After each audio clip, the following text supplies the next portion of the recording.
Viswat Chemicals Limited. The journey of Viswat began in the year 1996 with a dream to make its mark in the global specialty chemical sector. During this period, the company was established and since grown by investing in evolving and sustainable technologies and processes, thereby giving a foothold in key product portfolios across surfactants, specialty chemicals, esters and polymers, pharma excipients and intermediates. In the non-ionic surfactants space, Viswat is the market leader with more than 200 products sold both domestically and internationally in more than 30 countries. In line with the concept of Atmanirbhar Bharat, a vision of our Honorable Prime Minister, Viswat throughout its journey has adopted in-house know-how, be it in research and development, engineering or continual improvement, and while doing so, has consistently met the requirements of its customers and vendors with respect to quality, quantity and on-time delivery. We strongly believe in creating value for money, for people, for machine, for product and for the environment. While doing so, there is a strong message that for Viswat, sustainability matters. A journey of innovation and excellence. The DD International is now Orashine Essentials, moving forward with the same expertise, commitment, and perseverance, but with a bold new vision for the future. For over 25 years, we've been at the forefront of the fragrance and flavor industry, delivering quality to clients across the globe. With our new OraChem division, we're bringing world-class aroma chemicals to the Indian and global F&F market. We've partnered with global leaders, Alta Oils from Bulgaria and Aromaseed from Paraguay, to bring the finest aroma ingredients to India. Our newest innovations, Ora Sandal, Ora Santol, and Ora SM Core, are raising the bar for quality in aroma chemistry. In just 2 years, Esho has emerged as a leading fragrance brand in Africa, competing with global names while offering premium, cost-effective F&F compounds and products. Our retail brands, Avoca and Chant, bring premium avocado oil and aromatherapy essentials to discerning customers, led by the visionary Ms. Yashna Shetty. Our NABL-certified laboratory in Navi Mumbai offers world-class testing and analysis for natural and food ingredients, including aroma chemicals and specialty ingredients. Sustainability is at our core. Together with our partners, vendors, and well-wishers, we're planting 10,000 sandalwood trees, offsetting 3,750 mt of CO2 over the next decade. We're proud to sponsor and participate in the FAFI Expo 2024 in New Delhi, a testament to our ongoing leadership and innovation in the fragrance industry. At Orashine Essentials, we're enriching fragrances and flavors through innovation, expertise, and global partnerships. Explore the future of fragrances with Orashine Essentials. Visit us today. Ahar has filed multiple suits on the High Court and Supreme Court on various matters affecting the interest of the hotel industry, resulting in positive verdicts. Representations made to ministers or government department for simplifications of policies in the process of ease of doing business. Members can avail expert opinions on various subjects like VAT, GST, income tax, ESC, PF, labor, MCGM, FSSAI, excise, copyrights, and police from professional experts and committee chairmen. Products related to the industry like kitchen equipment, groceries, beverages, billing hardware or software, banking or financial products, and etc. are available at special rates for Ahar members. Programs pertaining to the hotel industry are held regularly for the benefit of members and their employees. CSR activities for the benefit of the employees in terms of health camps and student scholarships for employees' kids.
The cinema industry has a few stars.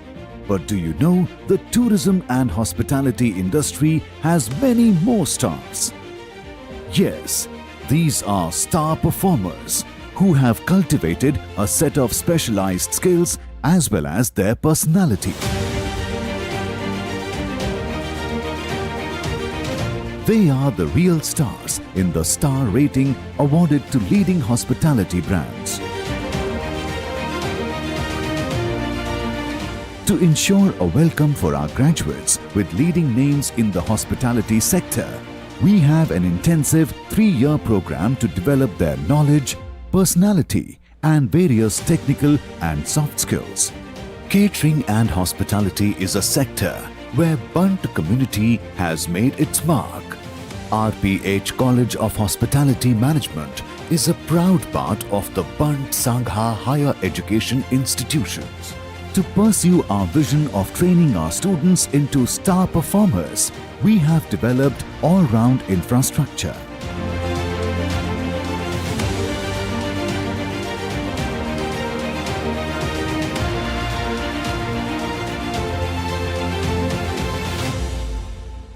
On-campus training restaurant, basic kitchen and quantity kitchen, beverage mixology lab, a star guest room, front office area, imparting high professional training standards. Our students receive instruction from practice leaders to be able to qualify to work in high caliber teams in hotels, holiday resorts, flight kitchens, specialized caterers, corporate cafeterias, restaurants, convention centers, and cruise ships. Our faculty team of about 20 instructors and lecturers inculcate the hospitality sector's culture in the students, in addition to cutting-edge skills and efficient work routines. Our mantra has 7 letters: WELCOME. Welcome, where every student who enters at RPH acquires the best of knowledge and skill through our state-of-art facilities like kitchens, training restaurant and accommodation department. I, along with my team, welcome you to experience hospitality sector through events, seminar and celebrity masterclasses organized at our institute. So, what are you waiting for? Welcome you to RPH.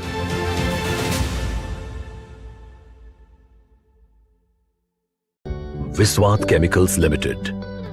The journey of Viswat began in the year 1996 with a dream to make its mark in the global specialty chemical sector. During this period, the company was established and since grown by investing in evolving and sustainable technologies and processes, thereby giving a foothold in key product portfolios across surfactants, specialty chemicals, esters and polymers, pharma excipients and intermediates. In the non-ionic surfactants space, Viswat is the market leader with more than 200 products sold both domestically and internationally in more than 30 countries. In line with the concept of Atmanirbhar Bharat, a vision of our Honorable Prime Minister, Viswat throughout its journey has adopted in-house know-how, be it in research and development, engineering or continual improvement, and while doing so, has consistently met the requirements of its customers and vendors with respect to quality, quantity and on-time delivery. We strongly believe in creating value for money, for people, for machine, for product and for the environment. While doing so, there is a strong message that for Viswat, sustainability matters. A journey of innovation, Sincerely apologize for the delay caused due to some technical reasons which is beyond our control. Please bear with us. Good evening everybody. Namaskara. Matirela Solmelu. Bunts Law Forum, an exclusive body of professional advocates established in the year 1995 to depart legal advice and other allied services to the society. Today, in association with Bunts Sangha Mumbai, Bunts Chamber of Commerce and Industry, IBCCI, Bombay Bunts Association, Association of Bunts Chartered Accountants, Mumbai, Mulund Bunts, Thane Bunts, Ahar, Jawab, Association of Bunts Doctors, along with Vishwat Chemicals Limited, respectively greet and cordially receive all of you for today's unique and a rare legal program on legal seminar and panel discussion.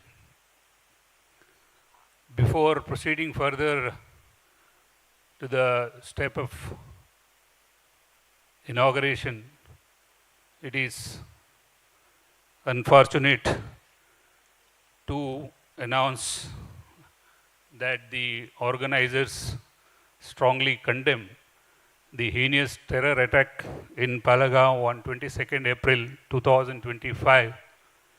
We profoundly mourn the sad demise of our own innocent people, citizens of India.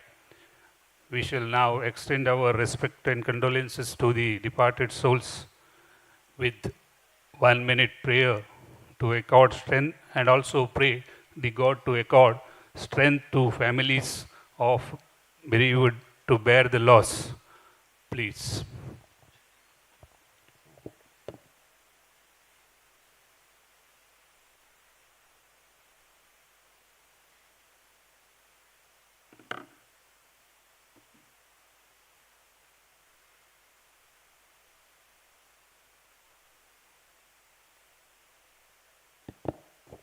Om Shanti. Thanks all.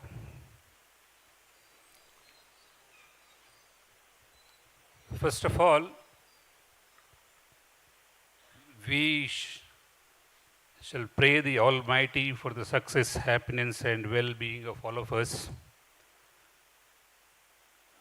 Before proceeding further with any program or any event, we pray our beloved God with a prayer by Srimati Shanta Prabhakar. At the same time, I request the President and Office Bearers of BLF and the sponsors to escort the Chief Guest Praveen P. Shetty and Guest of Honor Sri B. Vivek Shetty to the dais for lighting the lamp to inaugurate this professional function.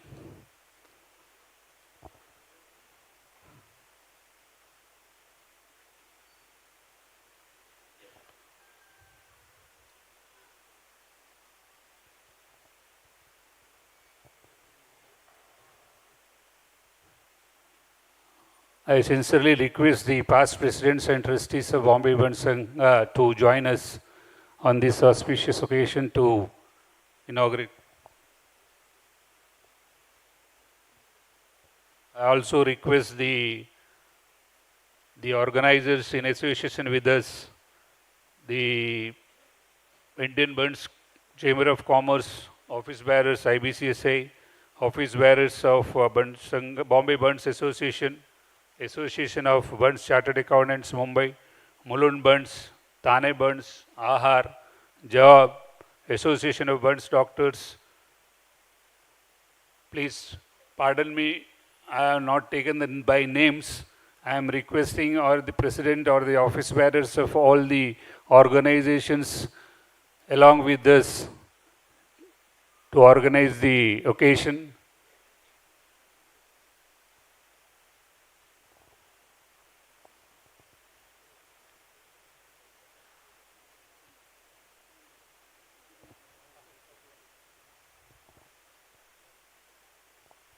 Please, Shantaka.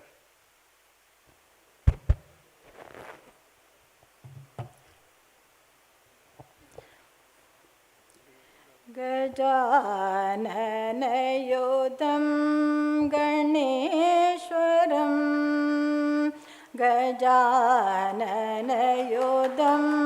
गणेश्वरं श्रीगजाननयोदं गणेश्वरं भजामि सततं सुरेश्वरं Shri गजाननयोदं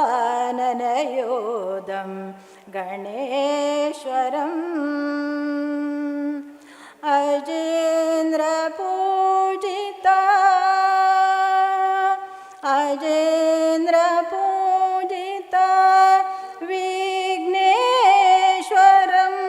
गणादिसन्नुत पदपद्मकरम्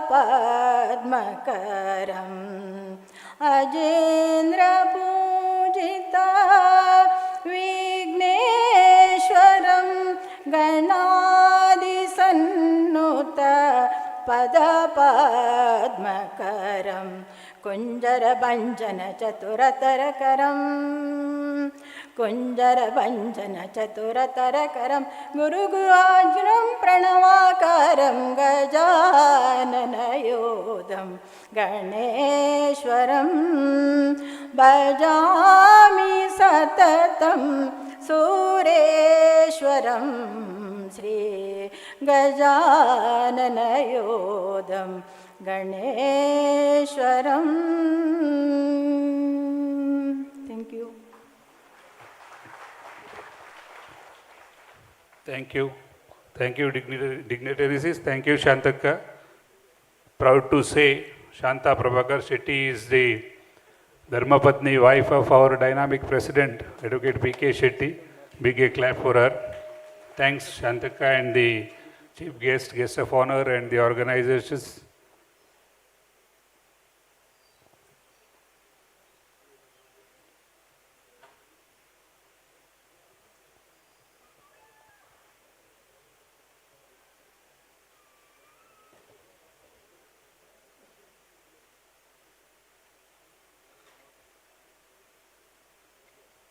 Please, may I proceed? On this auspicious moment now, we will go ahead to our first part, presentation on will, gift deed, nomination and transfer flat by Speaker Sreni Shetty, Advocate, partner of Mrs. A&B Legal. I request our General Secretary Ranjit Shetty to introduce Sreni to all of us. Please, Ranjit.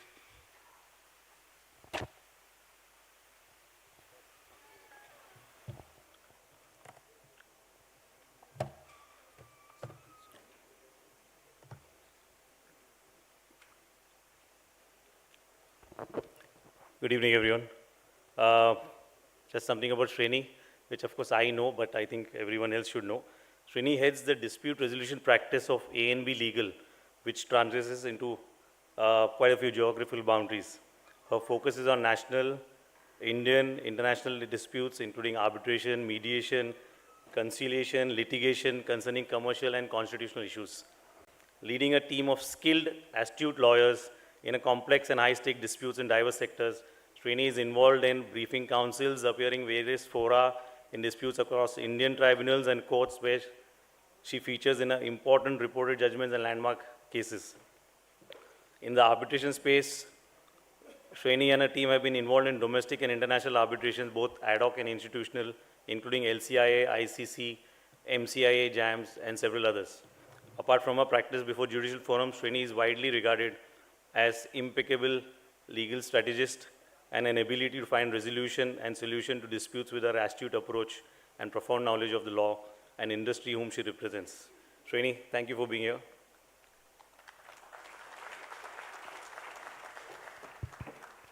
Thank you, Ranjit. Sreni, please come and enlighten us. Thank you, Ranjit, for the kind introductions. Sorry if that introduction has increased the expectations out of this presentation, but if I can just begin, thank you so much for this opportunity. I never thought I would be speaking in front of such a lovely crowd. So now what I will do, because of the time constraint, I'll just get on to the presentation. If somebody can just put it up.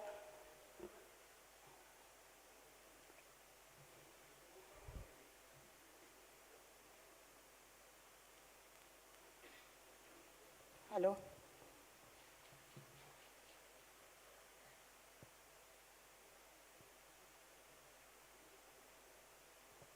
So I know this is a stage where generally marriages are conducted, but I'll be talking about death and will and all of that. So just bear with me for 35 minutes, not more than that.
So anyways, until the slide actually begins, I would just introduce you to the topic generally which nobody wants to talk about.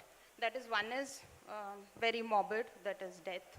But the fact remains that all throughout our life, we kind of accumulate a lot of wealth for our children, for our family, so that they will be happy even after we pass away.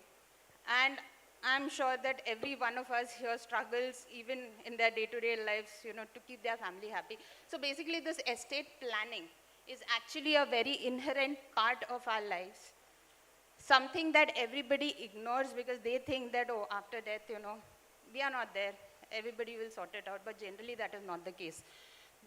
Me being in disputes, I will be introducing this topic from the disputes point of view, because I have seen a lot of families fight over their wealth, which is actually completely avoidable when a proper estate planning has already been conducted, which is not a big deal. It's not a huge rocket science that you have to sit together, contemplate somebody. Generally, all of us have a head of the family, the earlier generation who has accumulated this wealth for us.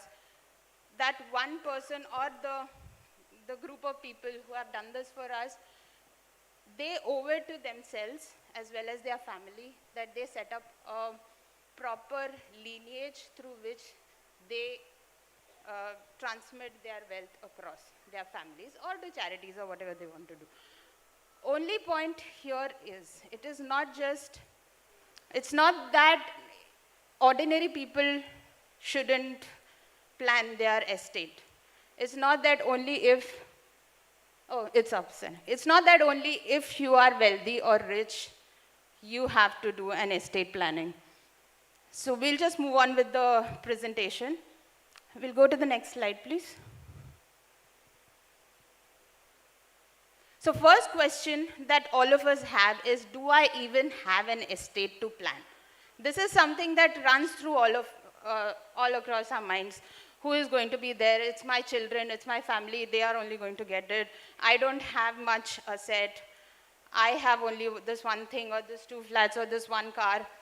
Is it worth spending my life over or my time over to have a document just to give this to somebody? So, next slide, please. So what I would like to say is, it doesn't matter what you have. If you have anything that is even a collection of mismatched Tupperware lids, you are entitled, you are an estate owner. You can pass this on to anybody who values it or who does not value it, who may just throw it down to the trash, but that is an estate for you. So most people think that only ultra wealthy need estate planning because who will fight over my one flat? But that is not the case. If it's a small home, land or heirloom, you have an estate. Next slide, please. So now the other question that comes is, when should I plan my estate? Now, only thing, I just keep telling everybody, all of my clients and whoever I meet, the only thing in life that is certain is death. So you may be living a very happy life, thinking very healthy, jogging in the morning, but you can drop dead any day. So today is the day that you plan your estate. So the right timing is all very important. Too young is not an excuse. People just got shot in Jammu Kashmir. So just, you can die any moment. Life is unpredictable. Planning early is wise. Estate planning isn't about death.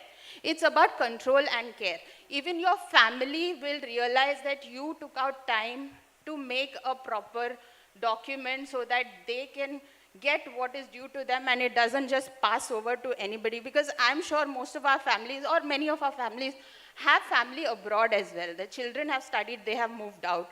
When they move out, they just think that it is not worth fighting over their assets here, or it's not worth looking at it also. But this one flat or this one car is something that you saved for, something that you have invested your time and money in. You don't want it to go to random people or just the government. So you have to produce a proper plan so that at least on record, somebody knows who is getting what out of your estate. Next, please. So I'm sure, everybody knows Vijay Merchant. So what we can learn from Vijay Merchant on estate planning? That is one, if you have seen his matches, timing is everything. Act while you can. Many shots, one plan can solve many future issues. Actions speak louder than words. Let your estate speak your intent. You don't have to disclose it earlier. You can keep it for later. You can keep it with your lawyer. You can keep it with your chartered accountant. But you have to plan this document which will pass on your hard-earned wealth across. Keep it simple. You don't have to do a complicated document with respect to this. Avoid complexity for your heirs. Don't say, recently we were sitting across planning an estate for one couple who were just thinking that, if I die, let my wife get it. If my wife dies, okay, my children will get it, but only with respect to some 10% of it. What would be the value of 10%? I will determine it today. You don't have to control everything. You just have to simply plan out whom it can go to. You don't have to control with respect to how it goes through. That also will be determined as per the regulations. So you just have to ensure that your asset is streamlined in a good manner. Now, leave a legacy to be remembered. Now, legacy doesn't need to be your property. Legacy could be anything. Your name, your practice, your library of books. But you just leave it to somebody who deserves it or somebody you want to leave it to rather than it going to the dogs. Next, please. Now, what is, out of legacy planning, one thing that we all know and all are curious about is will. What do I do? How do I write a will? Why do I need to write a will? Now, will, what is exactly a will? That is something let's understand through this. These are the 5 inherent elements of a will. Will is a legal declaration of your wishes after death. I get a lot of questions when people ask me कि if मैंने अभी letter लिख लिया, will लिख लिया, will my kids get it today? No. Will by its nature, when you pass away, it activates only at that time. Names, executors and beneficiaries. Now your will will have 3 necessary elements. One is you're the testator, you're the executor. So when you execute it, your signatures are very essential. Second is you have to name somebody as somebody to execute your will after your death. By execution here, I mean that there has to be a person who will assign the benefits under your will to the beneficiaries whom you want to give it to. Third part is the beneficiary. Might be your son, might be your peon, anybody you want to give it to. But that has to be named in your will. You can't just write a will and just leave it at it. Now, what does this will apply to? It applies to assets owned as death, assets that are mine, assets that the person who is writing the will owns. He cannot say that, oh, Taj Mahal, I will bequeath it to somebody else. No, it is your asset that can be transferred. Does not restrict use or sale of assets during lifetime. This is something that you have to keep in mind, that just by making will, it is not that you cannot do anything with the property. Oh, I have made a will, I'll just keep it as it is. I cannot do anything with the property because it has to go to my son. No, or daughter, or grandchildren. What you can, today, as on death, the will is applicable only if the asset is in your name at the time of your death.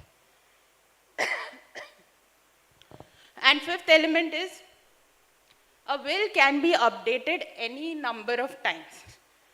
Today, if I feel I want to give it to my father, I can give it to him. Tomorrow, if I want to give it to my uncle, I can give it to him. I want to set up a trust under my will to give all of my wealth to my mother, to my son, my daughter. I can do it today. But if 1 month later I feel, okay, I don't want to give it to that person, I can change it. Anytime. There is no hard and fast rule that the first document that I executed will apply. It always, the legal precedents say that the last will and testament, that is just the last document that I executed with respect to my estate, it would be the most valid document. That would be the will that would be taken recognition of. Next, please. Now, when I said it's the assets that is owned during my death, before my death, that is not the only asset I can bequeath. I can also bequeath an asset that I may receive after my death. So, one of the example is an estate, a flat which has gone to redevelopment. Today I don't have it, but at some point I may get it. When that comes, it may come in my name, but I'm no longer there. I can bequeath it under my will to somebody else. Second part is, second example I'm giving is with respect to another will. Suppose my sister or my brother has written something in my favor, but I have passed away. That estate, that part of the estate, that part of the property will go as per my wishes under my will. Though during the time of my bequest, that is when I wrote the will, that time I did not have that asset, but I can still say that whatever I am going to receive at a later date of the time, that will go to this one person.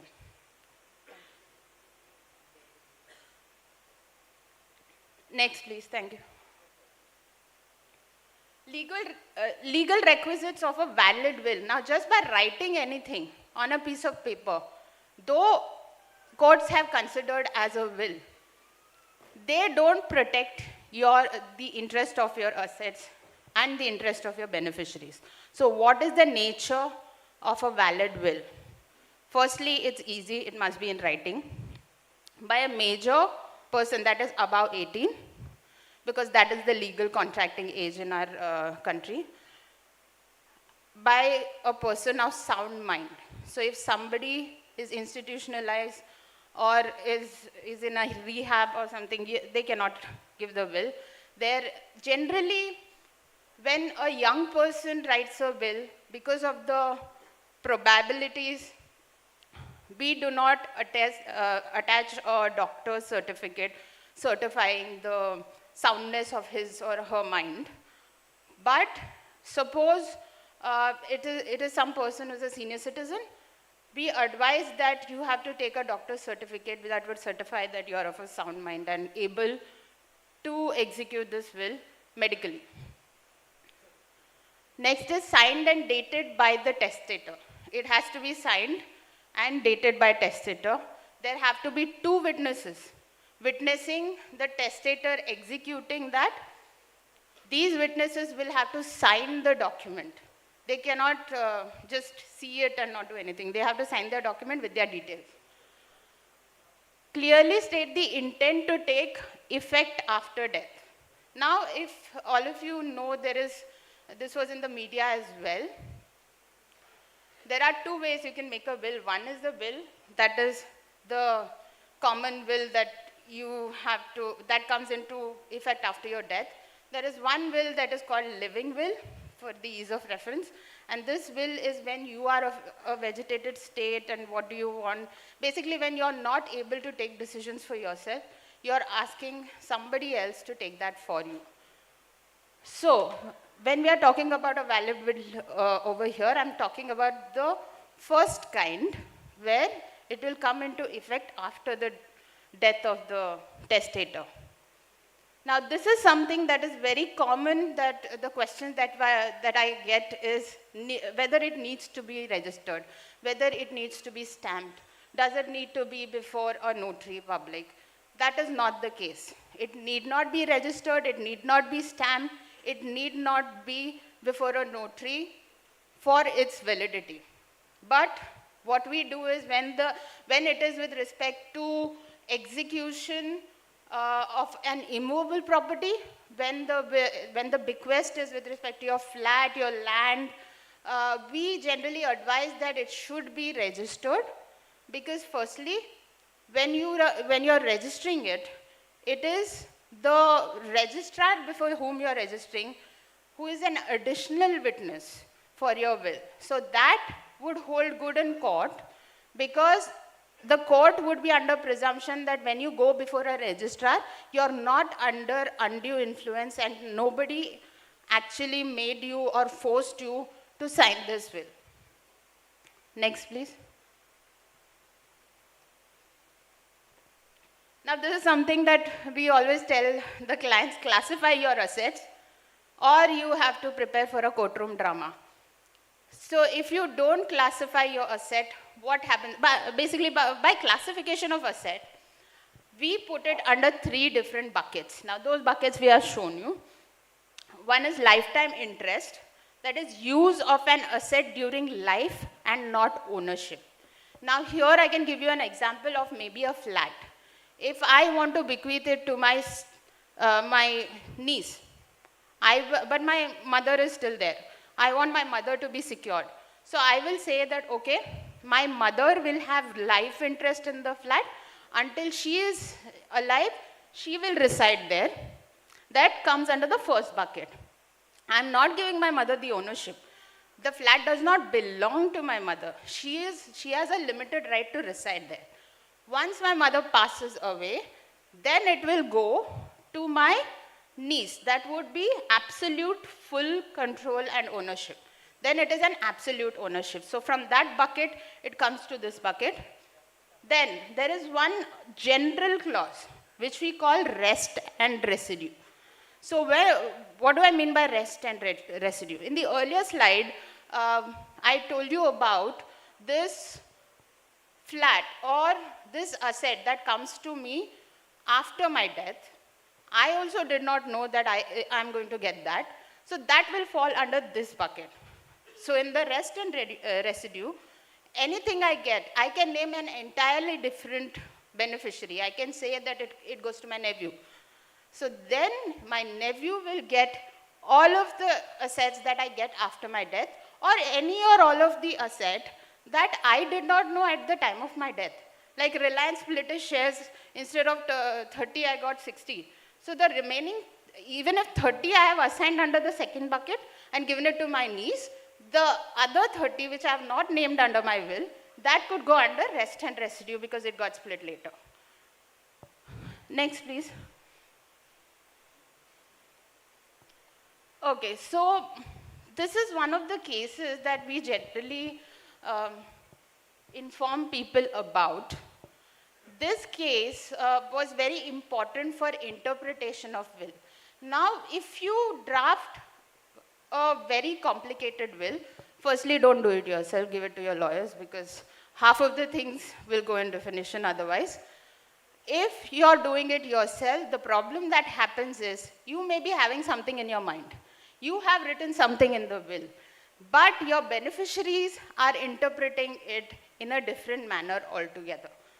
So that is when people go to the court. Now, in this case, this is a Supreme Court case. This is the ratio, I'll say, which gave precedence of absolute bequest before temporary bequest. Now, both the things I will explain you in the next slide. Next, please. Okay.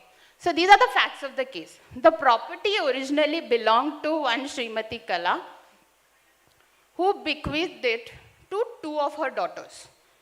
In the beginning of the will, that was the first clause that, okay, I'm bequeathing it to two of my daughters, absolutely. Now then she says a lot of many things, yada yada, and after that, she adds a clause that after the daughter's demise, the remaining property should go to their female children. The will wasn't properly drafted. The will actually said that, okay, I give it to my two daughters, and then, so the will language was that, okay, and then, if my daughters die, I give it to my grandchildren. Now, when the daughters died, no clue. It's not that she said that, okay, my daughters die, if my daughter dies before I die, then it will go to her children. No, that is not what she said. In the will, she said, if my daughters die, it goes to the children. Now, it went to court for interpretation. The grandchildren, firstly, there was another portion where, the sons claimed a separate will. That is generally the case. Everybody claims that there is another will. But that got struck down because the will that was made in 1976, that was considered as the last will and testament because of its validity. Then, here the court held that once, it doesn't matter what she has written. Generally, court says that what the testator has written has to be given precedence. But here the court said no, it doesn't matter what she's written. It is the interpretation. Under the interpretation, the court said that the first clause says that I give it to the two of my daughters absolutely. When they say that it is absolute, there is no scope of life interest. So it did not fall, if you remember the three buckets earlier, it did not fall under the first bucket. It fell under the second bucket. Second bucket was absolute right. And once the will contemplates absolute rights, then no matter what she writes later, it cannot change into life interest. It cannot fall under the first because you have a proper right later. So this has set a precedent, and this also helps us lawyers to keep on telling the clients that please don't do it yourself. Please give it to us. Because absolute rights once granted cannot be undone. Clarity in drafting a will is very essential. Next, please. Okay, now we'll come to a very complicated part. That is, what happens if I don't have a will? Okay? What happens to my estate? Now, you don't have to worry entirely. It's not a cause of worry because there is an act called Hindu Succession Act that helps our asset, helps transmission of our asset. But what is the scenario under that? And what do you have to wait under what you want? So, Hindu Succession Act it will come under. Next slide, please. So here you said we have put it under two heads, that is male intestate and female intestate. So male intestate, obviously, sorry boys, but male intestate is very complicated for us also to generally to do it. So first distribution, so there is class 1 heir and class 2 heir. First, it always goes to class 1 heirs once you pass on. So class 1 would be mother, son, daughter, widow, son or daughter of the predeceased son. So your grandchildren, but only if your children have passed away. So that is the first bucket. So it will always automatically go in equal proportion to all of these people. Second bucket would be class 2 heirs. Class 2 heirs would be father. Now these class 2 heirs, if you see, there are 9 categories. All these 9 categories are one after the other.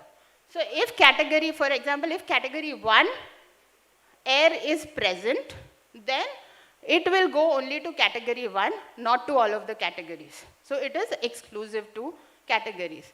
So if there is a father surviving category 1, it will go to him, or 2 sons, daughters, sons, so great grandchild.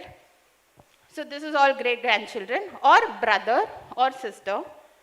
Category 3, daughter, son, son. So they have given precedence. It obviously, unlike our matrilineal society, it is based on patriarchy. So first it will go to son, son. Then it will go to daughter, son, daughters, daughters. Then category would be brother's son, brother's daughter, sister's son, sister's daughter. 5, father's father, that is your grandfather, father's mother, your grandmother. 6th would be father's widow, which is not your mother, stepmother.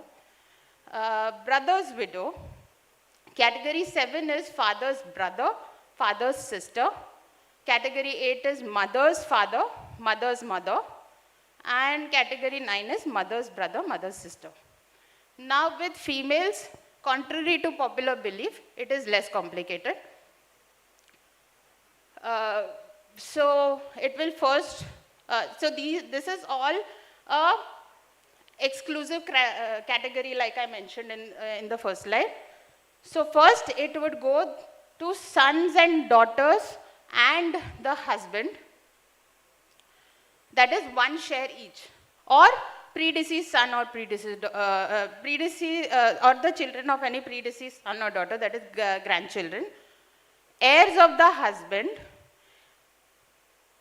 3rd category would be mother and father. 4th category would be heirs of the father. And 5th category is heirs of the mother. Now there are 2 other things which is not on the slide here. What happens to properties that she gets, that is any female gets from husband or from her father. So if there is no one out of these categories, then the property that she gets from her husband will go to the heirs of the husband, and the property that she gets from the father, her father, will go to her father's heirs. So maybe brothers and all of that, but whoever is not present over there. Now what is the problem in this? All of you will think that, okay, anyways it will go to my family only, know where it is going. But the problem will be, it will be divided as per personal laws, not your wishes. If I have probably 3 sons, 3 daughters, if I don't want to give it to everybody, I cannot do that, because under Hindu succession laws, it will go to equally to everybody.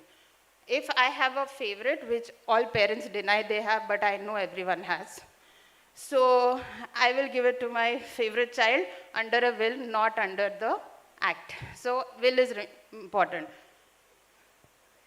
Next, please.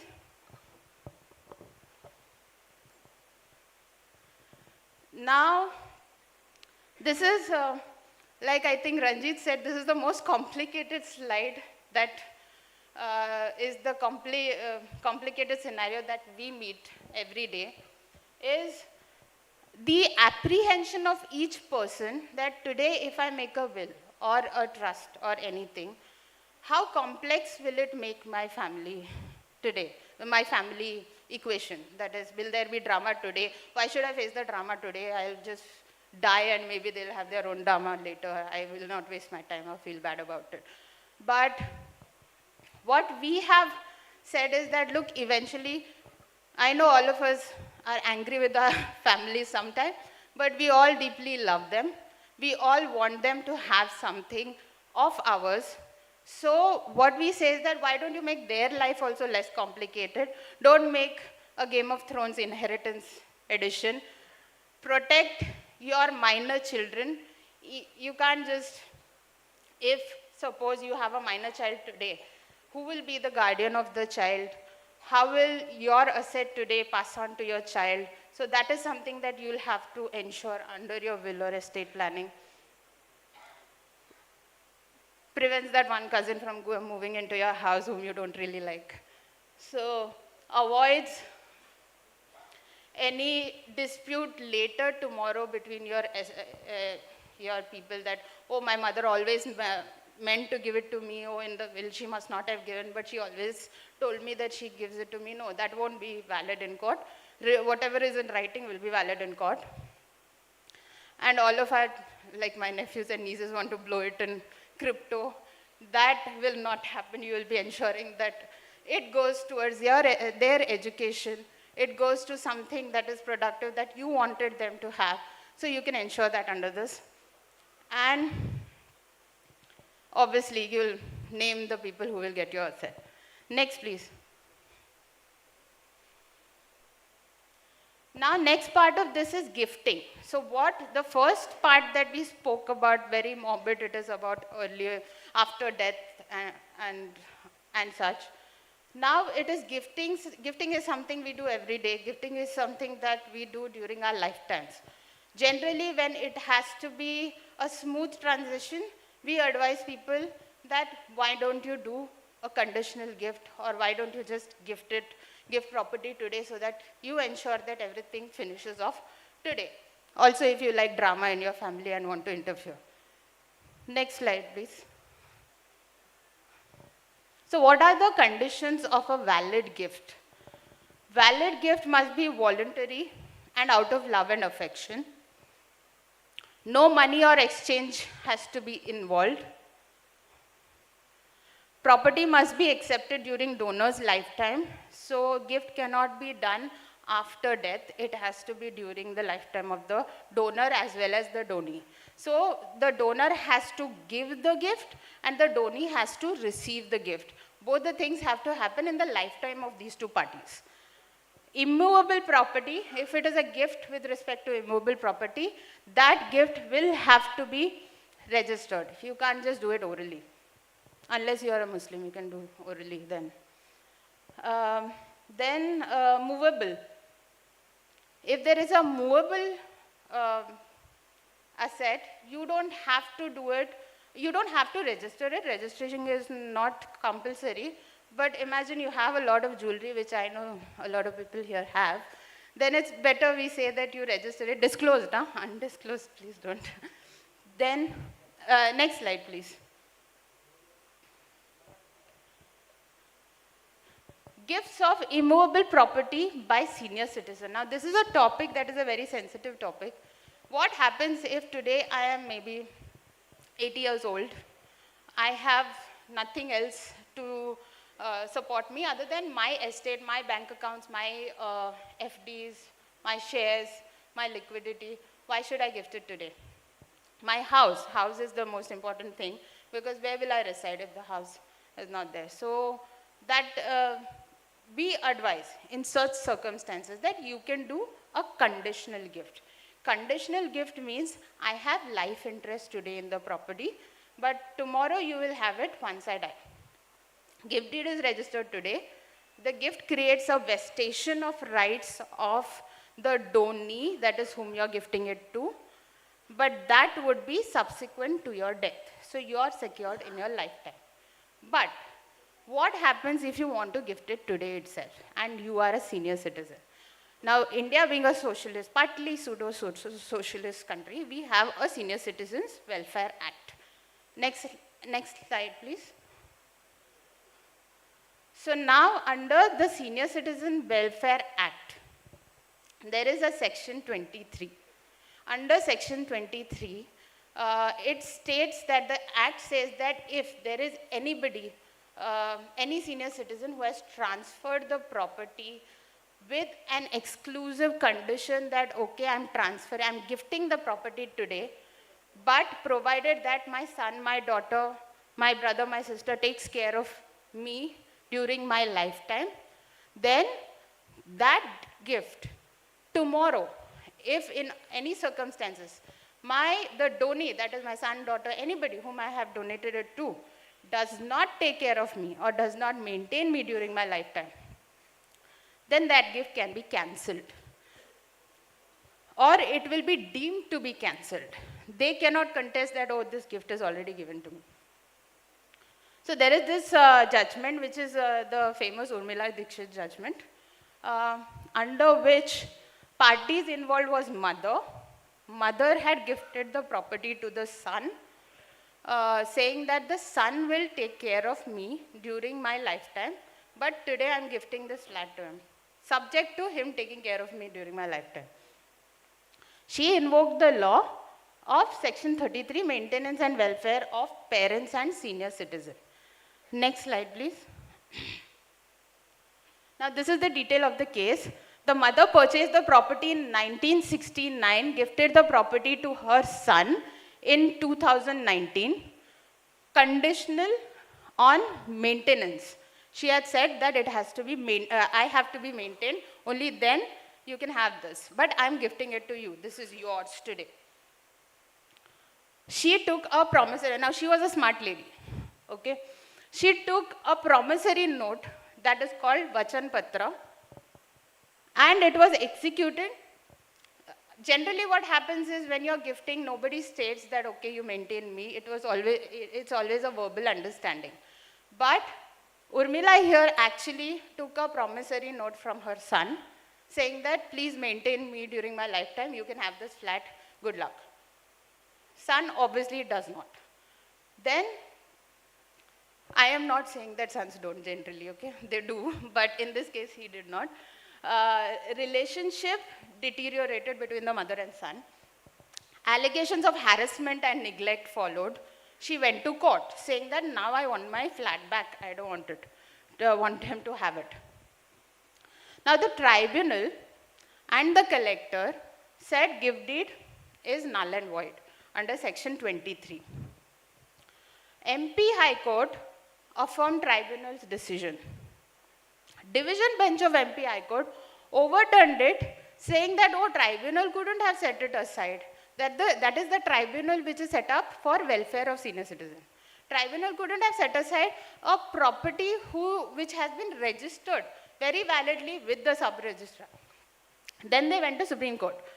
Supreme Court restored the nullification, saying that the promissory note that was taken by Urmila was very explicit.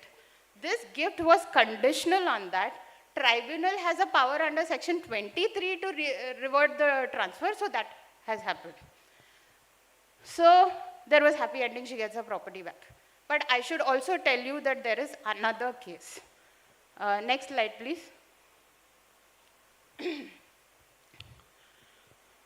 So this is what I just said. This is with respect to Urmila's case only. Key 23 is not standalone, must be read with the Act's objectives, that is to protect senior citizen. Senior Citizen Act is a welfare legislation, must be interpreted liberally, though it does not specifically give the tribunal a right to reverse a transaction.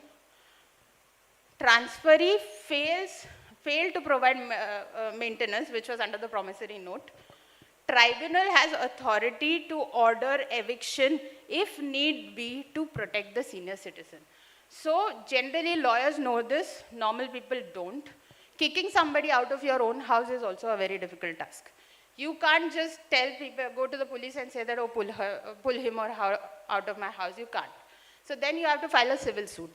Even if your gift deed or anything is set aside, you will have to file a civil suit to evict. In this case, Supreme Court observed that you don't have to do anything else. Just the tribunal can do it directly. Tribunal can send people to the house and throw the son out. So that is why this judgment is very relevant. It is a 2025 judgment, so it is very recent. Now, before this judgment happened, there is another case. Next slide, please. This I just said, this is the earlier judgment only. Can you please do the next slide? So this is the case of Sudesh, Chikara, Ramti Devi and others. Next please. In this case, next slide please. Okay, so the case Ramti Devi under a release deed, it wasn't a gift, under a release deed she transferred property to her daughters. Now her daughters were useless. They did not maintain the mother.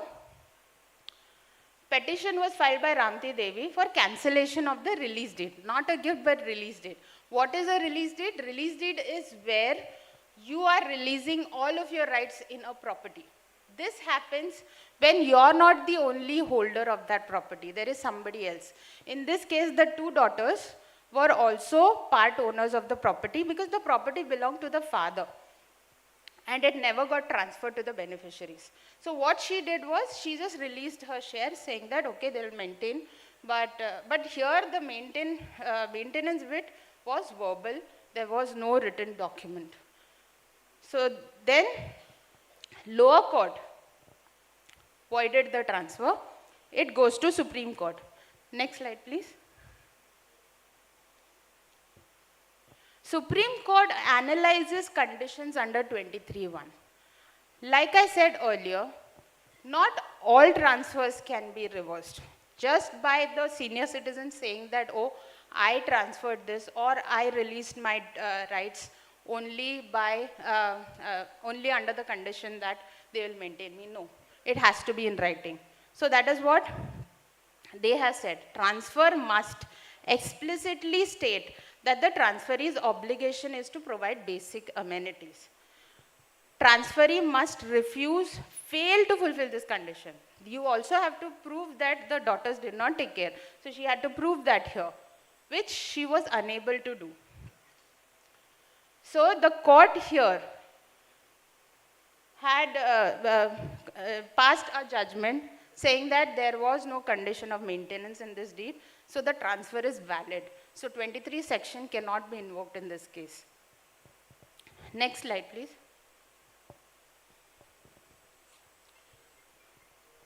So this is the same judgment. Why this judgment is significant and why we are quoting this again and again is, you can't just assume that the court will believe you when you say that my children were supposed to maintain me. No. The children have to specifically undertake that they will maintain you. Then only this section can be invoked. So transfers cannot be invalidated solely for lack of maintenance without explicit terms. Procedural rigor tribunals must first verify statutory condition before cancelling the transfer. And senior citizens' maintenance claim must align with express terms. So, not a happy ending in this matter. Next slide, please. Now we'll just move on to the next topic, which is a very hot topic now, is what is nomination and what is nomination versus inheritance with respect to cooperative housing societies. Now, in Bombay, this is very relevant in Bombay because there is a major regulation with respect to Cooperative Societies Act in Bombay, in whole of Maharashtra, but mostly Bombay. All of our flats are generally managed by cooperating housing society. So what is the process in that? Next slide, please.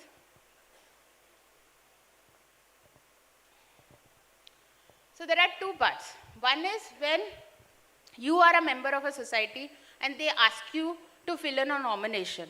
It is not time pass that they are asking you. They are telling you to authorize somebody to represent you or your family when you pass away.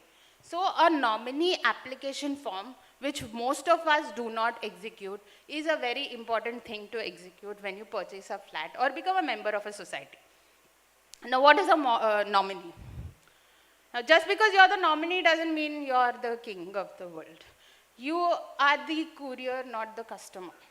You are only a parcel holder. So, what is a nominee? A nominee is a person designated by a flat owner to act on their death, act on their behalf after death, specifically with respect to shares and the transaction with respect to your rights in the society. Legal position is that the role of the nominee is fiduciary in nature. Now, what do we mean by fiduciary? They do not get an actual right in the property. They just are there to represent the flat owner, the deceased flat owner, and his rights with respect to the said flat. Like voting in the meeting, holding the property, maintenance of the property, that will be done by nominee. The society knows whom to catch hold of if the ceiling is leaking. That is the nominee.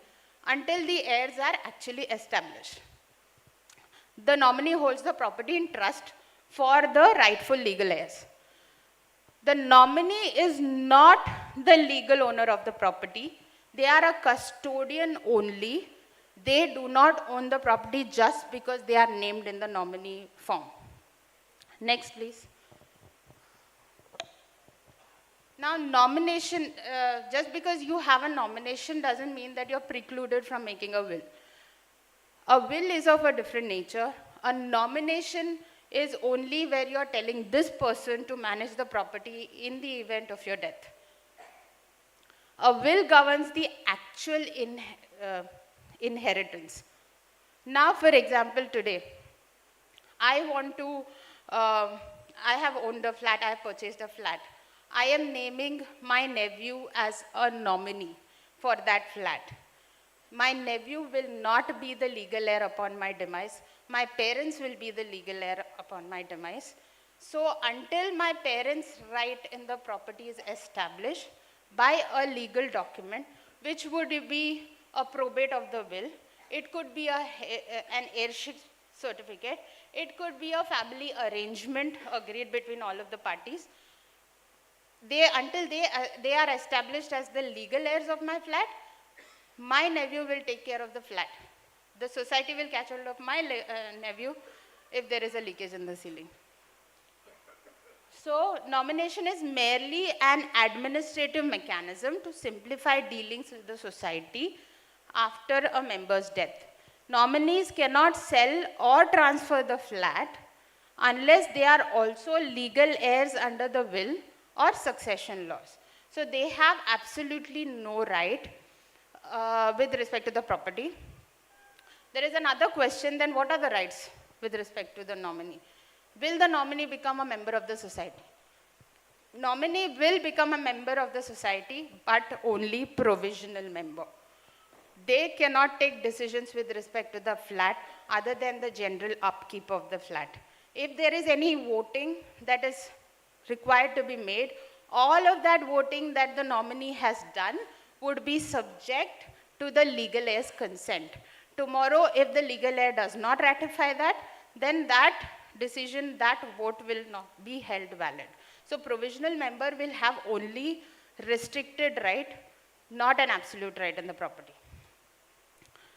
Next, please.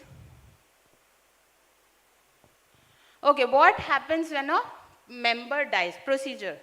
If nomination exists, society transfers the share. Society is not going to hold on to the share until a legal heir is established. The transfer will immediately happen. The nominee will become a provisional member of the flat. This is very recent. Earlier, a nominee used to become a proper member of the flat, but now it is a member of the society, but now it is changed with respect to that. But nominee has to write and hold the flat in trust, that we already discussed. If no nomination, then what happens? Then, committee decides on rightful heir and asks for succession certificate if there is a dispute. Now, that is not just in cases of dispute. Under the new regulations, the society can ask for either of three documents. One, if there is a will, then probate of the will. If there is no will, then either succession certificate or letters of administration. And if there is none of the two documents, a family arrangement where all heirs together agree that this flat will go to this person, this family member. So with either, these are not and documents. All 3 documents are not necessary. Only one of these documents. So only either document. Next, please. Okay. So I'm just summarizing what happens in the cases of nominees. A nominee is a temporary custodian, not an inheritor. Only legal heirs determined by will or succession law will have ownership right and membership rights. Nomination eases society level formalities but never substitutes a will. Recent laws and court rulings reinforce the need of clear, proactive succession planning. You need to have a will or an arrangement which passes on your membership. Only a nomination will not work. Next, please. There's another point that I would like to add is that generally people, common man, thinks that I am the nominee, I will become a member of the property, then who cares? It's okay, it was my father's only. No, I think you should care because as a provisional member, you do not have absolute right in the property. Tomorrow you will not be able to mortgage the property. You won't be able to sell the property. Only thing that you can do is sit and enjoy the property, which leads to you being unable to monetize an asset which is of very high value, at least in a city like Mumbai. So just to sum it up, estate planning is not one size fits all. All of you will have to understand what your assets are and how you want to have a transition. Please do not go to Google and download a format of a will and then edit it. It is not going to help you. Think about your family dynamics, assets and goals. If you want your children or your grandchildren to do something or if you want to allocate certain funds for their welfare, then the right way is for you to name it under the will. Avoid future conflicts by acting today. So, like I said, life is unpredictable. Today is the day, or yesterday was the day that you should have made your will. So, you need to act as present as today. And always consult professionals. Now, since it's a legal seminar, there are a lot of lawyers and chartered accountants over here, so you can consult anybody. But please do not do your own surgery. That is not advisable. Please take professional assistance with your estate planning. I think that is the last slide. Next please.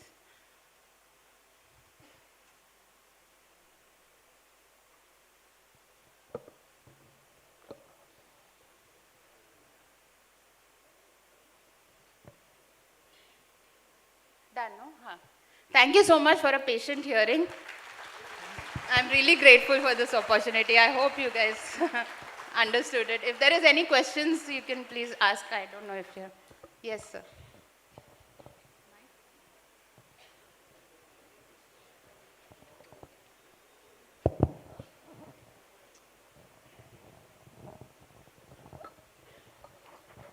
Hello. Yeah, you said about assets. What Yeah. about liabilities? Liabilities you can't.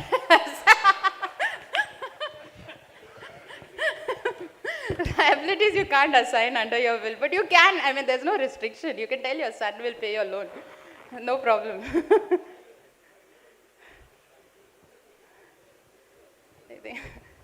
Anything else?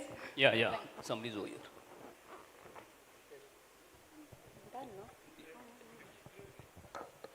Madam, whether the equity shares in a company, here, madam, here, whether the equity shares in a company can be gifted conditionally? Equity shares in the company, it will depend on which company. Is it private limited? It's a private or limited listed? company. Private limited company, conditional gift will not be permissible.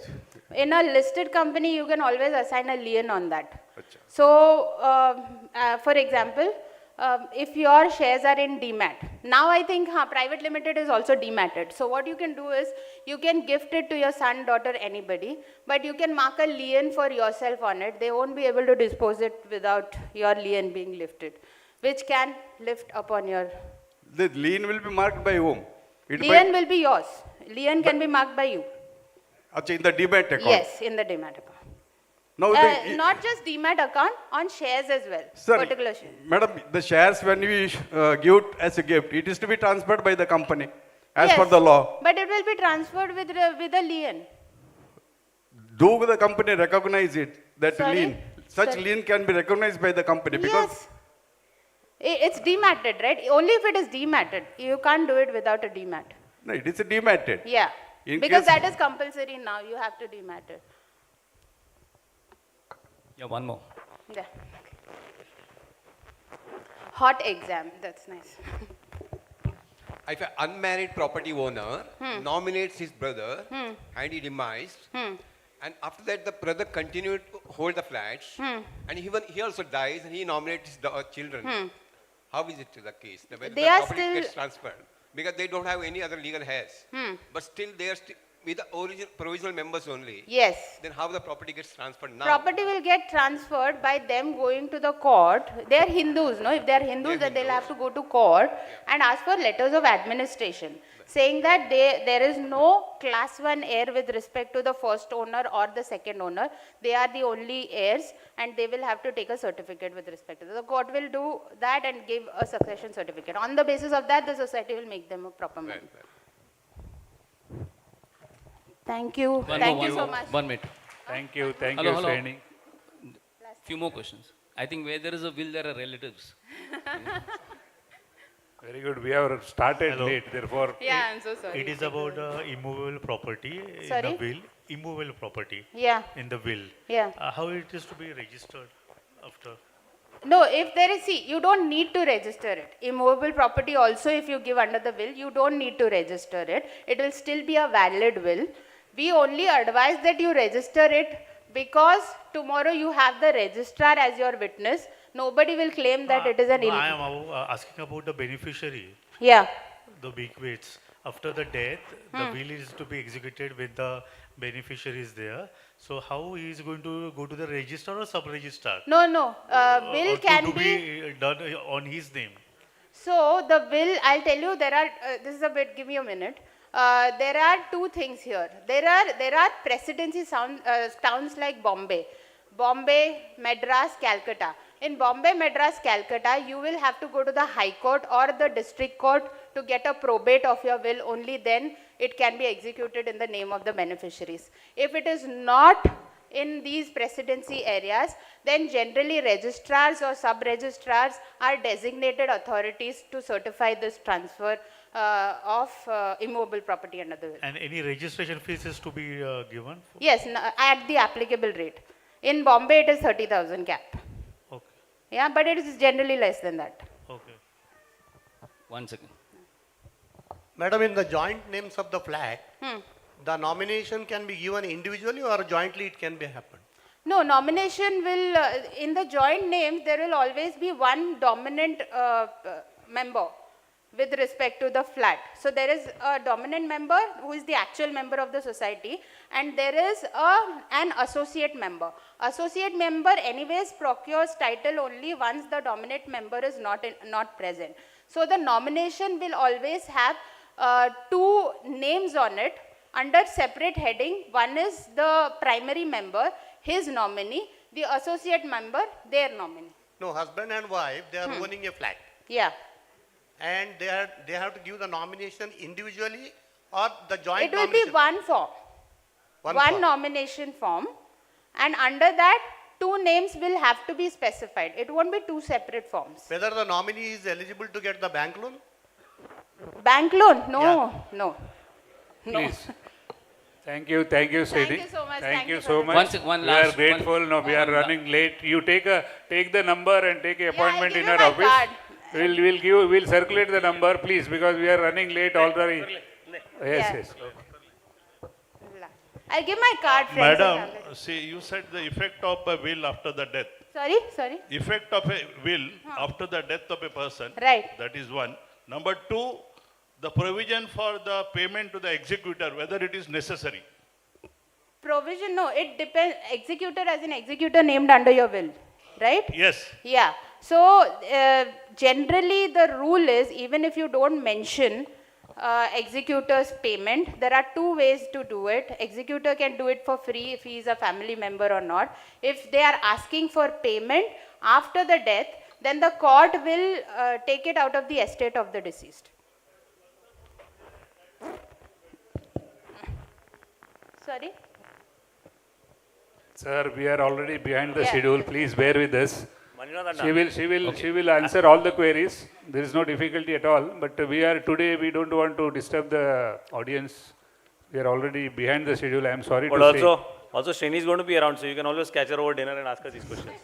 Thank you, Srini, for Thank you so much, taking us Srini. into Thanks a the lot. relevant points of will, gift deed, nomination, and transfer of flats. Now the general public, one second. Please come. Srini, here, please. It's a small token of respect for parting your knowledge to the public.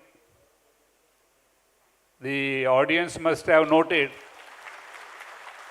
how the provisions of law, she has taken into all the relevant provisions of law, and along with that you must have understood how difficulty the advocacy is. Therefore they are charging so much, I think, because it is very complicated acts, provisions of law, interpretation, all those things.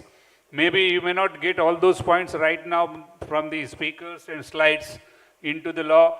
Then they will, if you go with the particular case, they will definitely guide you in a proper or other way. Now we will proceed further, because I am sorry, because there are so many other aspects also we have.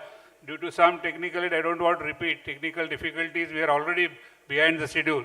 So we don't want to disturb the people who have come here with the eagerness to see the seminar and panel discussion. Now we will proceed further. Thanks, Srini. Now the time up for panel discussion on matrimonial disputes. Unfortunately, the burning issue today with our renowned advocates Manjunath Hegde, Disha Shetty, through moderator Vikrant Shetty. Our Secretary Ranjit will tell us about advocates Manjunath and Disha shortly. Their introduction, please, Ranjit.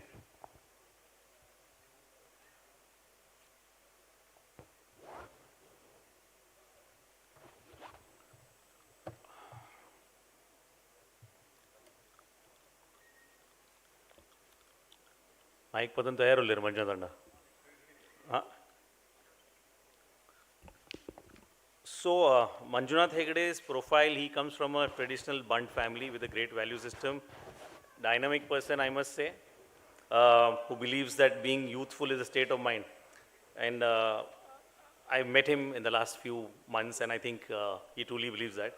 A creative thinker that can see things in a way he strategizes. Believes in the potential of every human being. Qualifications are not very important, but he's also a doctorate in past life regression from California Institute of Hypnosis. Now, this is something that we need to discuss over a drink. His work experience has been various international advertising agencies as a strategic planner, headed various posts from vice president to national director, strategic planning to chief operating officer, and his rich experience in advertising for more than 27 years. He was a co-founder of India's first brand consultant firm called Chlorophyll. Was respected for his rich knowledge of human behavior and Indian culture, and helped strategize many brands with his gifted knowledge. Work experience, currently a practicing lawyer in the High Court of Bombay, handling mostly criminal and marital cases. He was responsible for getting justice for a woman in a live-in relationship for the first time. Of course, he's married and he's got 2 kids, and his lovely wife, Lata, is also here. Disha, hi. So Disha has been practicing in litigation for the past 8 years. Her efforts are particularly focused on marital disputes faced by both genders of the society. She believes in fighting against injustice, and her practice is based on deep commitment to legal ethics and integrity. Thank you both for being here. The person who's moderating the panel is Vikrant Shetty. Vikrant is the youngest partner of Dhruv Liladhar and Company, a solicitor firm having presence since more than 67 years. Kavita, you can, clap, no problem. After graduating from Government Law College and interning with Justice Katawala of Bombay High Court, he became a professor of the Government Law College for 3 years, while also practicing and handling maritime disputes. He also handles property-related litigation. He specializes in arbitration, commercial litigation, has advised and represented clients in various properties, infrastructure and shipping sectors. Very few people do maritime law, shipping law, and Vikrant is one of them. Very well versed in the entire trial process. He's represented clients before the Bombay High Court, City Civil, Consumer Forum, NCLT. His hobbies, he loves to travel, which is very evident from his Instagram post. Claims to be a foodie, which is not very evident looking at him. Of course, he's into pickleball, and recently he's got himself a computer for gaming. So, congratulations everyone. Welcome everyone. Thank you, Ranjit. Manjunath, Disha and Vikrant, stage is yours.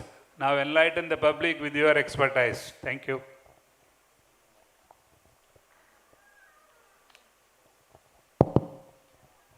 Good evening, everyone.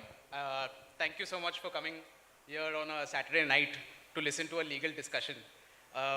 When we were discussing what topics we should keep for today's seminar, I think this was one topic which we all unanimously agreed was a very important topic, because the number of divorce cases are just increasing, unfortunately, in India.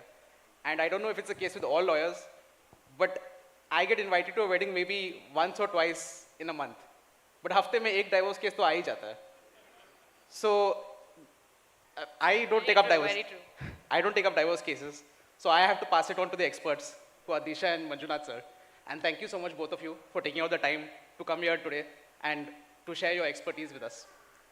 Before we get into the legal discussion, I just want to ask both of you, what is your opinion, because you deal with these cases day in and day out. Why do you think this increase in divorce cases is happening in India? What is the cause behind it?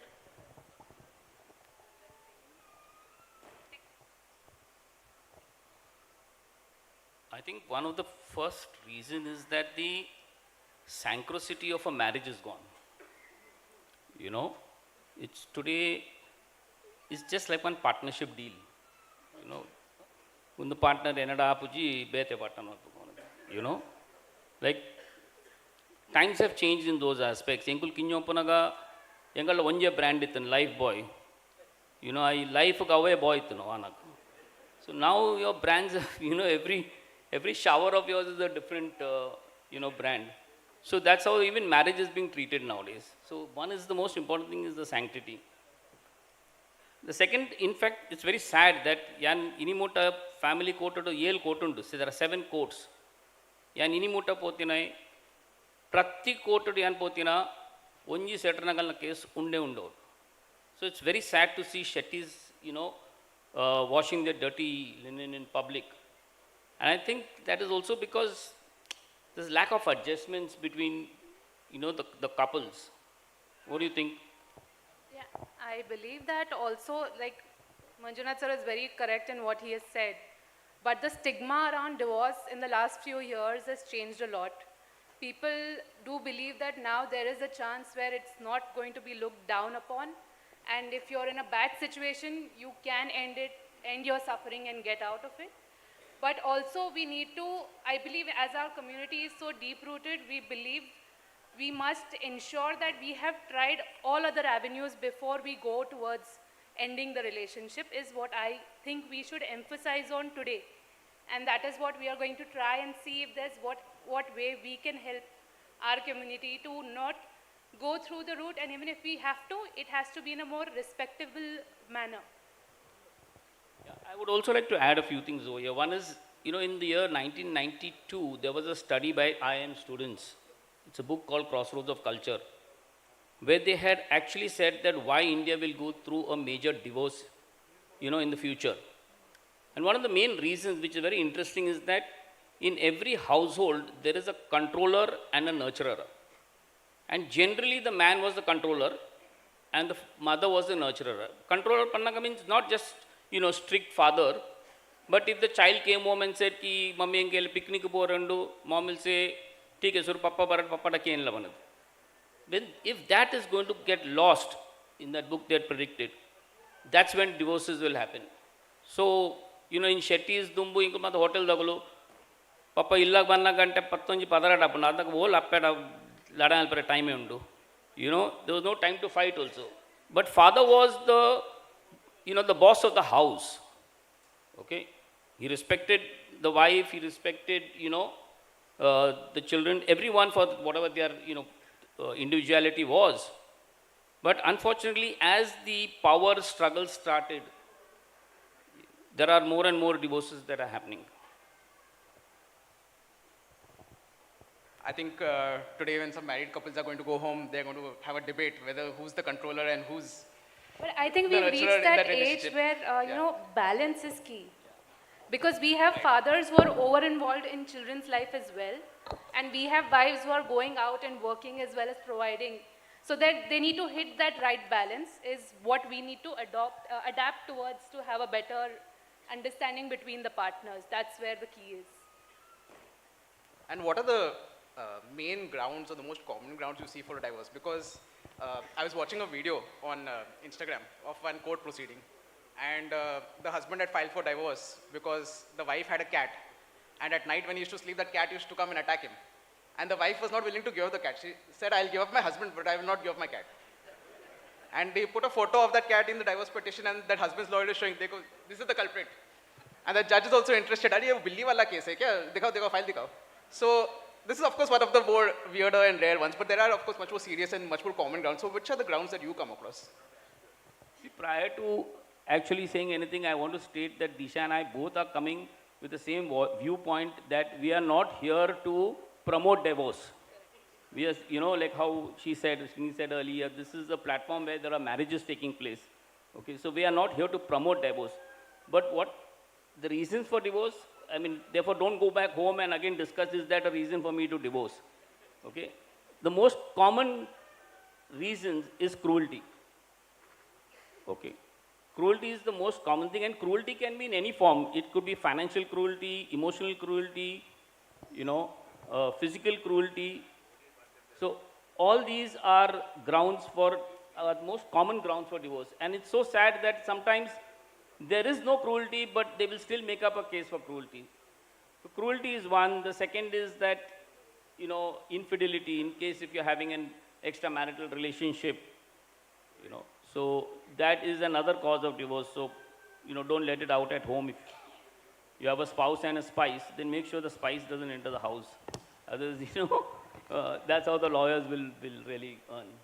And then desertion.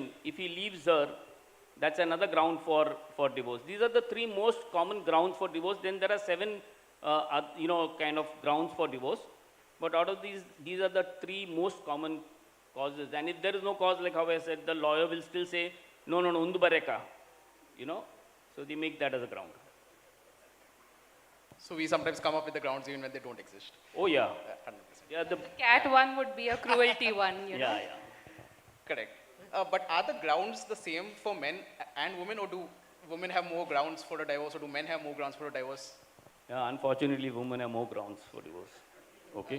Can you just give some examples, some illustrations? So one is if the husband has been arrested on a very serious crime like rape, bestiality, or murder. So that is one of the grounds. The other one is extramarital affair. So these are the 2 major grounds. There are another, long list of that. For example, maintenance is not paid after the restitution of conjugal rights. So they're all very technical, but these are the 2 most common. So most of the grounds are very common. These are the additional ones which are there exclusively for women, which sir has already elaborated. Otherwise, cruelty, desertion is common to both the parties. And is there a time limit? Let's say like this cat incident, it scratches you today. Do I have to file for cruelty if I want to file for divorce?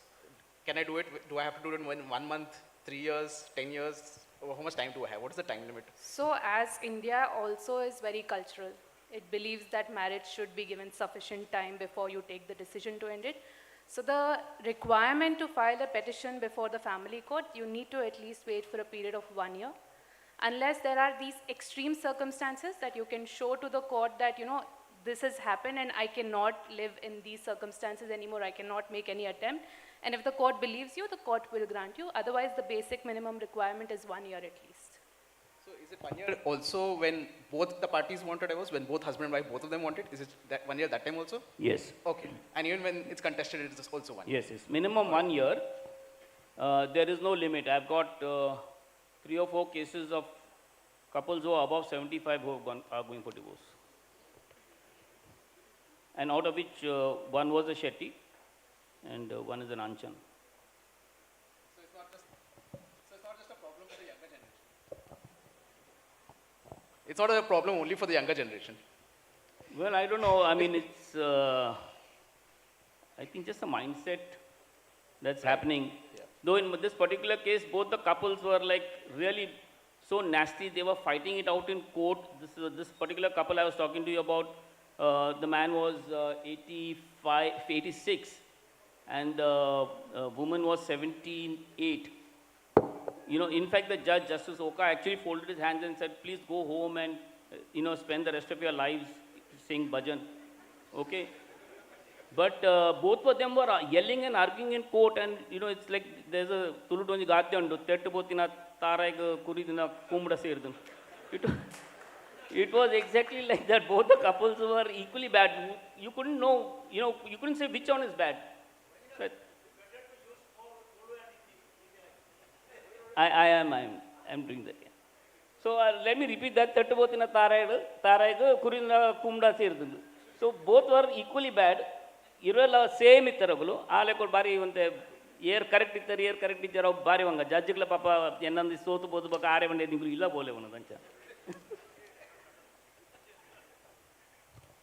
And these kind of cases, how long do they go on for? How long do these cases stretch? Because we all know how the legal system is, cases take years. Is it the same for divorce also? How much time does it take? When it comes to mutual consent, it's maximum 6 months. Though now there is a Supreme Court judgment which says that you can waive off that waiting period, so you can probably get it within a month. But otherwise, if it is not mutual consent, then your waiting period, then the waiting period coming up. But if it's not for a mutual consent, then a lawyer na jokal na fees ire kattondulla. It can go on. I had a case in 2012 which got sorted out in 2021. And what is the expenses one looks at in a divorce petition? Like what can the costing go up to? I'll tell you, it's more expensive than marriage. I think it's that's a the best South Indian takeaway. wedding, you need to take a note of this. If it's a South expensive than a South Indian wedding. I think that's the best takeaway for today. Yeah. That's the biggest reason to not divorce. Oh yeah. It costs you much more heavily than a marriage. And we all know how much a marriage costs. True. But also if it's a mutual, it's a much easy, quick process. So that's also, again, a better way to approach it if you have to. That's advisable. And since we are on the costing aspect, apart when somebody files for divorce against their spouse, what all can they ask for? Because we hear of things of people asking for a huge amount in something called maintenance or something else. So what all can somebody ask for? What is the maximum liability that somebody is looking at? So there is alimony, obviously, which I'm sure everyone must be knowing of and every man fears of. Still, if you can explain the concept of alimony. So alimony is something that you can claim. There is no bifurcation that you need. It's a security that you can take for yourself as a wife for being in a marriage for several years. Obviously, for the past few years, this concept and the ideology of this has also changed in the courts. Courts la believe man per times change and if the wife is working, then maybe that should be considered, factored in while you're deciding the quantum. The second would be maintenance, that is you can take as a monthly money which you need for your sustenance while the court proceedings are pending. Alimony would be like a one-time final amount which you can seek from the court.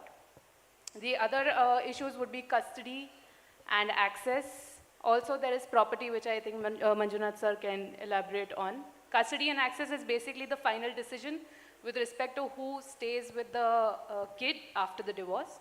And access is how does the other non-custodial parent get to meet the kid and how do you share the vacation, the timings, etc.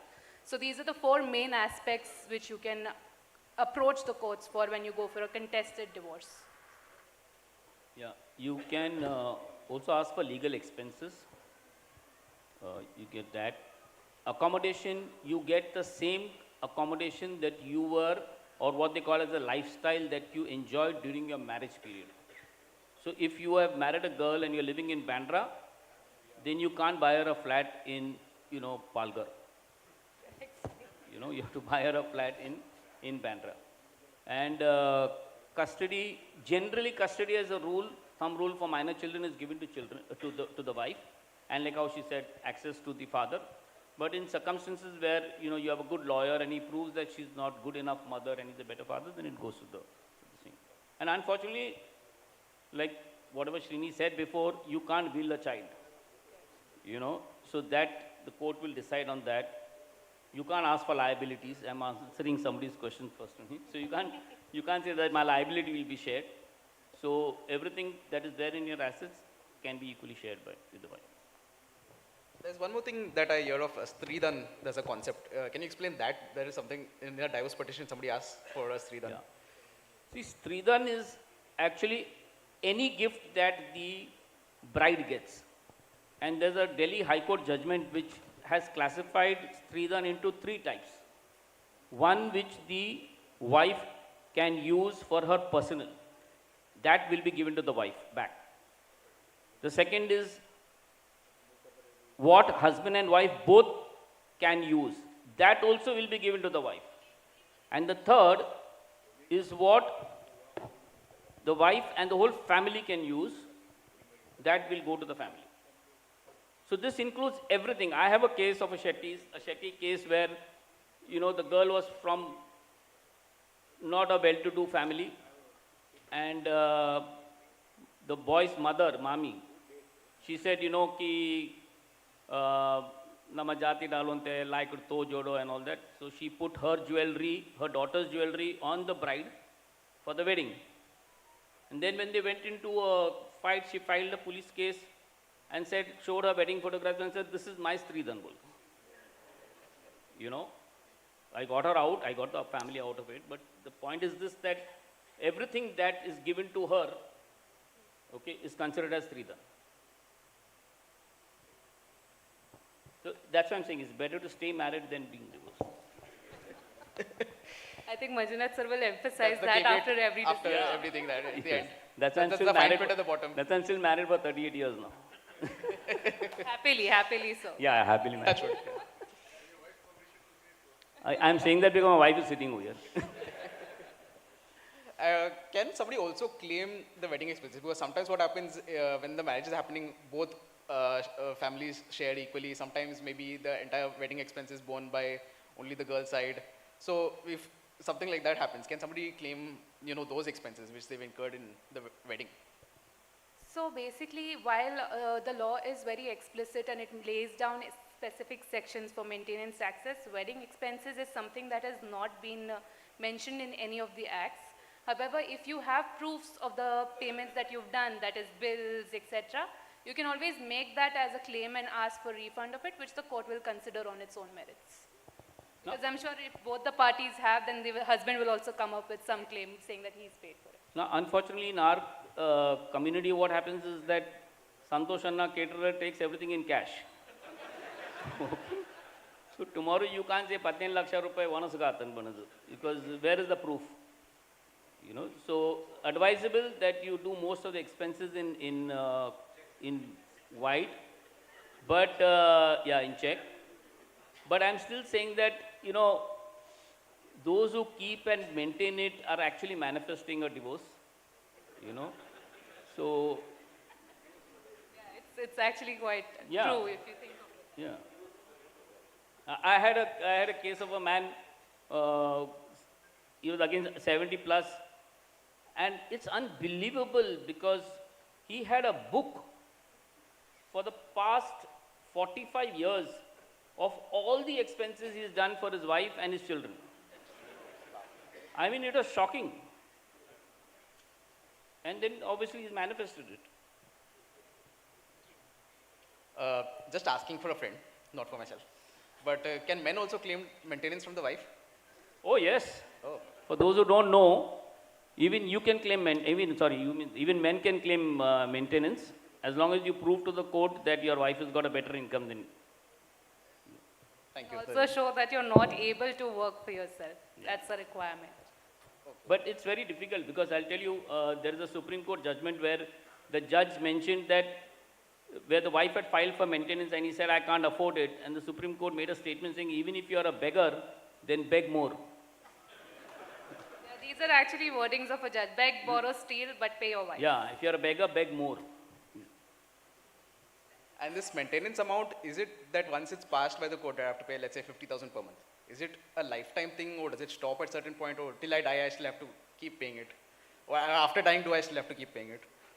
See, actually earlier it used to be very vague in terms of maintenance, and then finally, recently there was a judgment by the Supreme Court, Rajneesh versus Neha judgment, where now the court insists that both the parties will file their affidavit on the assets and liabilities. And based on that, the wife gets a percentage. Normally the thumb rule that the Supreme Court has decided, it was earlier 50%, then now it's come down to 33%.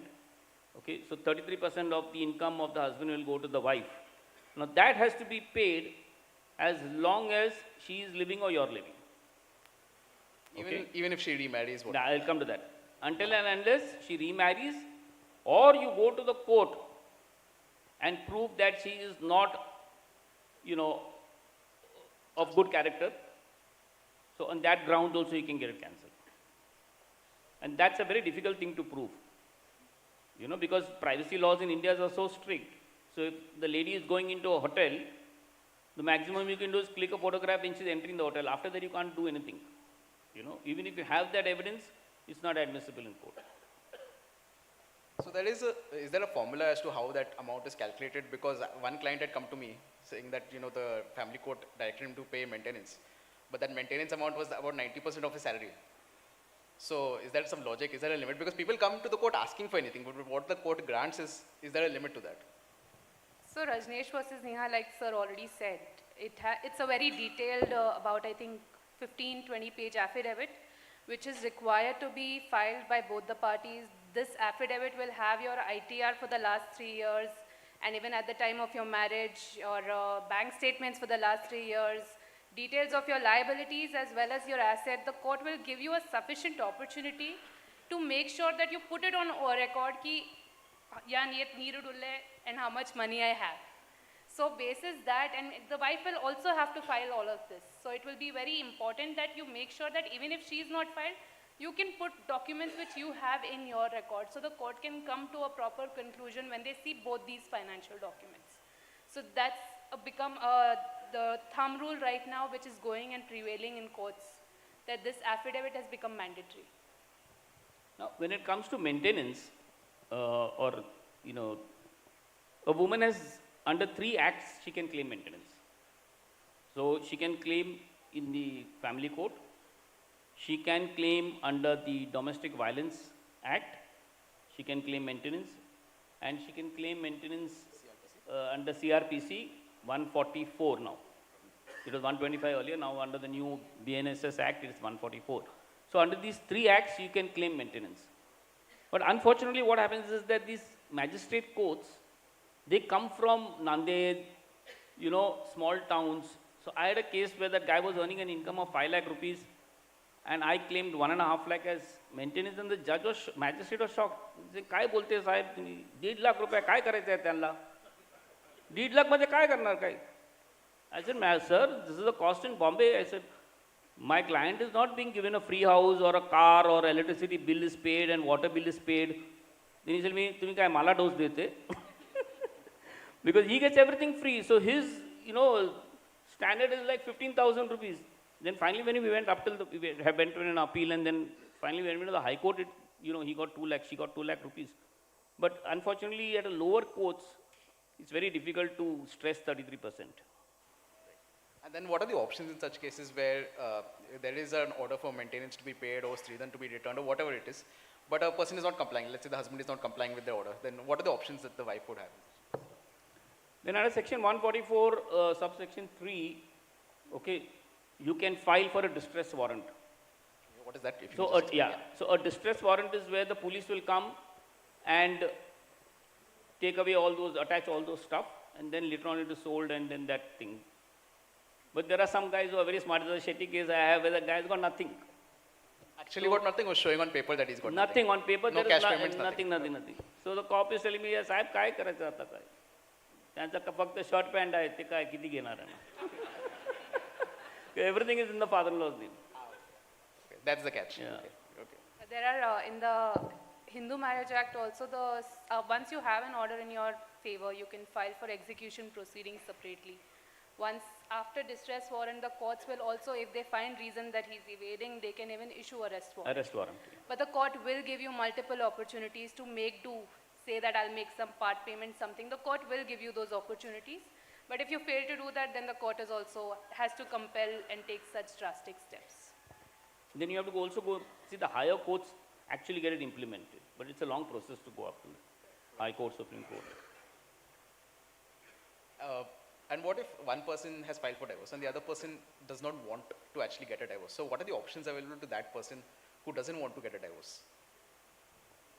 So apart from seeking divorce under the law, you also have a concept called restitution of conjugal rights. Basically where you're asking the court that I want to continue with this marriage. So please direct him to be with me because I want to make this marriage work. Obviously, when you speak of it practically today, you can't force a person to be with you if he does not want to be with you. But then we have this provision in law and it becomes an order in paper.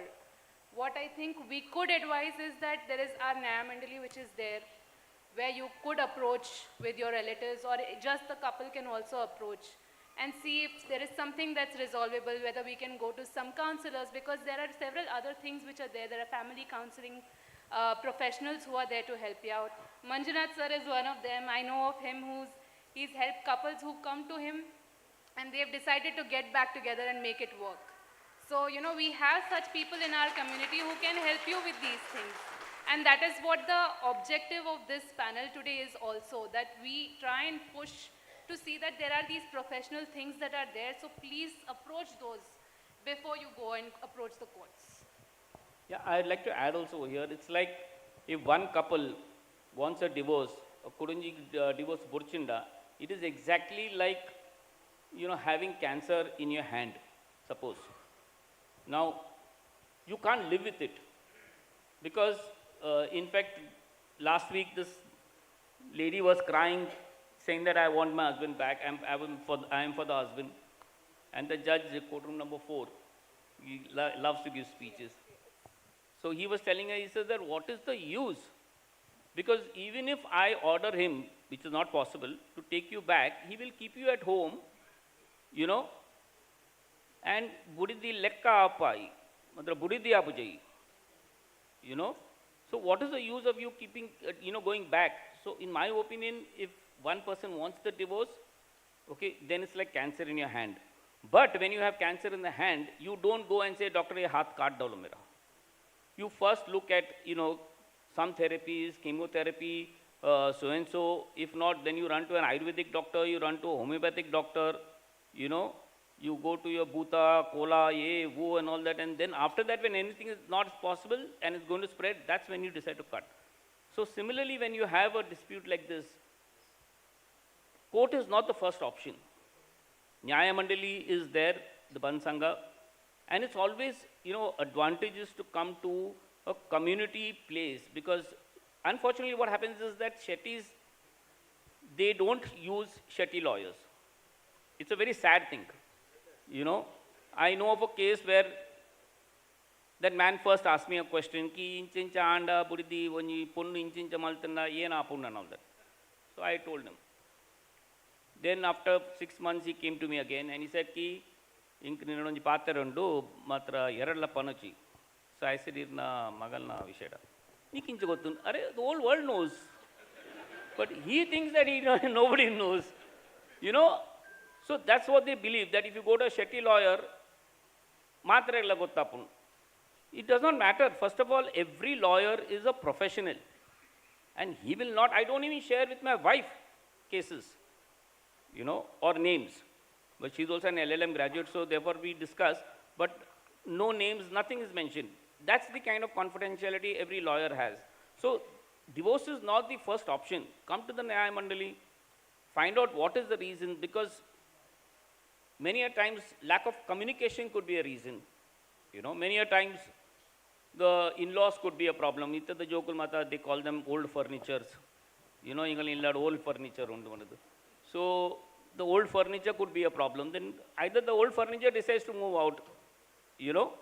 So that is not the last option. If one of them wants a divorce, the other doesn't want, then try various methods, like how she said. You know, there are professional counselors also for this. What you said is absolutely right about not people hesitating to use the lawyers in their own community because they are afraid that the news will spread. But of course, gossip has its own place and professionalism has its own place. Yeah. And even if I have a family matter, I'm fully confident I can come to one of the two of you, and you will not even tell your own spouses or your daughters or your parents, even if they're living in the same house with you. So of course, and I will always choose to come to somebody in my community because they will understand the problems better. Because nobody can understand the problems of a Tulu family better than somebody in our own community, right? The comfort level is always there. Right. And also I feel like there is a sense of belonging in a community togetherness. So you are more invested in probably helping them out than having them fight in courts. So use that to your advantage and come to people within your community to probably resolve this in a better way. And they do it with no interest. See, what happens is there's a girl and a boy, husband and wife, they're having a fight. The wife goes to the lawyer.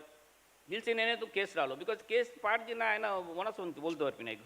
You know, so he will say, "Nene, case dalo, aur hum aapko 15 lakh rupees dilayega." Like right now, there's a matter going on in the family court where the lady is asking for 1,000 crores. You know that case is going on in the 1,000 crores. Now the husband has finally come up to 500 crores, but she says, no, 1,000 crores. So because why? Even a lawyer is instigating her, "Nahi, hum dilayega tumko." But when you come to a counselor, when you come to the Nyaya Mandali, they don't have an interest. You know, they don't make any money out of it. The interest is that you join together and see what is the way to solve it. So that is always the best route first. I think this 1,000 crores and everything is very inspired from Jeff Bezos or Bill Gates. From all these incidents, I think people are just getting inspired. No, I think Hrithik Roshan paid 482 crores. Oh, wow. That's what the Instagram says. Yeah. No. So where does somebody have to file for a divorce? Because let's say, because nowadays everybody is doing a destination wedding. People are having their wedding in Bali. They're coming back to, then they'll stay together married in Bombay. Then after they separate, maybe the wife will go to Delhi or Pune, wherever her hometown is. So where does one have to file the divorce case? You can file a divorce at the place where you got married, or where you were married. You can do that, or the place where you were resided post-marriage, or where you were last residing. And then now, with that amendment that has happened, okay, another advantage to the woman is that she can file a case where she lives. So if the girl goes and many people do it, many women do it, so they'll go temporarily and go and stay in Mangalore and file a case over there, and the poor chap is in Bombay and he has to keep running to Mangalore. So these are the And everything you discussed about all these divorce-related laws, they also apply to a marriage if it's not registered? Of course it does. So just not having your marriage registered does not make it an invalid marriage or something, as long as you've performed it as per the Hindu rites. You've had the Sat Feras. That itself constitutes as a marriage, and you can approach the courts for a legal divorce. And having it registered is not a requirement. But however, it's advisable to have your marriage registered. Yeah, but the law also very clearly says that, it very clearly says that 7 feras you have to do, but also your local or your customs also will prevail. So for example, in Shetty's, earlier Bunts, we never had 7 feras. The Gurkara came and, he would say, okay, you're getting married. Okay, even that is a valid marriage because that prevails in the community. Once somebody gets a divorce decree, within how much time can they remarry? If it's a mutual consent, you can go next day get married. So Sunday you can get married, Monday you can get divorced, Tuesday you get married again, Wednesday. So out of respect, you should leave out the same day. The day you get the divorce decree, you should not do it the same day, just out of respect. Yeah. Yeah, okay. And if it's not a mutual consent, and if it's a contested divorce, Then after the judgment comes, you have a 90-day window where you cannot marry. Why 90 days? Because anyone can go for an appeal. Right, absolutely. I think we are a little bit short on time. I think this is a topic which is, I think, of a lot of interest to all of us, and I think it's a very important topic. And I think we can talk about it for hours on end with both of you. But of course, we do have to wrap up, and I don't think we'll have time for a Q&A. But I think the bottom line of this is, like you both pointed out, that the reason why we took up this topic is not because we want to promote divorce, of course. It's the other way around, in fact, that we want to say that, it's a difficult process, not just legally, not just in terms of costing, but in terms of what the mental strain it causes to the couple, to the children, and also to the respective families who have to go through this. And therefore, that was our purpose of doing this. And fortunately, the Bunts community is a very strong community. It's got deep-rooted values. And we have these forums like the Nyaya Mandal, and we always have these connections which can help us in actually resolving matters so that it doesn't go to that extent. So if anything you want to add in conclusion? Yeah, I think another big sufferer in a divorce is actually not the husband and the wife. It's the children. The children are the biggest victims, and post that are the parents, because I don't think any mother or father would like to see their son or daughter divorced. So the biggest victims are the children and then the parents. So when you take this step, I think you should consider all these factors. Disha, anything you want to add to that? Just, I think, again, emphasizing on the same thing, like getting through a divorce is obviously a financial drain. It's mentally draining, it's emotionally draining. So it's not easy for anybody, and mutual if you have to. And otherwise, please go through our Nyaya Mandali and get the required help and make umpteen efforts and attempts to make this work before you progress to a divorce.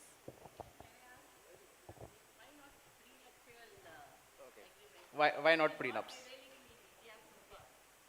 See, prenuptial... I think you will need to explain prenup. Yeah, okay, what is prenup? Sir. Prenuptial is where before the marriage, they do an agreement. Okay? So, ma'am, you can sit. So,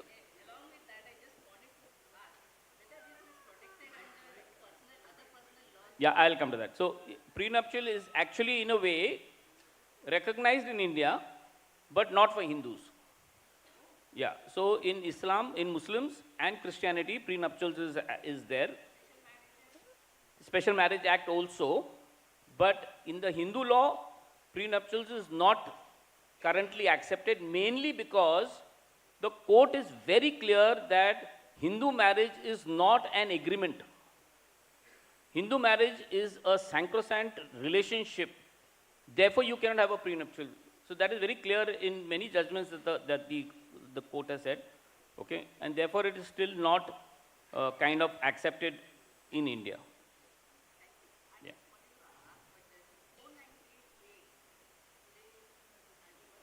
Yeah, 498A, that's under IPC. Yeah. No, the 498 earlier was a non-bailable offense, okay, but now the Supreme Court has realized that, these women also are taking advantage of the act. So Supreme Court has finally woken up, and in fact, there is a whole association of married battered men, okay, because they are all victims of these acts. So now the Supreme Court has very clearly said that no arrest will happen under 498A until and unless it is investigated and the investigating officer says that it is an offense. So you cannot be arrested immediately. And also, the Supreme Court has also seen, because there are many cases where the husband and wife are living together, the in-laws are living in Udupi, sister-in-law is living in Bangalore, they are all part of the 498A, just because they want them to be arrested. Yeah, in America also, yeah.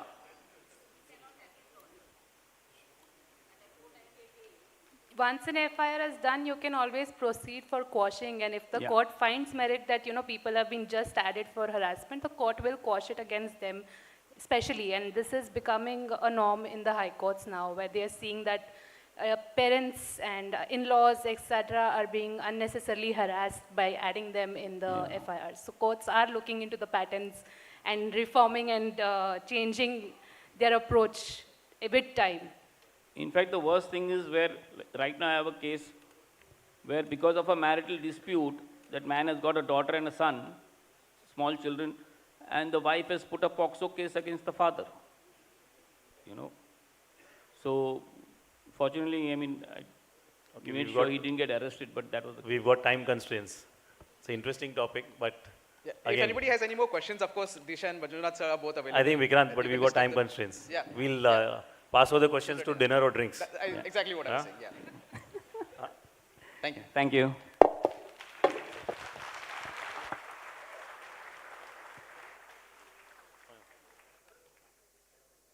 Thank you, wonderful. Manjunath, Disha, and Vikrant.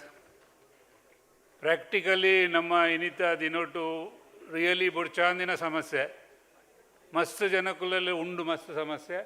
Avenu onji direct practical ರೀತಿಯಲ್ಲಿ ಪೂರ ಪಂಡು ತೋಜೇರು ಐಟಿ ಎನ್ನ request ಮಾತ lawyers ನಗಲು ಇಂಚಿನ cases support ಮಲ್ಪರೆ ಬಲ್ಲಿ before that we should encourage them for the ನ್ಯಾಯ ಮಂಡಳಿ or counsellors or the elders in the family ನಾವು ಐ ರಿಕ್ವೆಸ್ಟ್ ಶ್ರೀ ಅಪ್ಲಾ education chairman Shri Ratnakar Shetty Munkur and past president Shri A Shankar Shetty to just honor our speakers and panelists and the moderator.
Journey of Riswat began in the year 1996 with a dream to make its mark in the global specialty chemical sector. During this period, the company was established and since grown by investing in evolving and sustainable technologies and processes, thereby giving a foothold in key product portfolios across surfactants, specialty chemicals, esters and polymers, pharma excipients and intermediates.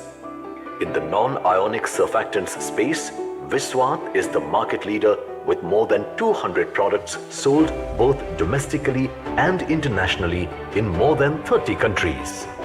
In line with the concept of Atmanirbhar Bharat, a vision of our Honorable Prime Minister, Viswat throughout its journey has adopted in-house know-how, be it in research and development, engineering or continual improvement, and while doing so, has consistently met the requirements of its customers and vendors with respect to quality, quantity and on-time delivery. We strongly believe in creating value for money, for people, for machine, for product and for the environment. While doing so, there is a strong message that for Viswat, sustainability matters. A journey of innovation and excellence. The DD International is now Orashine Essentials, moving forward with the same expertise, commitment, and perseverance, but with a bold new vision for the future. For over 25 years, we've been at the forefront of the fragrance and flavor industry, delivering quality to clients across the globe. With our new OraChem division, we're bringing world-class aroma chemicals to the Indian and global F&F market. We've partnered with global leaders, Alta Oils from Bulgaria and Aroma Seed from Paraguay, to bring the finest aroma ingredients to India. Our newest innovations, Aura Sandal, Aura Santol, and Aura SM Core, are raising the bar for quality in aroma chemistry. In just 2 years, Esho has emerged as a leading fragrance brand in Africa, competing with global names while offering premium, cost-effective F&F compounds and products. Our retail brands, Avoca and Chant, bring premium avocado oil and aromatherapy essentials to discerning customers, led by the visionary Ms. Yashna Shetty.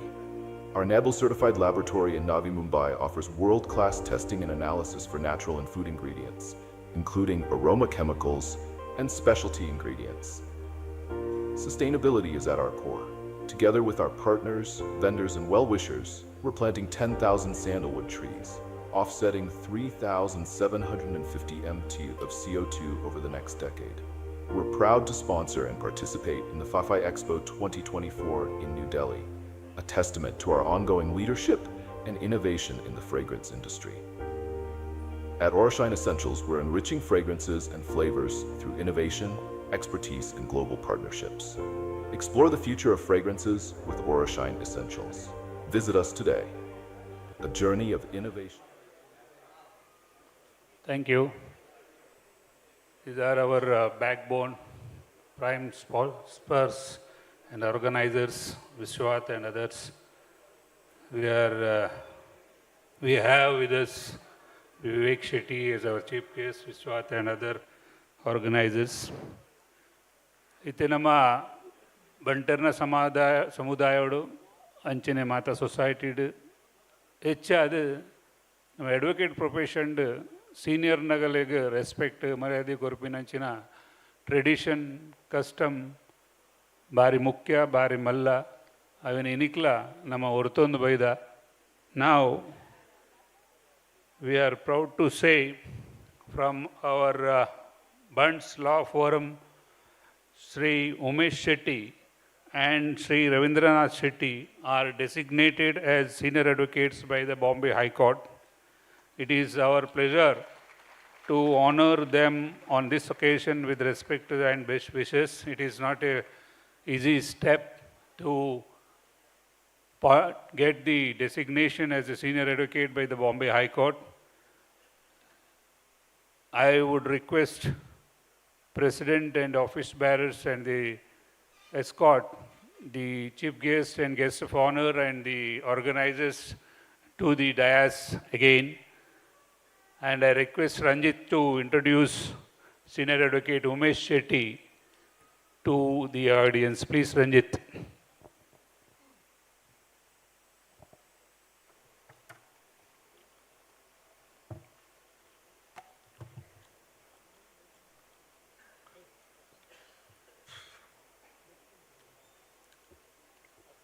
Umesh Anna, good evening. So we have with us Umesh Shetty, a distinguished senior advocate based in Mumbai, known for his dedication to justice and expertise in diverse areas of law. He's a first generation lawyer. He completed his LLB from KC Law College, Mumbai University in 1984 and began his practice in 1985. Starting his journey without any backing, which is very difficult in our profession. Mr. Shetty worked under Advocate Sanjeev Kanchan before establishing his independent practice.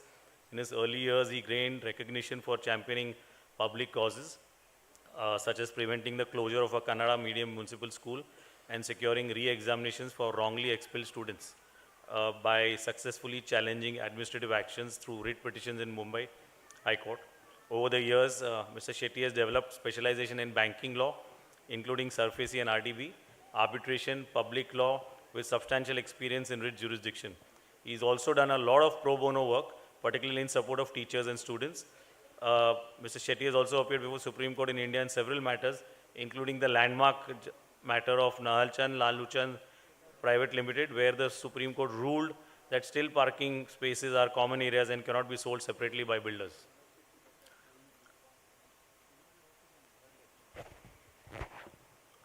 One second. Come.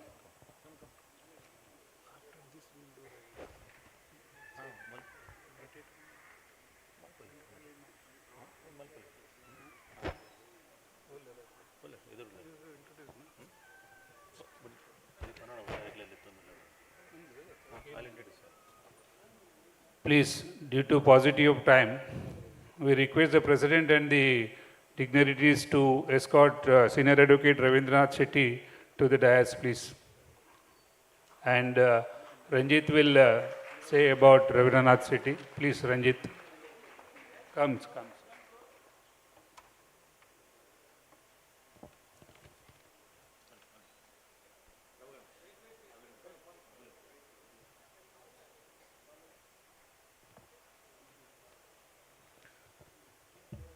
So let me give a small background about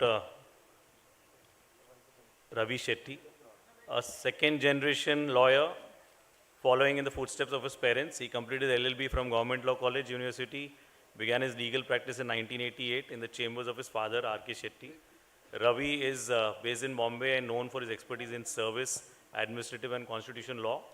He has not only been instrumental in getting justice for highly decorated All India service officers, but has also been on the panel Council for Union of India for over 25 years. Music one. Ravi has also been one of the most heavily briefed service lawyers in Mumbai, practicing both in administrative tribunals and in the High Court. Acknowledging his contribution and dedication to service jurisprudence, he's been designated as a senior counsel, a senior advocate by the Bombay High Court in August 2024. Besides law, Ravi has a passion for farming, where he grows his own food and takes special interest in growing various varieties of mangoes. He's also an animal lover and has a veritable collection of dogs, chicken and cattle.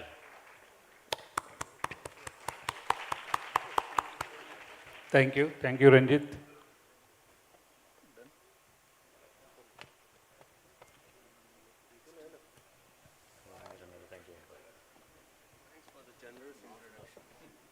Thank you, sir. Thank you, Ravi sir. Thank you, guest. It is a unique program. The dignitaries has to come to the dais and go back. We'll proceed with the next.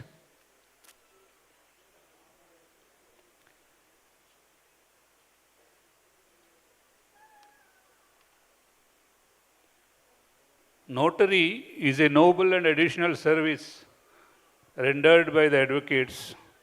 Notaries have great and important role in the field of legal profession. We are glad to announce Union of India has appointed total 20 of our member advocates as notary. With pride on this occasion, we honor all notary from Bunts Law Forum. Not only recently appointed, all the notaries we are calling at a time. Please bear with us. We request all notaries to come to the dais and accept our token of respect and honor. Sri Vikrant will call out the names of all notaries. Please, Sri Vikrant.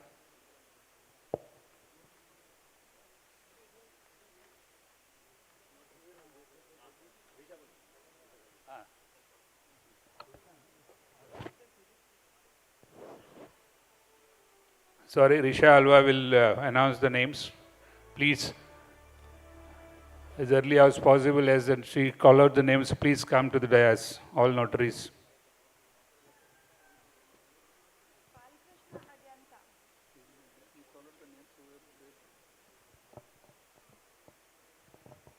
Balkrishna Adyanta, Prakash Hegde, Jayant S. Shetty, Karunakar Shetty, Chandrakala Shetty, Dayanand Shetty, Jagannath N. Shetty, Pradeep Shetty,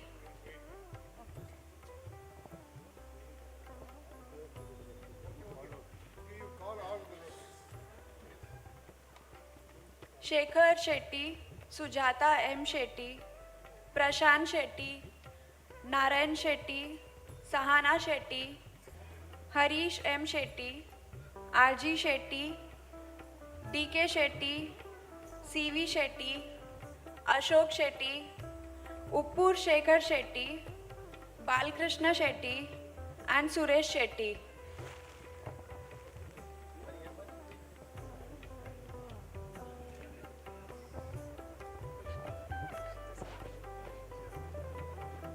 Thank you, Risha. Thank you.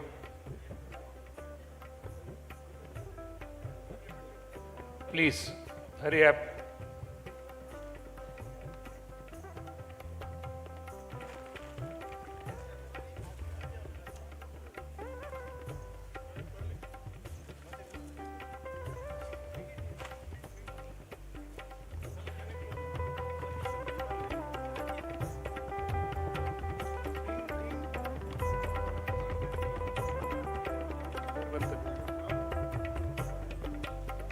Prakash Shigre.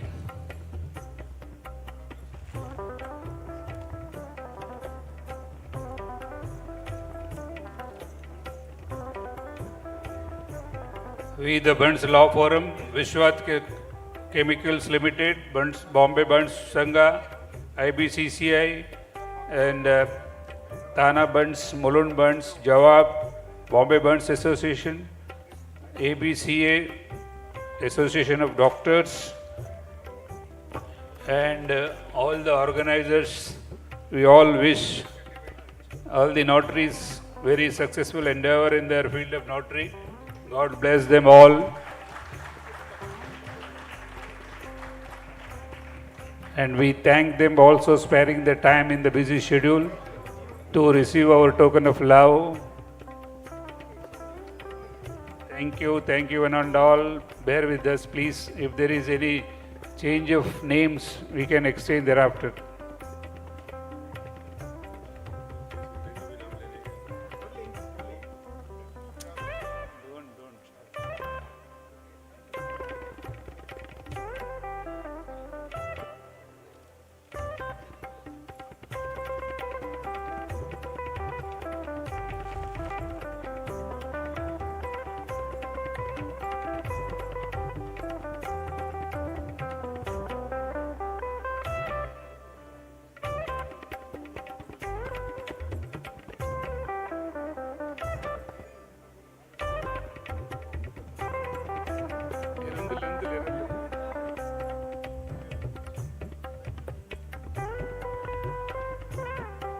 Sudhakar Shetty from Ahar, please come, sir.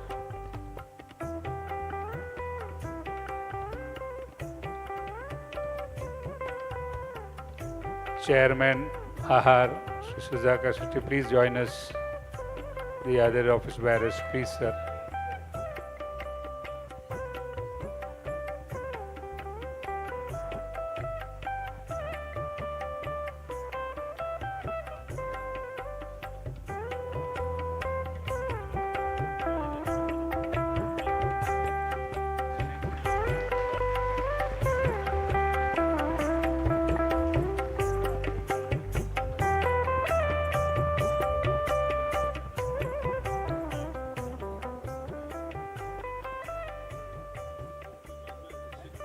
Thank you. Either.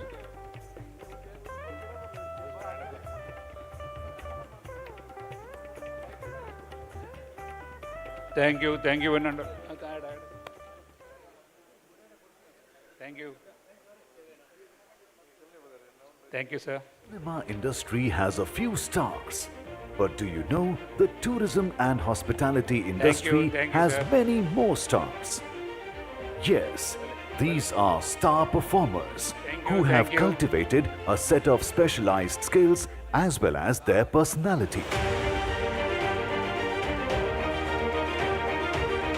They are the real stars in the star rating awarded to leading hospitality brands.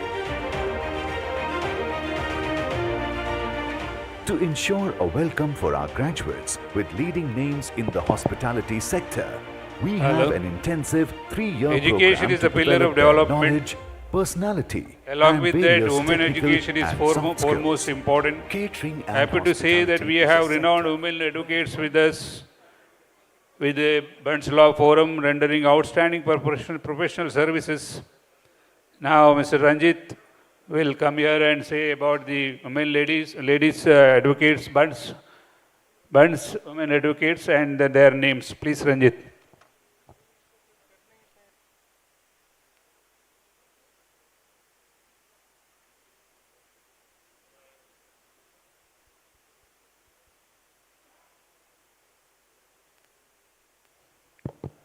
So before no, that's better. This is better. Before I call the women lawyers, I must tell you that, it gives me immense pleasure to take a moment to honor a truly inspiring group of individuals, the women lawyers from the Bunt community. Traditionally, the Bunt community has been known for its conservative values, where professional paths like law were once and unconventional for women. Yet, standing before us today is a testament to the change, a group which broke barriers, pursued higher education, and has stepped into a demanding world of law with grace and grit. I must mention that this journey hasn't been theirs alone. It's been made possible by the unwavering support and encouragement of their families, especially their parents who believed in their daughter's potential and gave them the wings to fly. Today, as a mark of our deep respect and admiration, we invite all the women lawyers from the Bunt community to please come up on stage and receive a memento in recognition of your achievements and the path that you continue to pave for the generations to come. Let's give everyone a huge round of applause, please. I'm requesting everyone to come on stage. We have here with us Priyanka Shetty. One Priyanka. Okay, I see you. Come. You shouldn't have doubted. Your first name had to be yours only. Come, the other one is also there. Come. So we have Priyanka Shetty, Priyanka Ranjit Shetty, then there's Risha Alwa, there's Ritu Shetty. Yeah, please, everyone come. There is Disha Vijay Shetty. Then there is Disha Shetty. Disha was here, one of the speakers. Please, Disha. Sachita. There's Vijay Lakshmi Shetty, but I think I got a message that she can't come. Shreni. She left? Okay. Shreni had to leave. Vidya Shetty. Come, Sujata Shetty. Kirti Shetty. Anushka Shetty. Rutu Shetty. Malini Rai. Amita Shetty. Rupali Shetty. Mugdha Shetty and Namita Shetty. Sachita? Sachita. Namita's not right, right? Okay.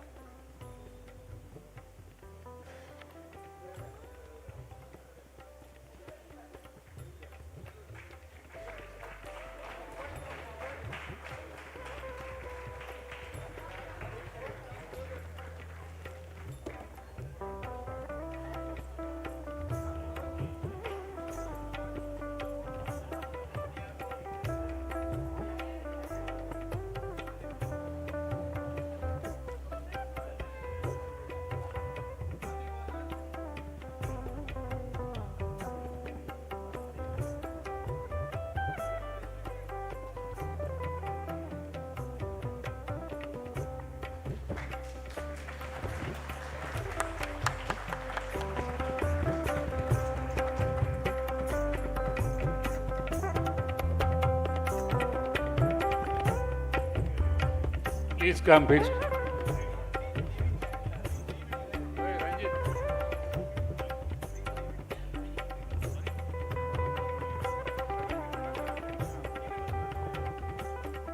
Thank you, Ranjit. We have announced earlier to register the names. Whatever we have received the names, we have accommodated here. I am sorry if any names are left out. Sincerely, it is not because intentional, by not getting the information from the concerned advocate. Please bear with us. We'll proceed further. Anyway, all the best for the women advocates. We expect all the services to our society from the women advocates in all respects. Thanks, one and all. Now we have another panel discussions with the utmost important need of the day is panel discussion on the redevelopment in cooperative societies with the leading senior advocate Ravindranath Shetty and Disha Shetty, advocate partner of Vadya Gandhi, through moderator Ranjit Shetty, advocate senior partner Major Sargas partners. By your expected questions on law, our moderator will include those questions, I think, because we are little running behind the schedule. So they will cover up all your imaginary questions with the moderator. May I request Priyanka Shetty to introduce Disha Shetty. Senior advocate Ravindranath Shetty was already introduced by Ranjit. I request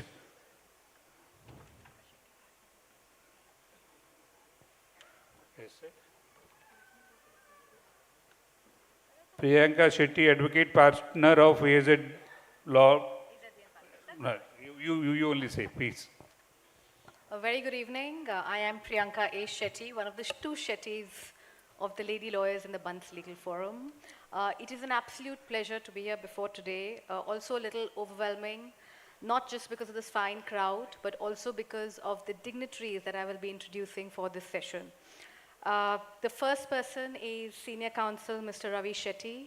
Of course, Senior Counsel needs no introduction, although you have received a little snapshot of his many achievements just 2 sessions before this. While we congratulate him on his much-deserved facilitation today, he has also been requested to be a part of this panel by virtue of his experience as a chairman of the MIG Society. I think redevelopment of the society was almost a failed project, and I am informed that with his leadership and guidance, the possession of this redeveloped society is already handed over. So many thanks and congratulations. Thank you, Priyanka. Please, Ravindra sir and Disha, stage is yours for departing your expert knowledge.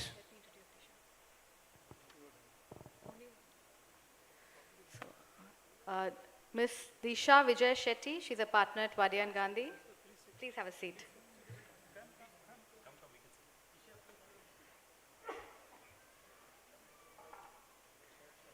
She's a part of the firm's real estate practice at Vadya Gandhi law firm, a national law firm, and her practice comprises real estate litigation and real estate transactions. Her area of expertise includes litigation, dispute resolution, arbitration pertaining to real estate development, redevelopment of properties such as slum rehabilitation, municipal and town planning laws, etc. The moderator here, Mr. Ranjit Shetty, we often call him as Rockstar Ranjit, of course, needs no introduction. He's a senior partner with Argus & Partners, a leading law firm with around 150 lawyers in India, with offices in Bombay, Delhi, Bangalore, and Calcutta.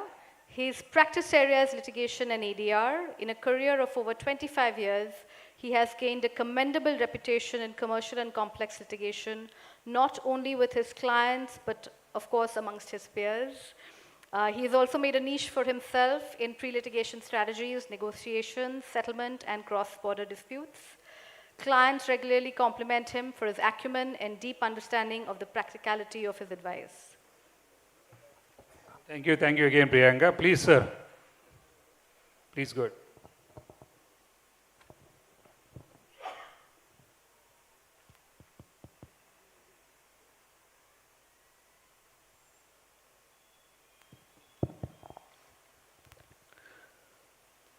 Ravi, I think I'll start with you.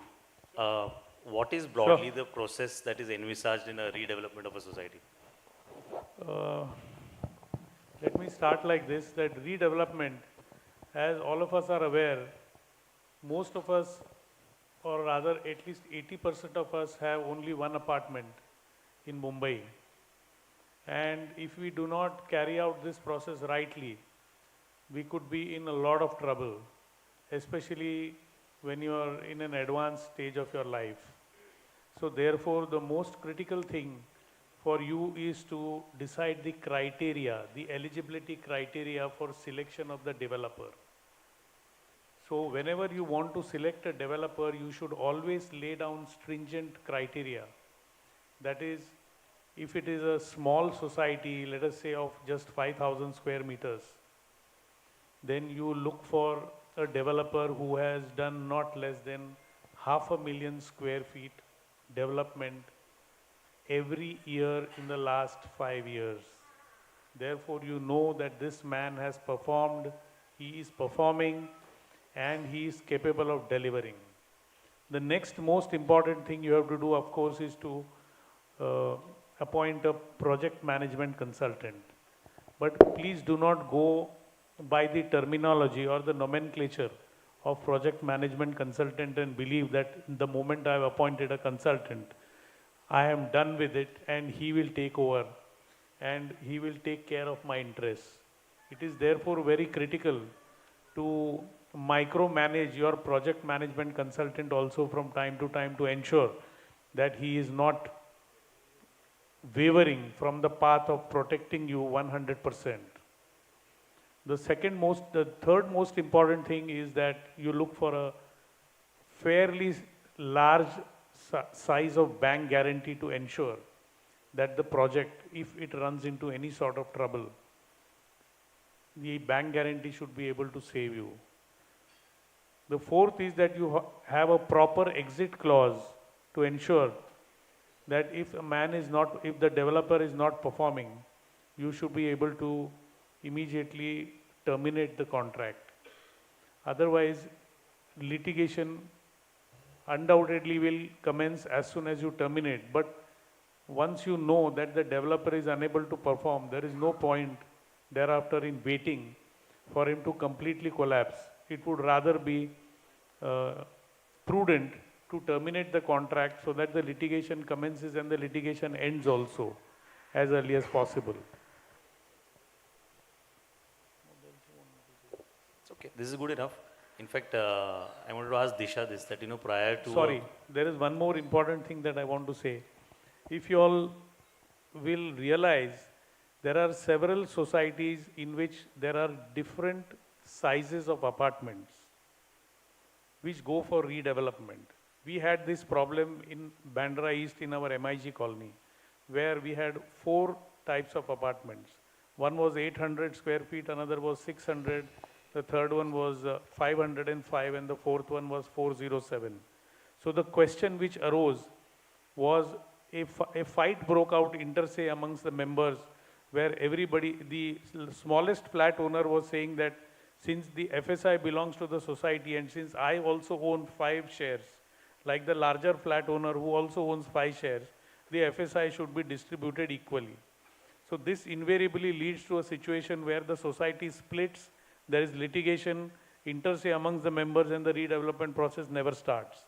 So we came up with a formula for that, which I want to share with you all in the event that you all are living in a society which is going in for redevelopment and which has different sizes of apartments.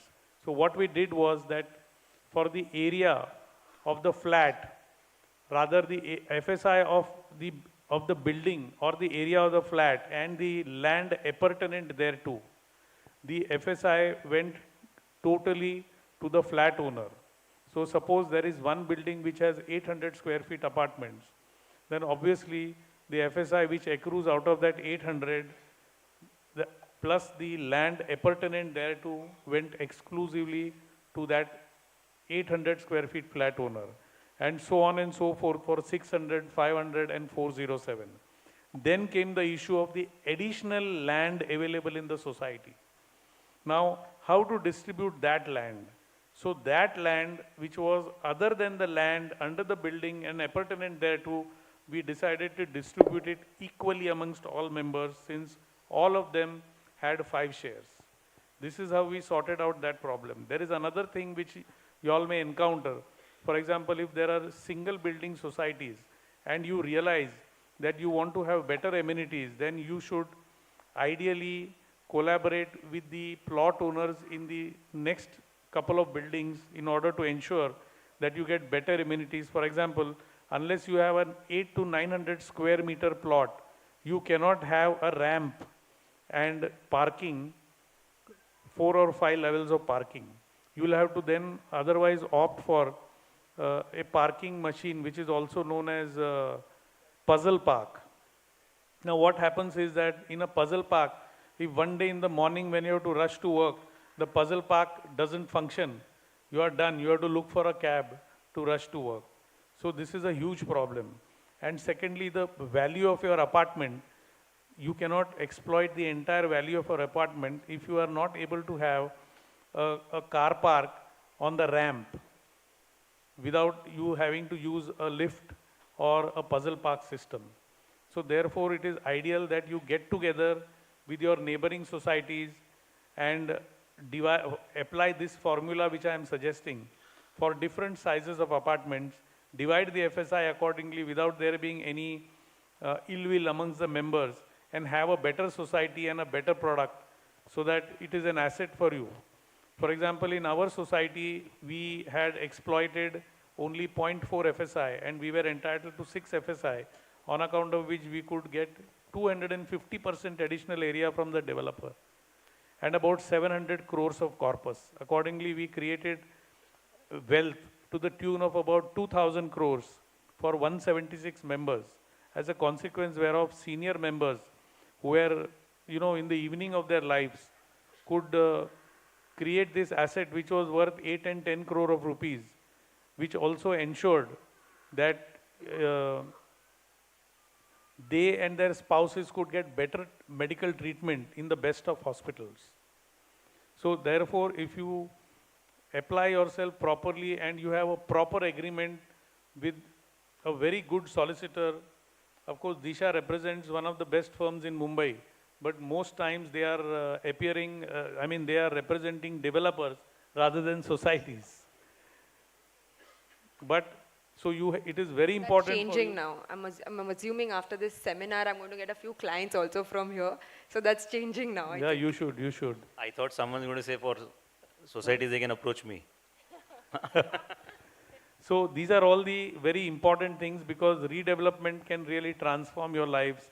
The asset that you own, the sole asset that you own, can start being valued at 2 or 3 times the original price. Then there is one more important thing that I want to share with you all, that in a redevelopment process, you invariably end up getting a corpus from the developer. This corpus gets taxed by the income tax department. So how to avoid that? We thought about it, and then we renomenclatured the corpus, and we called it hardship compensation. And we took up a position in law and in the agreement that on account of our having surrendered our apartment and given it for redevelopment, we are now undergoing untold hardships. And therefore, hardship compensation that we have received should not be taxed. For this, of course, I have to thank my chartered accountant, Shankar Shetty, also. Who's here with us? Who's here with us now, who advised us on how to escape from the tax net insofar as the hardship compensation is concerned, and I successfully litigated, and we managed to save that money from the government. Thank you. So if there is anything else which comes across in the process of Disha saying what she wants to say, then I'll butt in. So just for everyone to understand, Nigul rent Nigul Popar Adaga Nigul rent Getunar Nigul developer. So rent Getanra Bulli, in the agreement you should put it as a hardship compensation, right? No, hardship compensation. Yeah. When they move. Correct. Yeah. That's one. So Disha, prior to a redevelopment process which happens, what steps do you think a society should take? So it's, I think, a very fair question. These days, all the society, since Mumbai has a lot of old buildings, want to go for redevelopment. But what is it that you need to do for going to redevelopment? It is one thing to want to do redevelopment. Second thing is to be ready to go for redevelopment. Now, the most important thing before any society decides to go to redevelopment is to know what you have.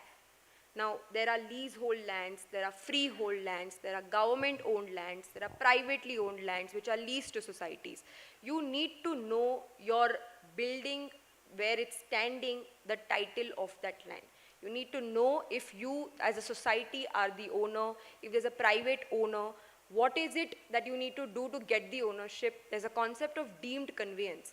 Now, if your society it's a privately owned land and your society does not have the ownership rights, you are supposed to go to the DDLR, file an application for deemed conveyance, get the title ownership of the land in your society's favor, and then probably go to a developer.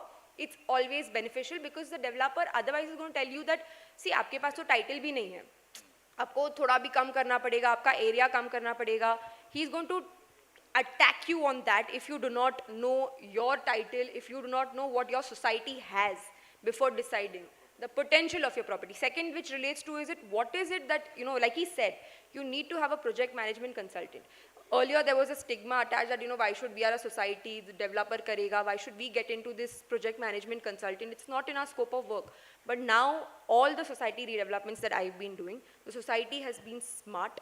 They are very sure that, they will appoint a project management consultant who will do a complete study of the land, who will tell them, आपका society का land 800 square meter है, उसका FSI potentiality is say XYZ, and then this is what you will get, 25% extra area, 35% extra area. The PMC is your guy. Developer is, he will be your guy, but before he enters into a contract with you, he is not your guy. He is a party you want to enter into a marriage with, you've not been married to.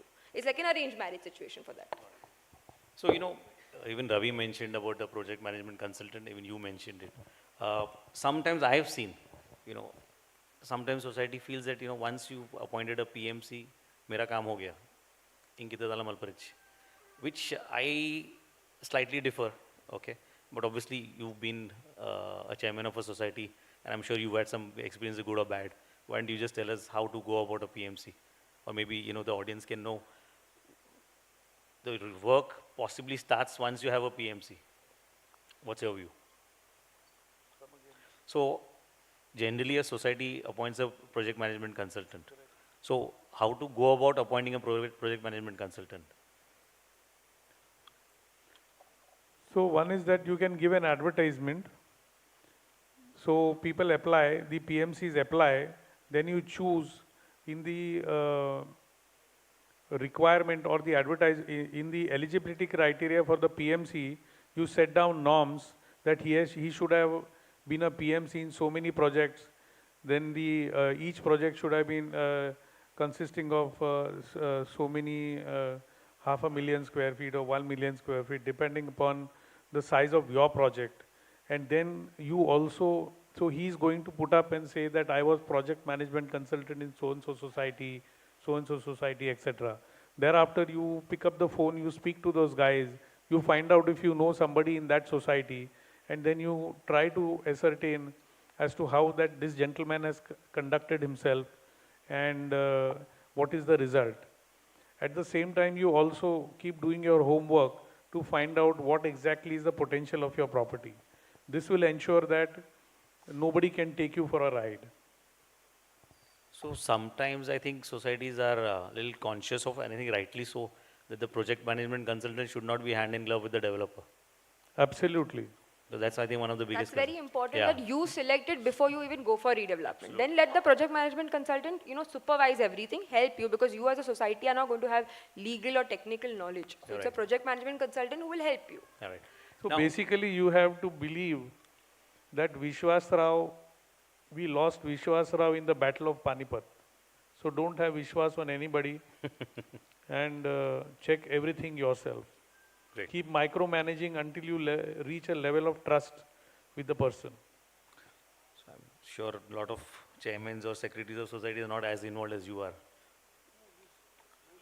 Yeah, sure, I'm sure. So Disha, one thing which, again, whenever some people come to meet me, they always say that, is bank guaranteeing compulsory to be given by a developer? Of course, the fear is that, suppose, he's not able to get the required funds, how does he go about it? So is bank guarantee really very compulsory? It used to be in the middle, it was just, a state of mind that bank guarantee to chahiye, bank guarantee is necessary. Not anymore. It comes under your 79A guidelines. The High Court has now, in a series of judgment, clarified that 79A is only directory. The trend these days, the developers are not willing to give you bank guarantee, and rightly so. The market is a little volatile. For them to be able to, give you a bank guarantee is going to be difficult. But if I am for the society, I will insist on a bank guarantee because my rights have to be protected. If the other alternatives these days, because the developers are so hesitant to give bank guarantee, is you give a earmarked premises concept, where we say that, in the new building, out of the premises coming to the share of the developer, I will save so much till I complete the project, and I will not sell this premises. In case he, stops in the middle, you can take that premises, sell it, get money, and try to construct it yourself. So at least there is some added layer of security. But bank guarantee these days, I at least in the recent past have not seen developers give bank guarantees. Except if you are appearing for societies. If I'm appearing for society, 100% you all are getting a bank guarantee. And tell me, if there's a bank guarantee, if they're agreeable, what is the percentage of bank guarantees? again, it's a $1 million question.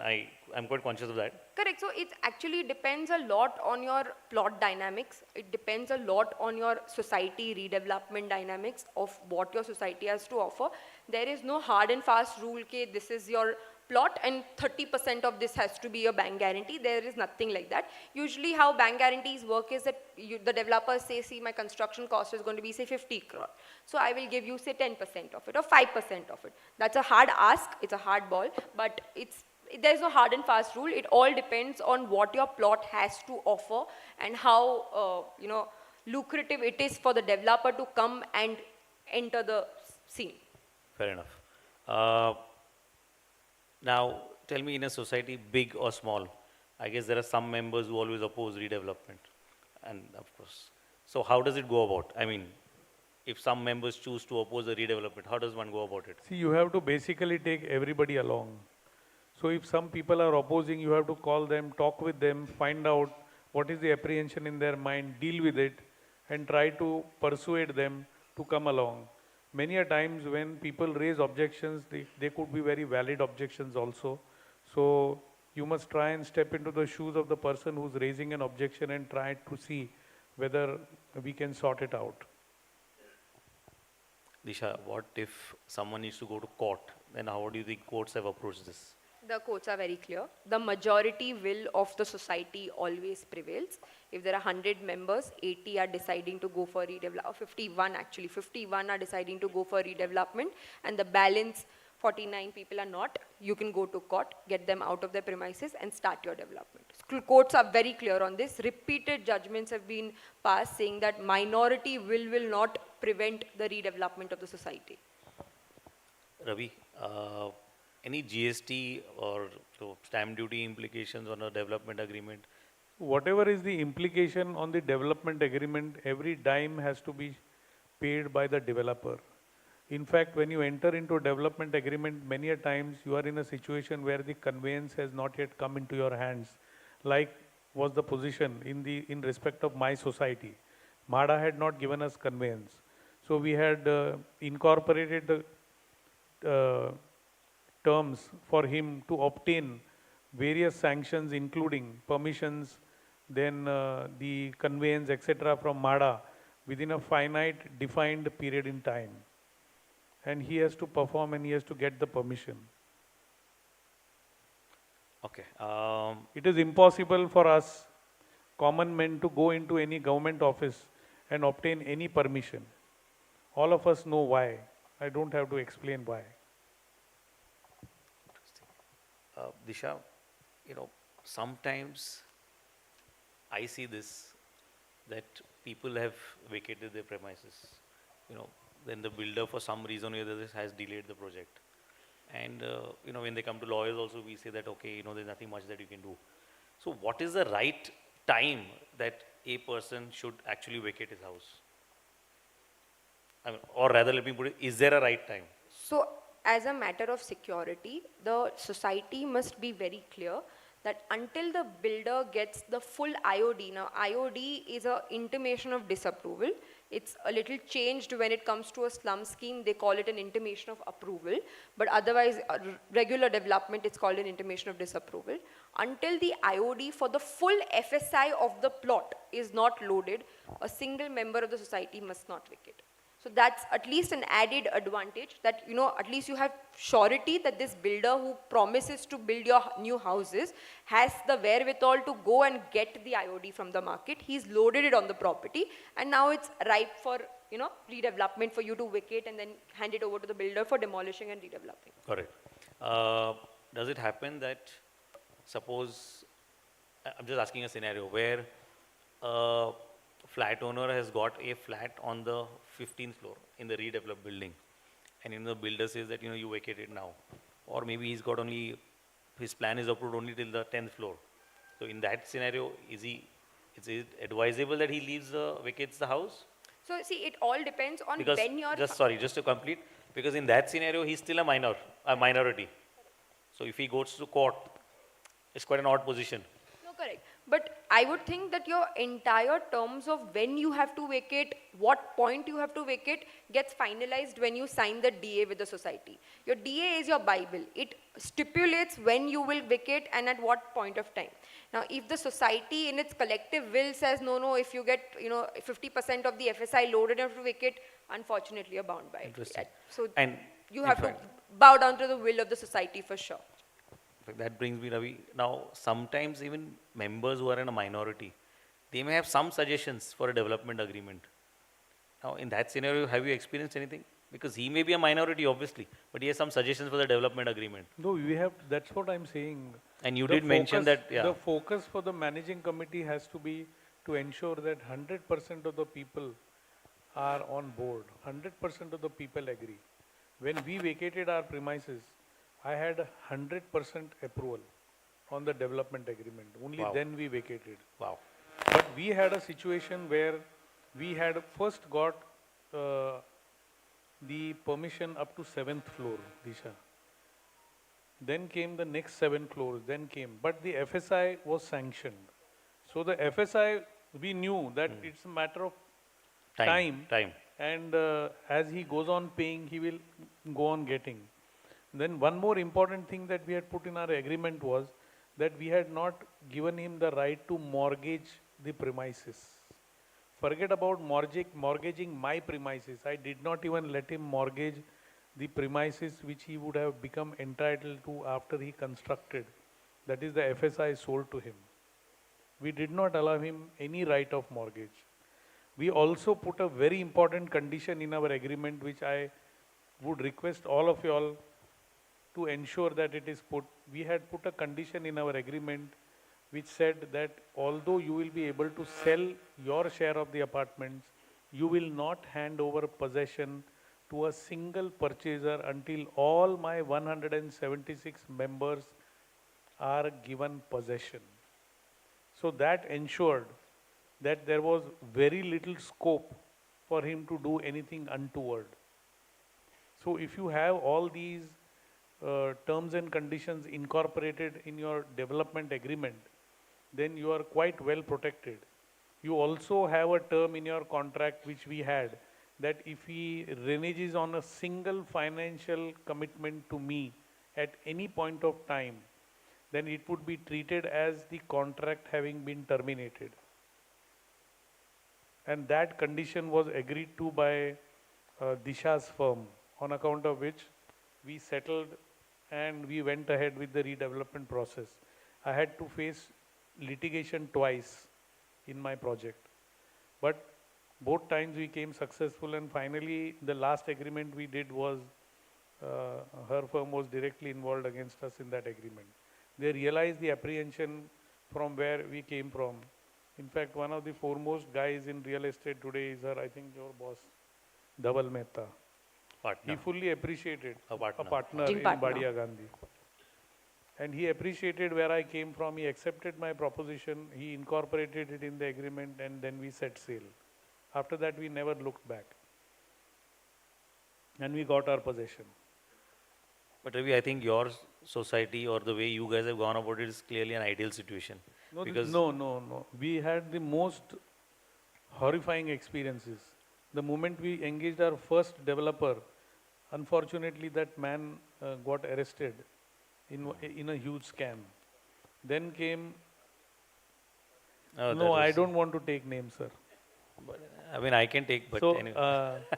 He got embroiled. Afterwards, he was acquitted. Then after he got released on bail, we went ahead with the development. He brought in a JV partner. That JV partner, within 1 year of his coming in, also went bankrupt.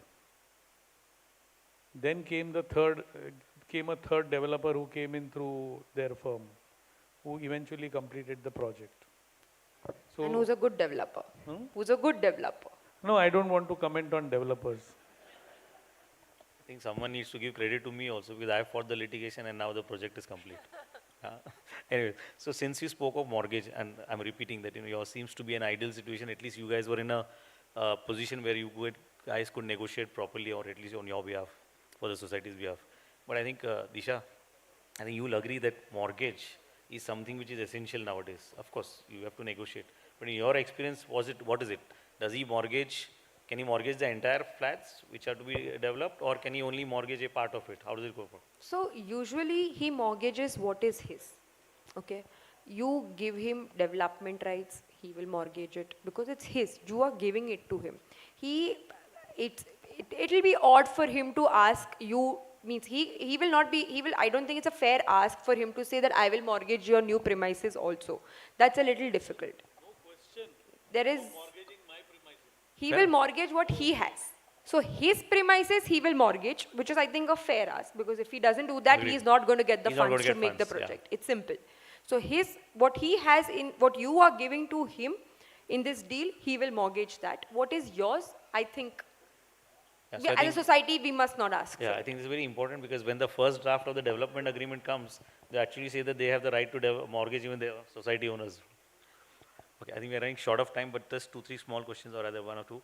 I don't know whether one of you guys have this experience. Can a loft or a terrace area, can that be included in a, suppose I have a loft or a terrace, and when the developer comes for redevelopment, can I say Look, it if as it part is of this? legal and it is part of the FSI sold to you by the developer, when you are an old tenant in the society, then you are entitled to something against it.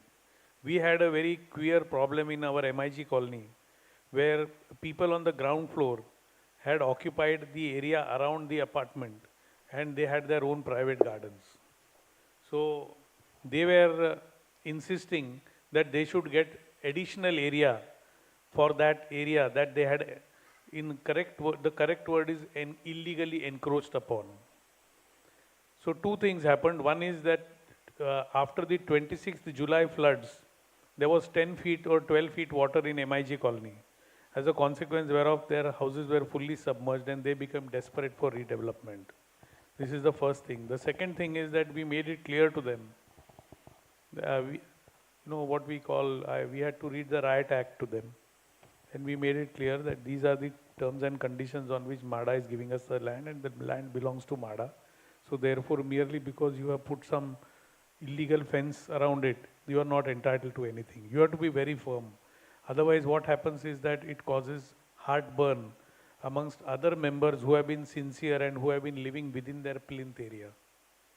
So therefore, any illegal construction, in my opinion, or humble submission, if I may use the term, should not be encouraged to be converted into any additional benefit for the members, because some members sometimes try to blackmail. So you have to just stand your ground. Thanks, Ravi. I think one last question, which both of you guys can try and answer. If a project gets stuck, what is the remedy that the She's the best person. society guys have? So if a project gets stuck, you go as per your agreement. If your agreement provides for a step-in clause, you step into the developer's shoe, you throw him out, and you start constructing it through another person or through your contractor. If not, if it provides for termination, if the society has decided to go for termination and the agreement provides for it, you can terminate, notwithstanding whether or not the development agreement comprises of a termination clause. You can always terminate a contract. You terminate, you go to court, you get the developer out. The courts also don't encourage defaulting developers. If they made a commitment to you to make it in, say, XYZ years, and if they don't abide by that commitment, you go to court, you ask for it. It's a little longer battle because it's the judiciary, but it is still an option where you can get to throw him out and you can get someone else in his place to construct your building. Got it, but that's a scenario where there's a step-in clause. But what happens in a scenario where even if there is no step-in clause? The trend of the season, which is that people declare themselves bankrupt. So that is a little tricky, Yeah. because your 14 kicks in once you get declared bankrupt. There's a moratorium. And I guess the only option is that someone comes by way of a resolution applicant and takes over which like happened. We are recently doing one in the Yeah, NCLT where someone is yeah, coming in yeah, and taking over. Exactly. And of course, in Ravi's matter also, someone then Adani came in and redeveloped the project. One of my clients was an interested party. Okay, I think because of time constraints, I think this was the last question. This session ends.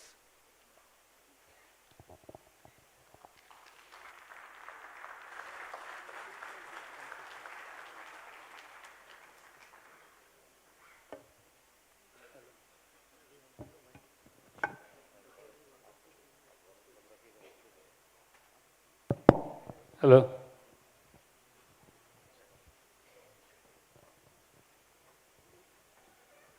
Just 1 second. May I request NB Shetty and Mahesh Shetty, Vice President Bunts Sangha, to honor the Senior Advocate Ravindranath and Disha Shetty and the moderator, please.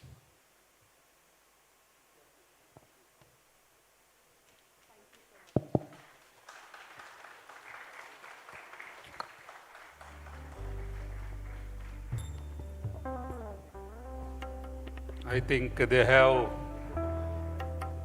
delivered their knowledge to us wonderful.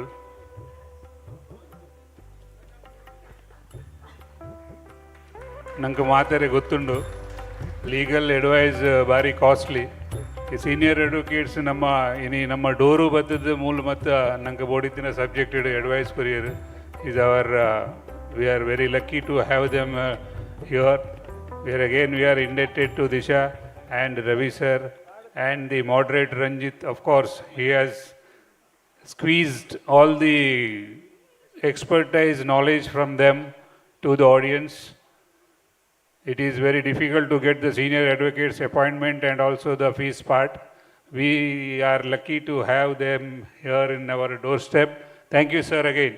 Now moving ahead, we have a short slide by Kadandala Parari Prakash L. Shetty Advocate, our former secretary, because due to Arna Illad Nema Kolaitinatesra, there is urgent board and that style, he will just talk about the past history of Bunts Law Forum, how we reached today at this stage. Today is the legal conference the Bunts Law Forum is holding, so that every people of our community should be benefited and should get the knowledge of law.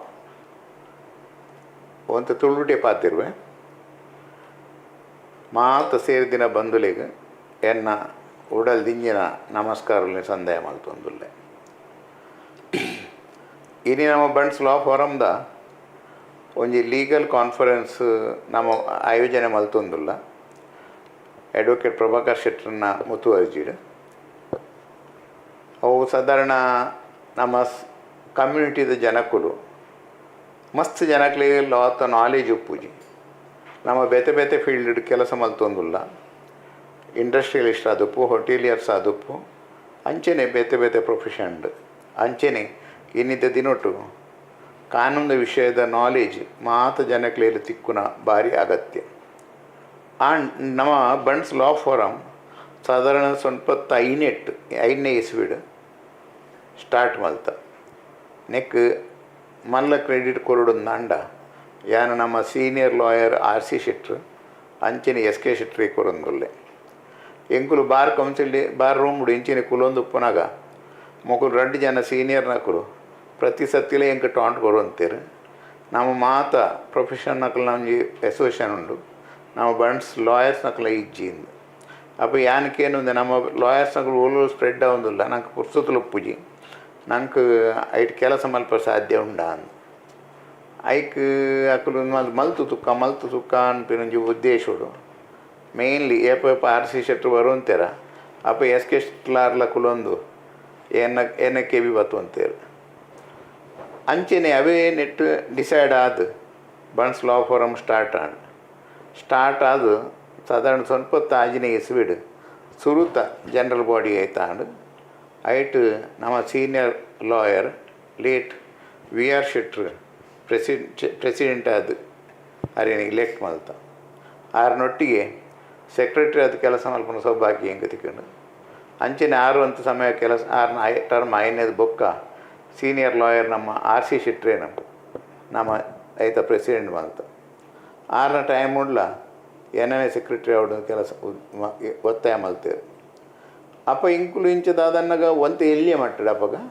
Just starting ಓಲ ಸಂಘ ಸಂಸ್ಥೆ start ಮಲ್ಪನಾಗ ಐತೆ ಪಿರವು ಕೆಲಸಲು ಮಸ್ತ್ ಉಪ್ಪುಂಡು ಅವತ್ತಂದೆ ಲಾಯರ್ಸ್ಗಳು ಪ್ರತಿ ಇಡೀ ದಿನ court ಬೀದಿ ಉಪ್ಪುನಿರ್ದ ಹತ್ರ ಅಕ್ಲಿ ಬಾಕಿ ಹೆಚ್ಚಿಗೆ ಸಮಯ ತಿಕ್ಕುಜಿ ಅಂಚೆ ಸಮಯ ಎತ್ತೊಂದು ಅವಳಿ ಕಮಿಟಿ ಮೀಟಿಂಗ್ ಮಾತ ಮಲ್ತದ ಎಂಕುಲು ಐನಂತ ದುಂಬುಕೊನೆಯ ದುಂಬುಕೊಯ್ನೇನು ಬೊಕ್ಕ ಆರ್ ಸಿ ಶೆಟ್ರನ್ ಟರ್ಮುಲಾಂಡ್ ಅಪ್ಪಲ ಎಡ್ಡೆ ಕೆಲಸ ಮಲ್ತೊಂತುಂಡು ಬಾತ ಜನ ಬತ್ತಿನ ಏರ್ಲ ಹೆಲ್ಪ್ಗೆ ಬತ್ತಿದಂದ್ರೆ ಅಕ್ಲಿಗೆ ಹೆಲ್ಪ್ಲ ಮಲ್ತೊಂತುಂಡು ಜನಕ್ಲಿಗೆ ಲೀಗಲ್ ನಾಲೆಜ್ ಕೊರ್ಪಿನ ಈ ಕೆಲಸಲ ಅಕ್ಲಿ ಅಂತ ಅಸಿಸ್ಟೆನ್ಸ್ಲ ಮಲ್ತೊಂದುತ್ತ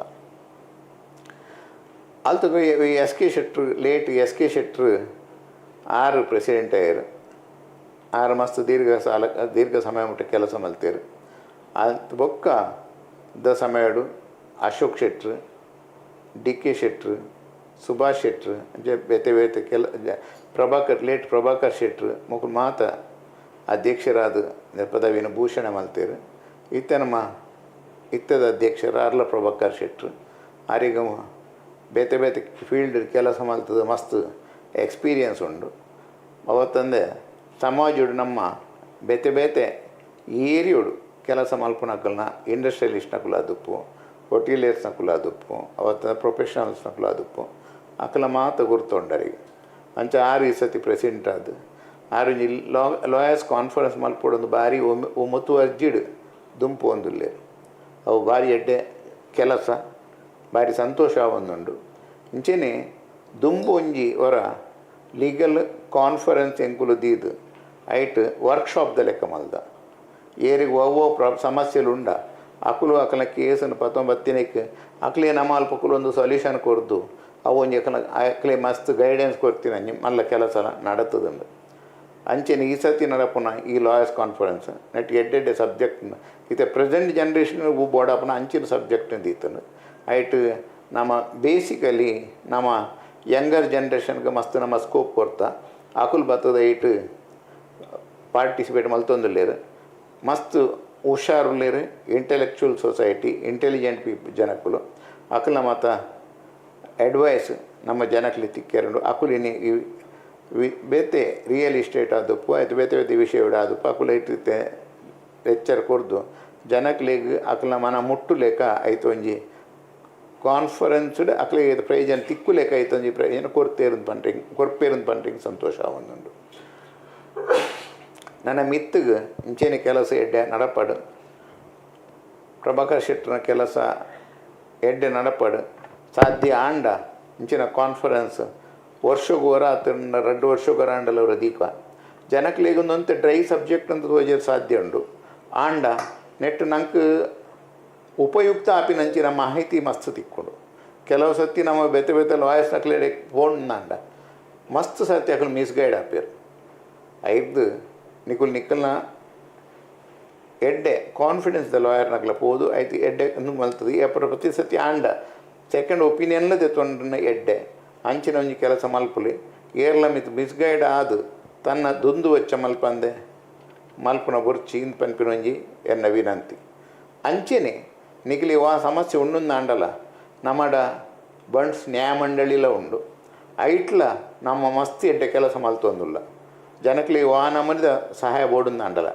ನಮ್ಮಡ ಆರ್ಬಿಟ್ರೇಷನ್ ನಮ್ಮಡ ಸೋಲ್ ಮಲ್ಪರ ಆಪಡ ಕೋರ್ಟ್ ಪೋಂದೇ ನಿಕ್ಲಿ ಕೆಲಸ ಮಲ್ಪರ ಆಪಿಲೆಕ್ಕ ಇತ್ತೆ ನಂಗೆ ಕೈಟ್ ಮಲ್ತು ಕೊರ್ರೆ ಆಪುಂಡು ಅಂಚಿನ ಮಲ್ತೊಂದುಲ್ಲ ಸಾಧಾರಣ ಅವಳು ಒಂಜಿ 10-25 ವರ್ಷದಿಂದ ಕೆಲಸ ಮಲ್ತೊಂದುಂಡು ಇದ ಮುಟ್ಟ ಸಾಧಾರಣ 400 ಮಿತ್ತದ ಕೇಸದ ವಿಲಾವರಿ ಮಲ್ದನಂದು ಪಂಡಲ ಇಂಕ್ಲೇ ಸಂತೋಷ ಆಪುಂಡು ಐಟ್ ನಿಕ್ಲಿಯ ಬೋಡ್ತಿನ ಐನ ಎಂಚಿನನ್ನಾಗ ತಮ್ಮ ಆಸ್ತಿದ ಜಗಳ ಅವತ್ತಂದೆ ವಿವಾಹದ ವಿಷಯಡು ಬತ್ತಿನ ವಿಷಮತೆ ಐತ ಮತ್ತು ಇತ್ಯರ್ಥವನ್ನು ಮಲ್ಪರ ಬಾರಿ ಸಾಧ್ಯ ಉಂಟು ಕೋರ್ಟ್ ಹೋದು ದುಂದು ವೆಚ್ಚ ಮಲ್ತದೆ ಸಮಯ ವೆಚ್ಚ ಮಲ್ತದೆ ಜೀವನ ಬರ್ಬಾದ್ ಮಲ್ಪುನದಲ್ಲ ಅಗತ್ಯ ಇಜ್ಜಿ ಎಂದು ಯಾನೊಂಜಿ ಸಂದೇಶವನ್ನು ಜನಕ್ಲೆ ಕೊರೊಂದುಲ್ಲೆ ಬಂಟ್ಸ್ ನ್ಯಾಯಮಂಡಳಿ ಅಂಚೆನೆ ಬಂಟ್ಸ್ ಲಾ ಫಾರಂ ರಡ್ಡಲ ಒಂಜೇ ನಮೂನೆದ ಬಾಡಿ ನಮ್ಮ ಜನಕ್ಲಿಗೆ ಏಪಲ ವಾ ನಮೂನೆ ಸಹಾಯ ಬೋರ್ಡ್ ನಾಂಡಲ ನಮ್ಮ ಪೂರ ಲಾಯರ್ಸ್ನಕುಲು ತಯಾರುಲ್ಲೇರು ಅಕ್ಲಿ ಹೆಲ್ಪ್ ಮಲ್ಪೆರೆ ಬೊಕ್ಕ ಕೋರ್ಟ್ ಹೂ ಮ್ಯಾಟ್ರ್ ಪೋಡುಂದಾಂಡ ಐನ್ ಮಾತ್ರ ಕೋರ್ಟ್ ಕೊನ್ಲಿ ಬಾಕಿದ ಮಾತ ಮ್ಯಾಟ್ರನ್ನ ಕೋರ್ಟ್ ಹೋಪಿನ ಅಗತ್ಯಜಿ ಕೋರ್ಟ್ ಪೋಯಾರಂದಾಂಡ ನಿಖಲ ಸಮಯಲ ಬರ್ಬಾದು ದುಡ್ಡುಲ ಬರ್ಬಾದು ಶಾಂತಿಲ ಬರ್ಬಾದು ಐಕತ್ರ ಪೊರ್ಲುಡು ಎಡ್ಡೆಡು ಜನಕ್ಕುಲು ಶಾಂತಿಡು ಸುಖ ಸಮೃದ್ಧಿಡು ಉಪ್ಪುಲೇನು ಪಂಡದು ಯಾನ್ ದೇವಡ ಪ್ರಾರ್ಥನೆ ಮಲ್ತೊಂದು ಎನ್ನ 2 ಶಬ್ದಗೂ ಮುಕ್ತಾಯ ಕೊರೊಂದುಲ್ಲೆ ಧನ್ಯವಾದ ಜೈ Hind good evening to all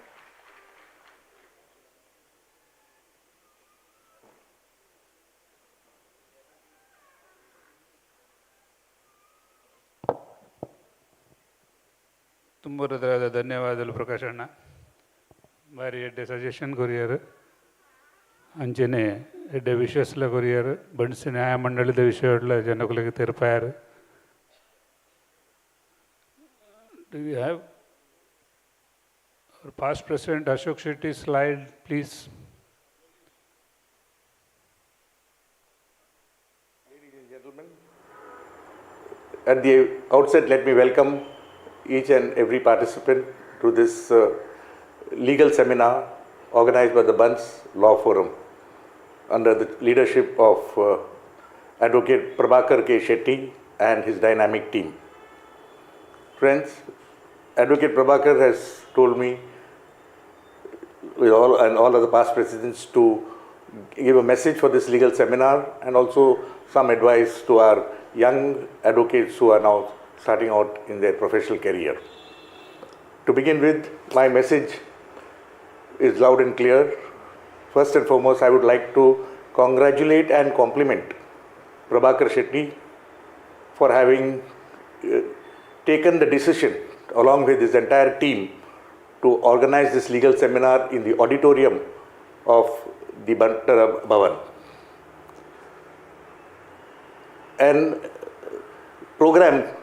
An entertaining program will always get a good crowd, but to have a program like a legal seminar in such a big auditorium with such a big capacity, it requires a lot of confidence, and I'm really happy that he has taken along with his team this decision to have it here, and that shows the confidence that is there in him.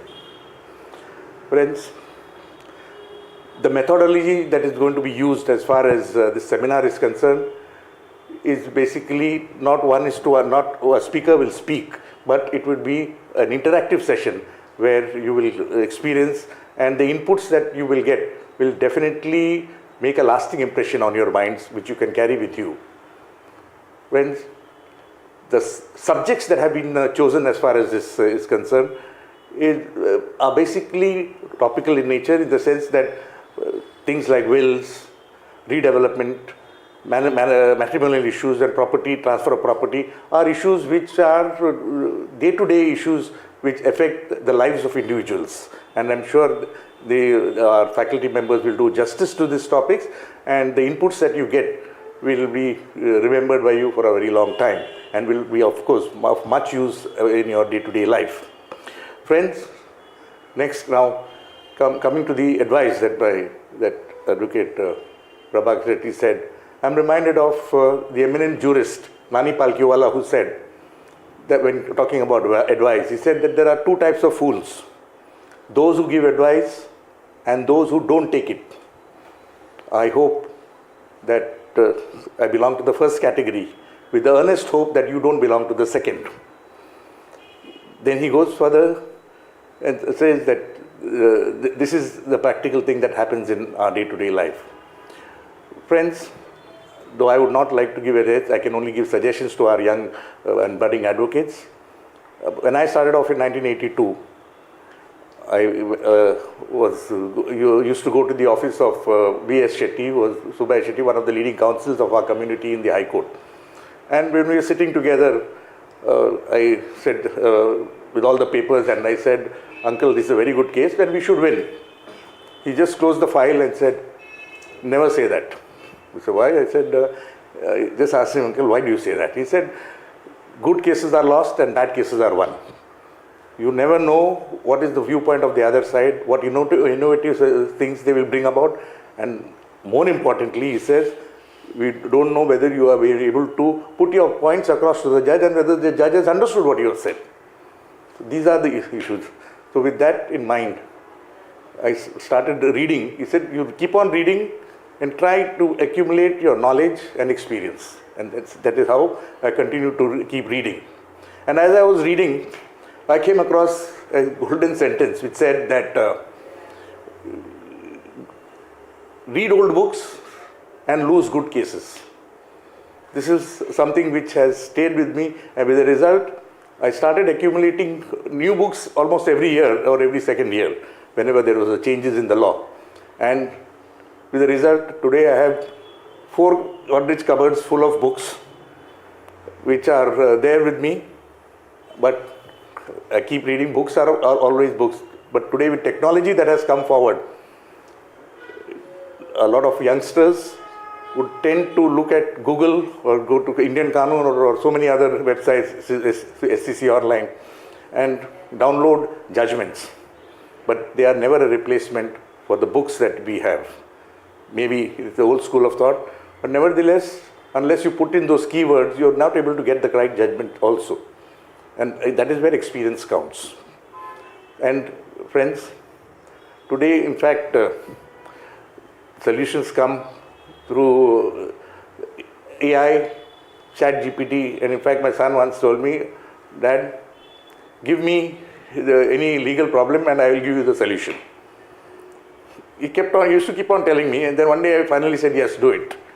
And he put it on chat. He said, this is something very different. He said, he put it on that and gave me a solution. Ladies and gentlemen.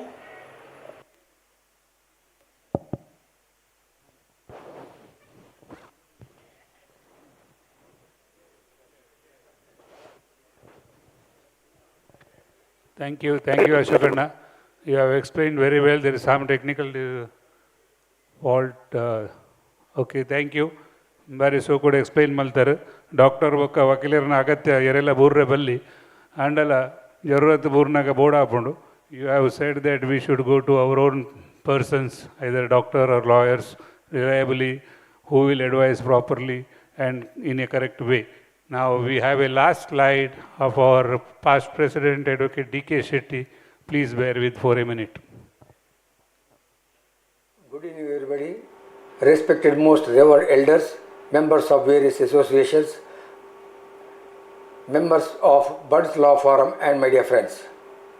Being a past president of Bunts Law Forum for 4 years, from 2018 to 2022, and now a sitting president of Bombay Bunts Association, it's really a matter of great pride and pleasure to me to be a part of this very, very special legal seminar in the midst of such a wonderful gathering. Bunts Law Forum had organized several legal seminars here before too, in association with other Bunts organizations. However, today's seminar attracts special significance as our president was successful in involving various associations of Bunts, not one or two, but 9. Bunts Law Forum, which was formed in the year 1996 under the presidency of Advocate V.R. Shetty, followed by Advocate R.C. Shetty, Advocate S.K. Shetty and others, had seen peak period as well as lull period. It was not very active for quite some time. However, then Advocate Ashok D. Shetty took the reins of the forum. Advocate Ashok Shetty had a different organizational skill. Under the leadership of Ashok Shetty, the forum became very active once again and undertook several initiatives and activities, legal as well as recreational. I succeeded Advocate Ashok D. Shetty as president of the forum in the year 2018. During my tenure, the forum organized 2 legal seminars, one in association with Jawab, with an active support of the then president of Jawab, Mr. Jai Prakash Shetty. In this seminar, our senior lawyer, Advocate Padmanabh Shetty, delivered lecture on labor matter vis-a-vis employers as well as employees. Advocate Manjunath Shetty addressed the gathering on family and matrimonial disputes. And another seminar was in association with Mulund Bunts, with an active support of Mr. Vasant Shetty, the then president of Mulund Bunts. In this seminar, our senior lawyer, Advocate Balakrishna Adyantaya, spoke on various issues concerning immovable properties, will, gift, sale deeds, nominations, self-acquired as well as ancestral properties. He specifically and emphatically told that nomination was not a transfer of title but was only a ways and means to transfer. Both these seminars were runaway successful. However, thereafter, my rest of the term was plagued with the COVID-19 pandemic. I had several programs in mind during my tenure as president, but the same could not be fulfilled due to severe pandemic situation. However, despite severe pandemic followed by stringent standard operating procedure. We could successfully conduct our periodical MC meeting virtually through webinar. All this could be possible by only because of the positive mind setup of our enlightened members and their active support. Regarding felicitation of our senior members, we had identified all senior lawyers who had enrolled themselves as members of the Bar Council 50 years back or more than 50 years. In our AGM, we had felicitated all the senior lawyers in grand manner. Now coming to the recreational part. Irrespective of age factor, whether young or old, we need to move out of our routine daily course and hectic Mumbai life for some meaningful recreation to keep ourselves hale and hearty. There are many healthy ways to keep life interesting and keep connected. Picnic is one of them.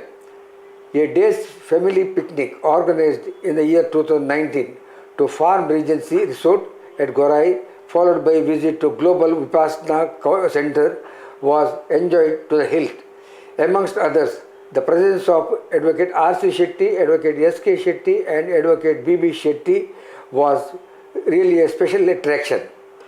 Second picnic was planned 2-3 times but could not be materialized again due to pandemic situation. Many members were disappointed, but the most disappointed member was our young heart, Advocate S.K. Shetty. While our office bearers were pillars of support to me, my elders, namely Advocate R.C. Shetty, Advocate S.K. Shetty and Advocate B.B. Shetty were my real special inspiration. Friends, let's maintain our bonding as strong as steel, our relationship as sweet as honey, and keep connected at all times. With this fond hope, I wish today's legal seminar a grand success. Thank you. Good evening, everybody. Thank you, DK sir. You have explained in detail to the audience how you have rendered the services to Bunts Law Forum and exercised all the options available to give the legal knowledge to the public. Thank you, sir. Now we will immediately go on to our stage program. Matters affecting the interest of the hotel industry, We request resulting in positive verdicts. the President and the Vice President to escort the Chief Guest of Honor to the dais. Please. President, sir. Members can avail expert opinions on various subjects like VAT, GST, income tax, Slow down the volume, boss. PF, labor, MCGM, FSSAI, excise, copyrights and police from professional experts and committee chairmen. To save the time, we have recorded the speeches of the past presidents and the Prakash Shetty, but anyhow, we have crossed the limit. Fast. Etc. are available at special rates for Ahar members. Please, sir, please. Programs pertaining to the hotel industry are held regularly for the benefit of members and their employees. CSR activities for the benefit of the employees in terms of health camps and student scholarships for employees. Please take your seats, sir. They will come.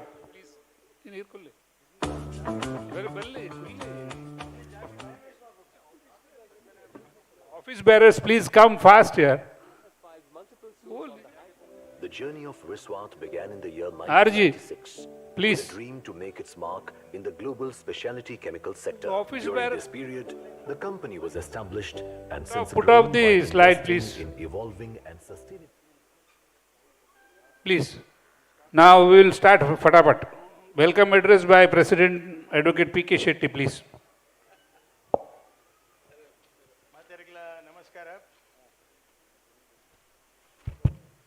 Good evening, everybody. I'll finish in just 1 minute. I welcome Sri Praveen Boja Shetty, President of Buntsanga Mumbai, who is instrumental in holding this mega seminar. His desire was to hold such seminar in a big scale. I welcome you, sir. I welcome Sri Vivek Shetty, Chairman, Managing Director of Vishwat Chemicals and Trustee of Buntsanga Mumbai. His company Vishwat Chemical is the prime sponsor for the seminar. I welcome you, sir. I welcome all the sponsors, Vishwat Chemical, Aura Shine Essentials, Bunts Higher Education, Ahar, Canara Tours and Travels, Vasudha Chemicals and Growmore Financial Services. Welcome to all of you. I welcome all 8 Buntsanga organizations, Buntsanga Mumbai and regional committees. Bombay Bunts Association, Mulund Bunts, Association of Chartered Accountants, IBCCI, Jawab, Doctors Association and Thane Association. All chairmen of Bunt Sangha, colleges, past presidents, Bunt Sangha and other dignitaries sitting in front of the stage. I cannot forget our past presidents R.C. Shetty, Ashok Shetty and D.K. Shetty and my own professional colleagues, members in Bunt Sangha Forum who supported this seminar. I welcome you all wholeheartedly to the seminar. Thank you. Thank you, President sir. Now we'll move on to short introduction of our today's chief guest, Praveen Bhoja Shetty. Yan dalarna ಬಗ್ಗೆ ಮಾತಿರಲ್ಲ ಗೊತ್ತಿತ್ತಿನ ವಿಷಯ ಮಸ್ತದಲ್ಲ ಪನೋಡೊಂದಿಜ್ಜಿ but it is our respect. Annala engalanji dharma. Very short, in a minute I'll just say. Everybody knows, but I'll only say that he is son of Elluru Mallabettu Paradi late Bhoja Shetty and Narina Bhoja Shetty. He is running tax consultant in the name of Mrs. Praveen Bhoja Shetty and now the branch is as wealth creators. Now everyone is stopping me, therefore I am moving ahead. Please sir, pardon me, pardon us to cut short and not to complete it. With your permission, with your liberty, we will close it there. Now I request President and the office bearers to honor Chief Guest Praveen Bhoja Shetty. Please hurry up.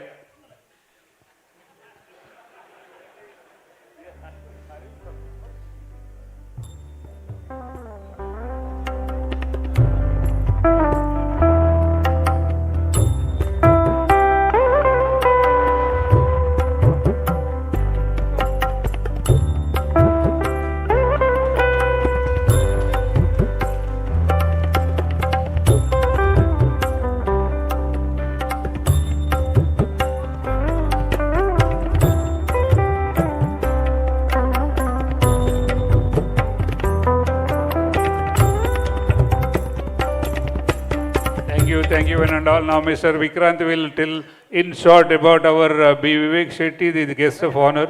Please Vikrant, hurry up.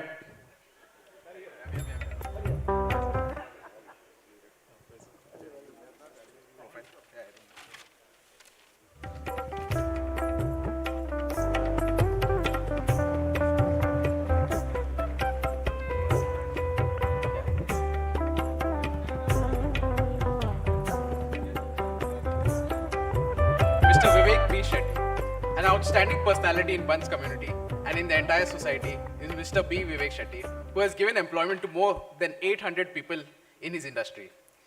He is the provider of livelihood for more than 800 families. Everyone is familiar with him. After initial education from his native place in Bangalore, he completed his master's degree in commerce from the University of Mumbai. He is the chairman of Viswat Chemicals Limited, a specialty chemical manufacturing company having its manufacturing base at Ambernath, Thane district, Maharashtra, and in Dahej, near Baroda, Gujarat. 40% of company's products are exported to more than 36 countries all over the world, which received ICC Award for Excellence in Management of Environment in 2017. He believes that education alone can contribute to the progress of an individual, communities, or the nation as a whole. Hence, through Bunt Sangha Mumbai, he has been providing for quality education to the masses at an affordable cost.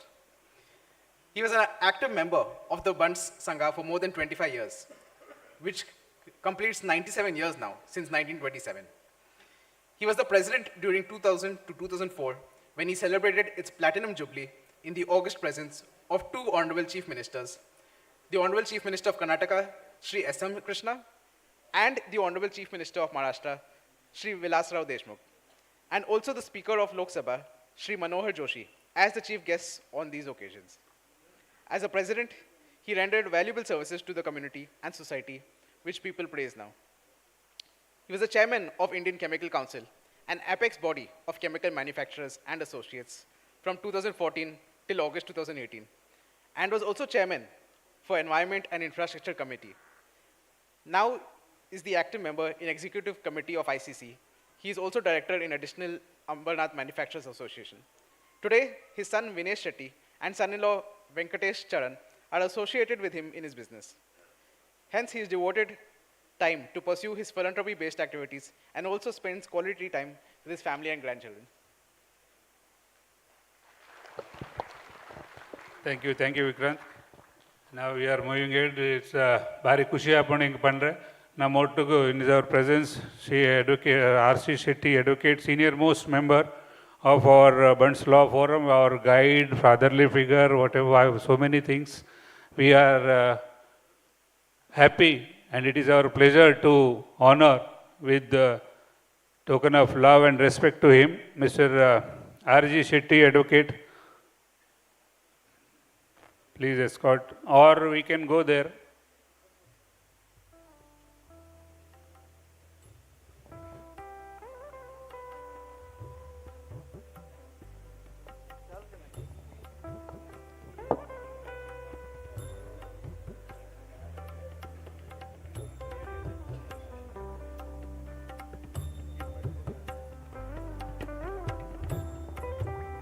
R.G. Shetty, advocate, arna Gurukulna Raddu Patera, Sabek Panodundu request. R.G.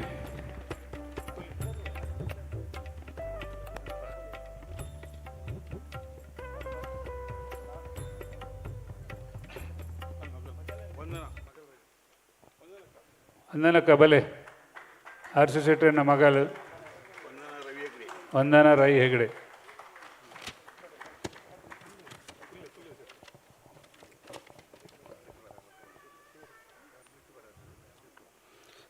Good evening to all. A short introduction of Sri R.C. Shetty. Sri Raghava Chandaya Shetty, known as Advocate R.C. Shetty, son of Chandaya and Chandaya Shetty and Nuthu Shetty. He married to Srimati Ratna Shetty and having 3 children, Sri Harish Shetty, Srimati Vandana Hegde and Dr. Naresh Shetty. He completed his initial education in Kutyar, Majalabettu. Later he studied in Bombay Night High School, Mumbai. Advocate R.C. Shetty, M.A. in Economics and LLB, is a self-made man. He passed law degree in 1962 after passing Bar Council examination conducted by the Bar Council of Maharashtra. Sri R.C. Shetty is noted social worker. He was associated with the Bunts and held various positions since 1955. He became president of Bunts Mumbai in 1977, and Sri Shetty was instrumental in collecting funds for the construction of this building, Sangha, and community respect, and honored him for several times. Sri R.C. Shetty was past president of Bunts Law Forum, and in this declining age, also working for the progress of Bunts lawyers and help them in their legal work. He is still active with Forum. We pray for God, give him good health. Thank you, R.G. Please. Thank you all the dignitaries and the volunteers.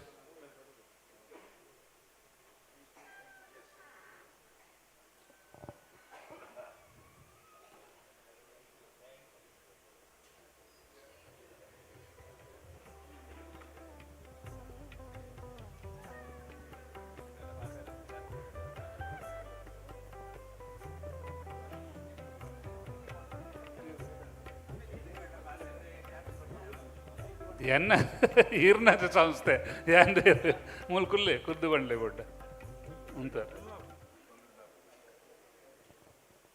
Please.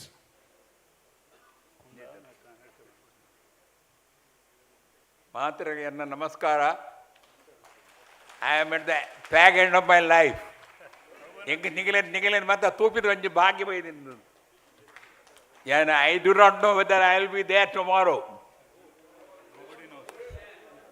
But ಹೆಂಗೊಂಜಿ ಈ ಭಾಗ್ಯನ ಕೊರಿಯರ್ ನಿಗಲು I am greatly indebted to you. I have done very little for the law society because I am not a brilliant man, an ordinary man, but I got a big heart. If you want to be a popular man, you should have a heart. You have got a big heart. A lawyer should have a big head. A doctor should have a good heart. I have a good heart. That's why I have survived. but I got a little brain with the come young leg. Anyway, I thank you, Yankala Law Society, Must Kelsa Maldir, Prabhakar Chitru, he has organized a beautiful seminar. Some of the speakers were very impressive, very impressive. And Pathar Vastatrini, and I think time is and Vastatruji. Fortunately, in the president. ನಮ್ಮ ಮಾತೆರ್ಲ ಒಂದೊಂದು standing ovation ಕೊರಡು 95 years old ನಮ್ಮ ಒಂದು ಸೌಭಾಗ್ಯ ರಡ್ಡ ಆಶೀರ್ವಾದಕ್ಕೆ ನಂಚಿನೊಂಜಿ ಭಾಗ್ಯ ನಂಗೆ ಮಾತೆರೆ ತೆಗೆದುಂಡು we are very proud of ನಮ್ಮ ಮಾತೆರ್ಲ ಲೇಟ್ ಆತಂಡು ಏರ್ಲೈತೆ ಭಾಷಣಕ್ಕೆ ಏನು ನಾನು ಮೂಡು ಇಜ್ಜಾರು correct but we will pray for the god for his good health prosperity and happiness. About our chief guest today, I am very, very, very lucky that we have a chief guest who has done so much for the Bunt Sangha, Bunt society. He is a big industrialist. And when you quality taninaga, year okkeregulu poyed our office, he will give the job. He proclaimable there are, and year battadal work payment. He is a great man, a brilliant man, a dynamic man. Young call only padana ನಮ್ಮ ಒಂಜಿ ನಂಗೆ ಬಂಡ್ ಸಮಾಜಕ್ಕೆ ಒಂಜಿ law college board ಐಕರಾದ proposals papers ವರ ready ಉಂಡು ಖಾಲಿ I want man like mister Vivek Shetty to take up the issue do something and have the college in your own name. This is a burden I am giving you. He already is a burden, and you are capable of doing it. Law society, a law college in your own name.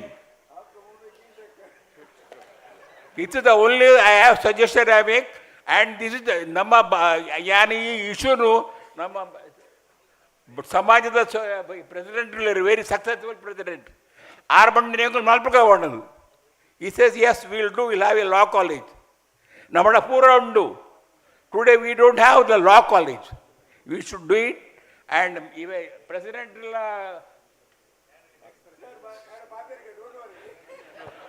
so thank you sir. Thank you. आपका मुंह में घी शक्कर विवेकानंद पंडित इतने आरे for saying a few good words about me. I am very much thankful to you. Lord God bless you all. Nama samajda mallavadu eddevadu bari number 1 javadu world. Thank you very much.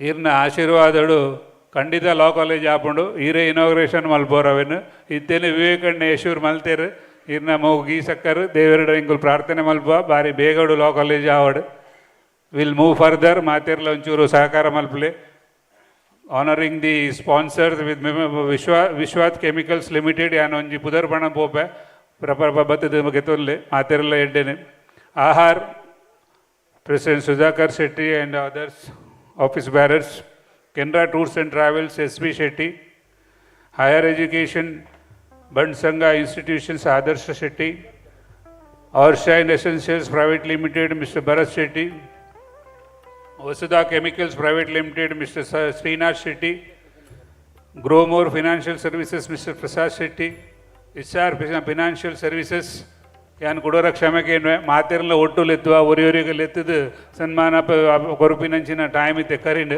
Please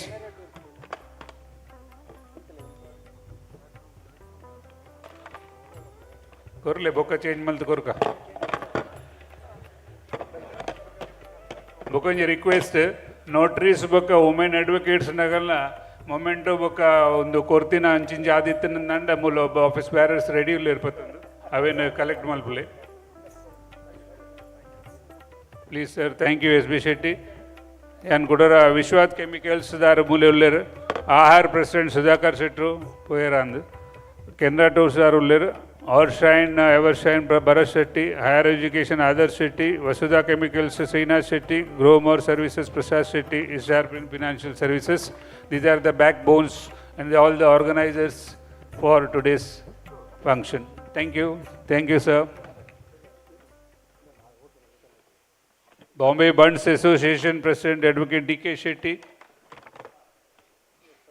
ABCA President CA Vishwanath Shetty, Mulund Bunts President CA Karunakar Shetty, IBCCI President Sri Keshi Shetty, Doctors Association, Bunts Doctors Association Dr. Satyaprakash Shetty, AHAR President Sudhakar Shetty, Java President Mr. Rajesh Shetty or Advocate Gunakar Shetty, the Honorable Secretary, Thane Bunts Ashok M. Shetty, please Materla Sahakara Kurle.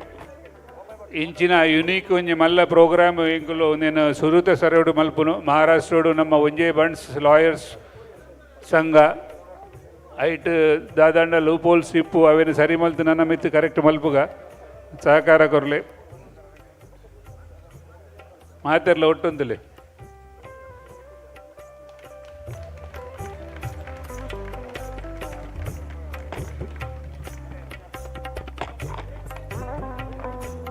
Photo ಗೆತ್ತನ್ಲೆ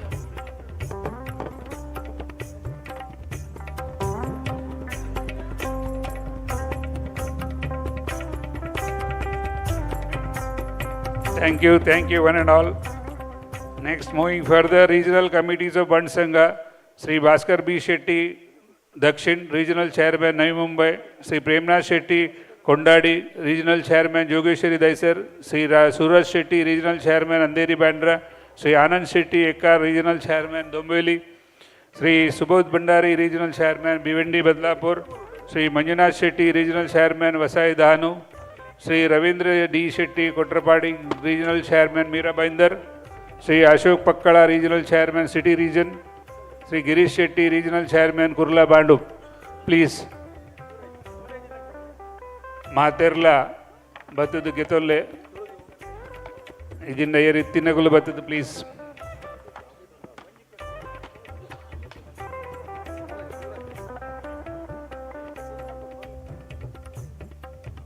ಮೊರಲೆ ಕೊರ್ಲೆ ಯಾರು ನಮ್ಮಾರೆ ಬಕ್ಕಕ್ಕೆ change ಮಲ್ತೋನೆ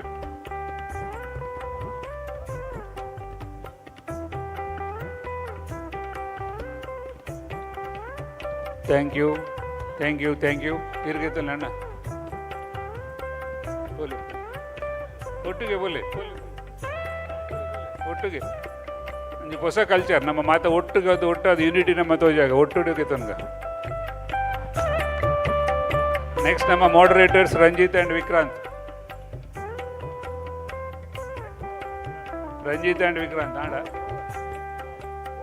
and Kurduna, thank you. Advocate Shankar Shetty, ನಮ್ಮ former secretary must kelsa Bunts law firm alder. He has completed 60 years of practice. Please, Shankar and Anchur mit batid washroom botheru baka malpuga is stand over. Honoring the Vice President Bunts Sangha Maheshan Nepoera. Next, Secretary Bunts Sangha, R.K. Shetty, Chairman of Bunts Sangha, Ratnakar Shetty, Munkur, Pava Education, Adar Shetty, Higher Education, Kurla, Ravindra Shetty, Boroli Education Committee, B.R. Shetty, Chairman, Central Education. Easier, chalo. Aage chalo.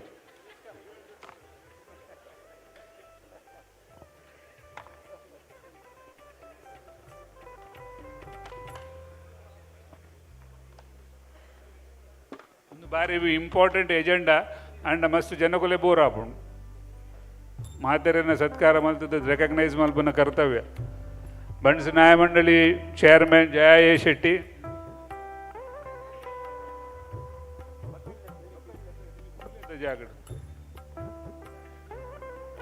ಮಾತೃಭೂಮಿ chairman ಅವ್ರ director C A ಹರೀಶಣ್ಣೆ ಉಳ್ಳರ ಉಳ್ತೂರು ಇಜ್ಜರು ಊರು ಬತ್ತರು Ravi Sai palace ವೈದ್ಯರು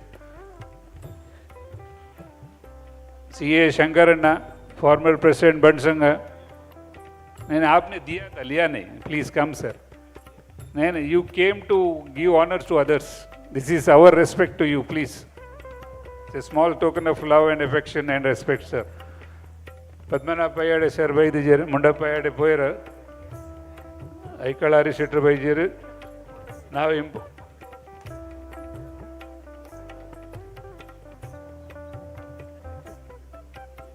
ನಮ್ಮ ಇನ್ನಿತ ಪ್ರೋಗ್ರಾಮ್ನ ಪೊರ್ಲುಡು ದೇವರಿಗೆ ಗಣಪತಿ ದೇವರಿಗೆ ಸುದೀತ ಪ್ರಾರ್ಥನೆ ಮಲ್ದಿನ ಶ್ರೀಮತ್ ಶಾಂತ ಪ್ರಭಾಕರ್ ಶೆಟ್ಟಿ ಪ್ಲೀಸ್ ಬದ್ದು ಒಂಜಿ ಮುಂದಕ್ಕೆ ಗುನ್ನೆಗೆ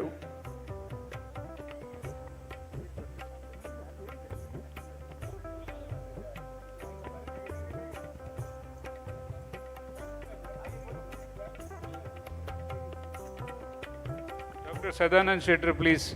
Engalanji Kinya token of love and expression and respect gitonle. Srimati Shanta Prabhakar Shetty. Again, I am with happiness, I tell.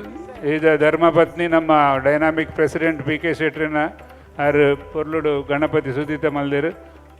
Dr. Sadanand Shetty, sir, we are happy to have with us. Press Dagulu Karnataka Malla. Punjer and Udayavani. Shankarana Batte Rabale. Shankarana, please come.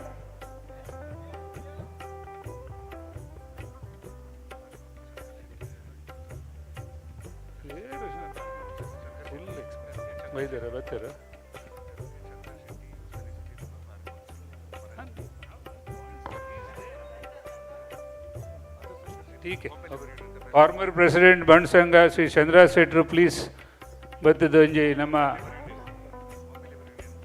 Bombay Labour Union Advocate Shankar Shetty, please Bale. Former President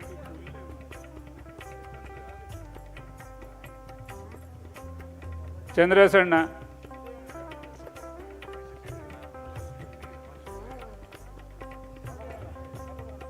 Nama Nechina Vakileru Shankar Shetty Bar Council has felicitated him. Iruverla Shankar and confusion.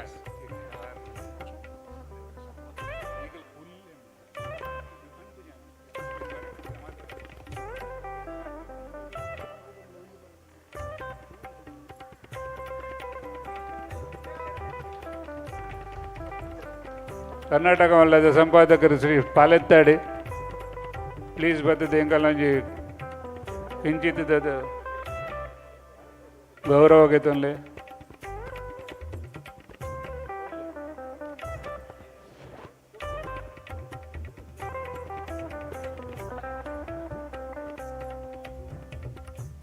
That is very thank you, Bali.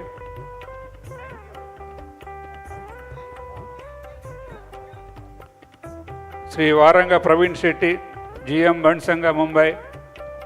Nanka Pura Sarada Sakara Maltadinita Vanji program and Overlooked Malpuna Sakara Maldina Praveen. Varanga Praveen Shetty.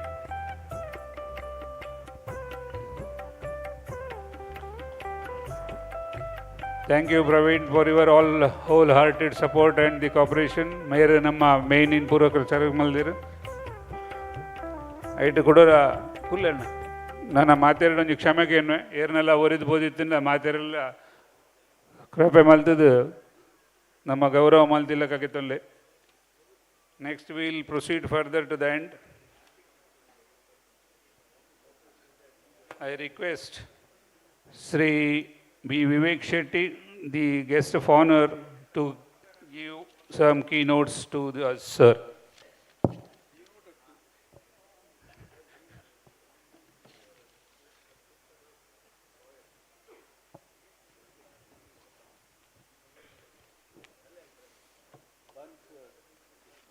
Arunda? That's okay. It's not working. Bunts Law Forum the President Advocate Prabhakar Shetty, Anchane Nama Bunts Sangada very active and dynamic President Mr. Praveen Bhoja Shetty, and all the dignitaries on the stage as well as on the audience. Since morning you have covered afternoon you have covered a very interesting subject. But unfortunately time is short.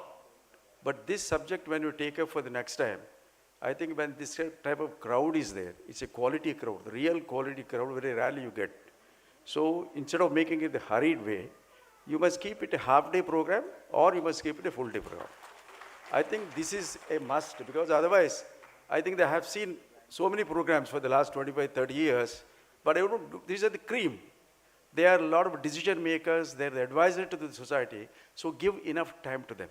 Because today senior advocate like, we have Mr. Ravindra Shetty, as somebody was telling, it's very difficult to get his appointment. He is giving a free advice. Because I had to ask a few questions, but unfortunately there's no time.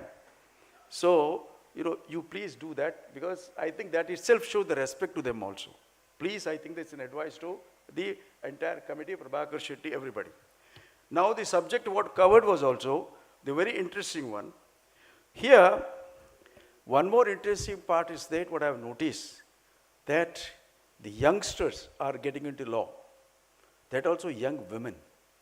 Young, when I see, the Dhriti or, the 3-4 people, I think I was so excited about to that, they are the, heading, the partners in a company like, the Vadia Gandhi, and somebody is in Crawford Billy, Namita, I think she's in Crawford Billy, and Miss Ella Shetty is again another daughter, Namita, she's Samita, Namita, she is, the partner in this thing. What is what is it? Shiril Amarchand. So can you imagine that? And other people also, that Vadia Gandhi, that Disha, she spoke so well and so relevant subject.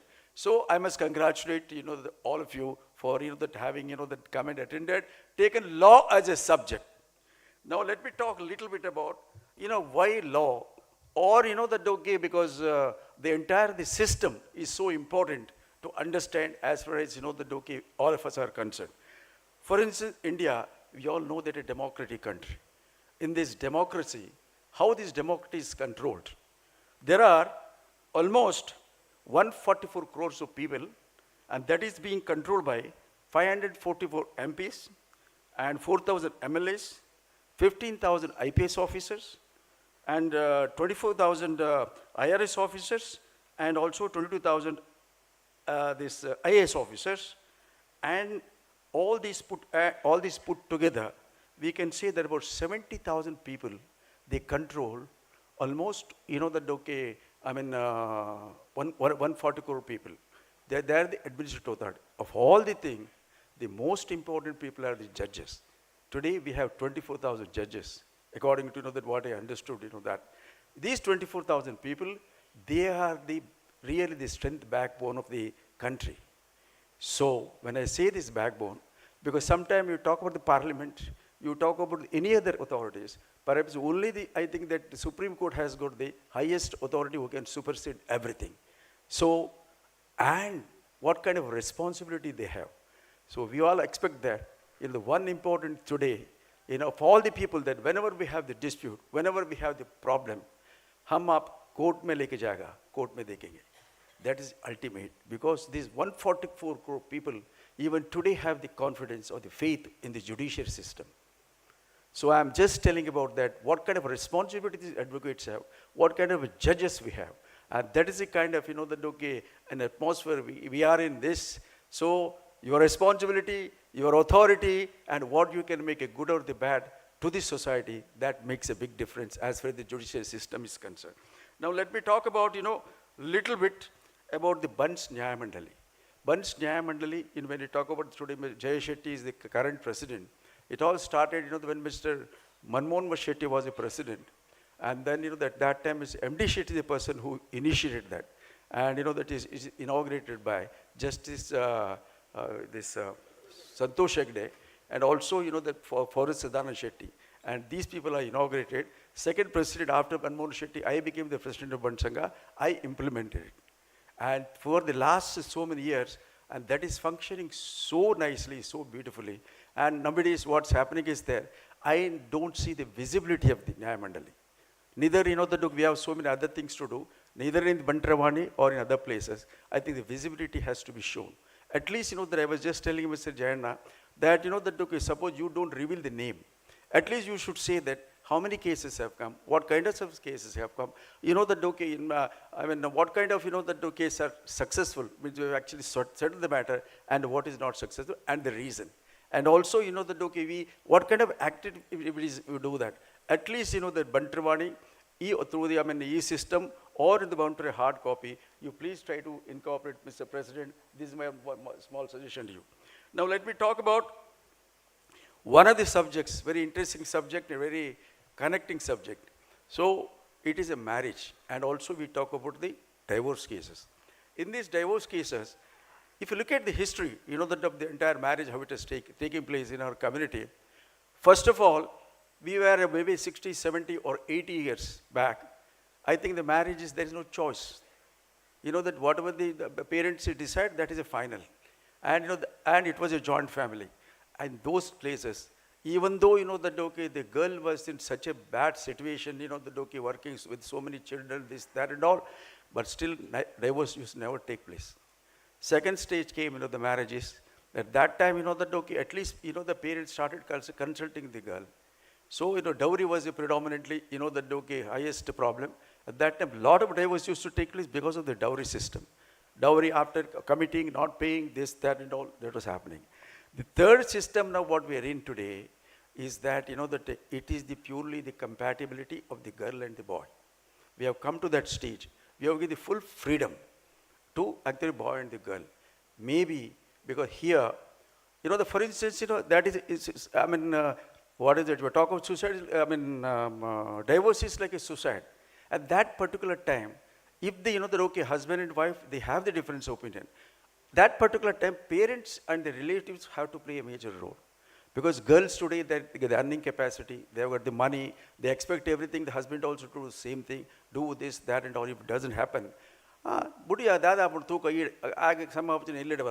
so this kind of moment, that a mother or a father, if they say that, there's an encouragement she gets. Of course, there are really bad cases, then trouble from the mother, this father-in-law, trouble from the brother-in-law, other members of the, family. In such cases, that she has to go to the divorce. But the supporting family also can make a big difference, that as far as this divorce matter is concerned. And the girl has to take, that maximum interest in solving the problem. For a simple reason is what, boy, that, okay, leave one and go to the next one. It's a much easier thing. For the girl is concerned, it's a big problem. This one has to be seen very seriously. Now,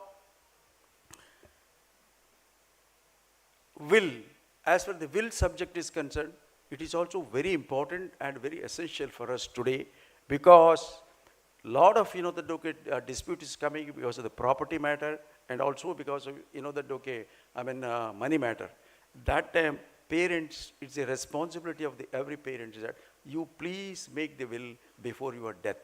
Finally, I would like to say one thing, giving a small example. This actually could be a very different kind of example, not for this crowd, but still I would like to say, but I'll tell in Tulu. See, judgment, how the judgment is given and how the judgment is delayed. For this reason, I'm just not today's situation. Nama urudu, when bari mala guttu dillittu, bullipadi mand. I'm talking about during British's time. So, island only very famous merite mile rai pandadu. Many people may be knowing or may not be knowing of that. I mean, nama puttur dagle gottupu. So that fellow, he was making the panchadike, like Nyayamandali. In those days, people never used to go to the court. So that fellow gives an example to somebody there. Ande mile na pratim the case battana kero the case na the decision getunjaru. Aike dada idai. What is the reason? Kenver. Aike is an abident uttar korpunuga. Tule onji carded ponaga red onji branela onji brandila card pondulleri. Pondupunaga and card the ponaga either onji pili barpunuga.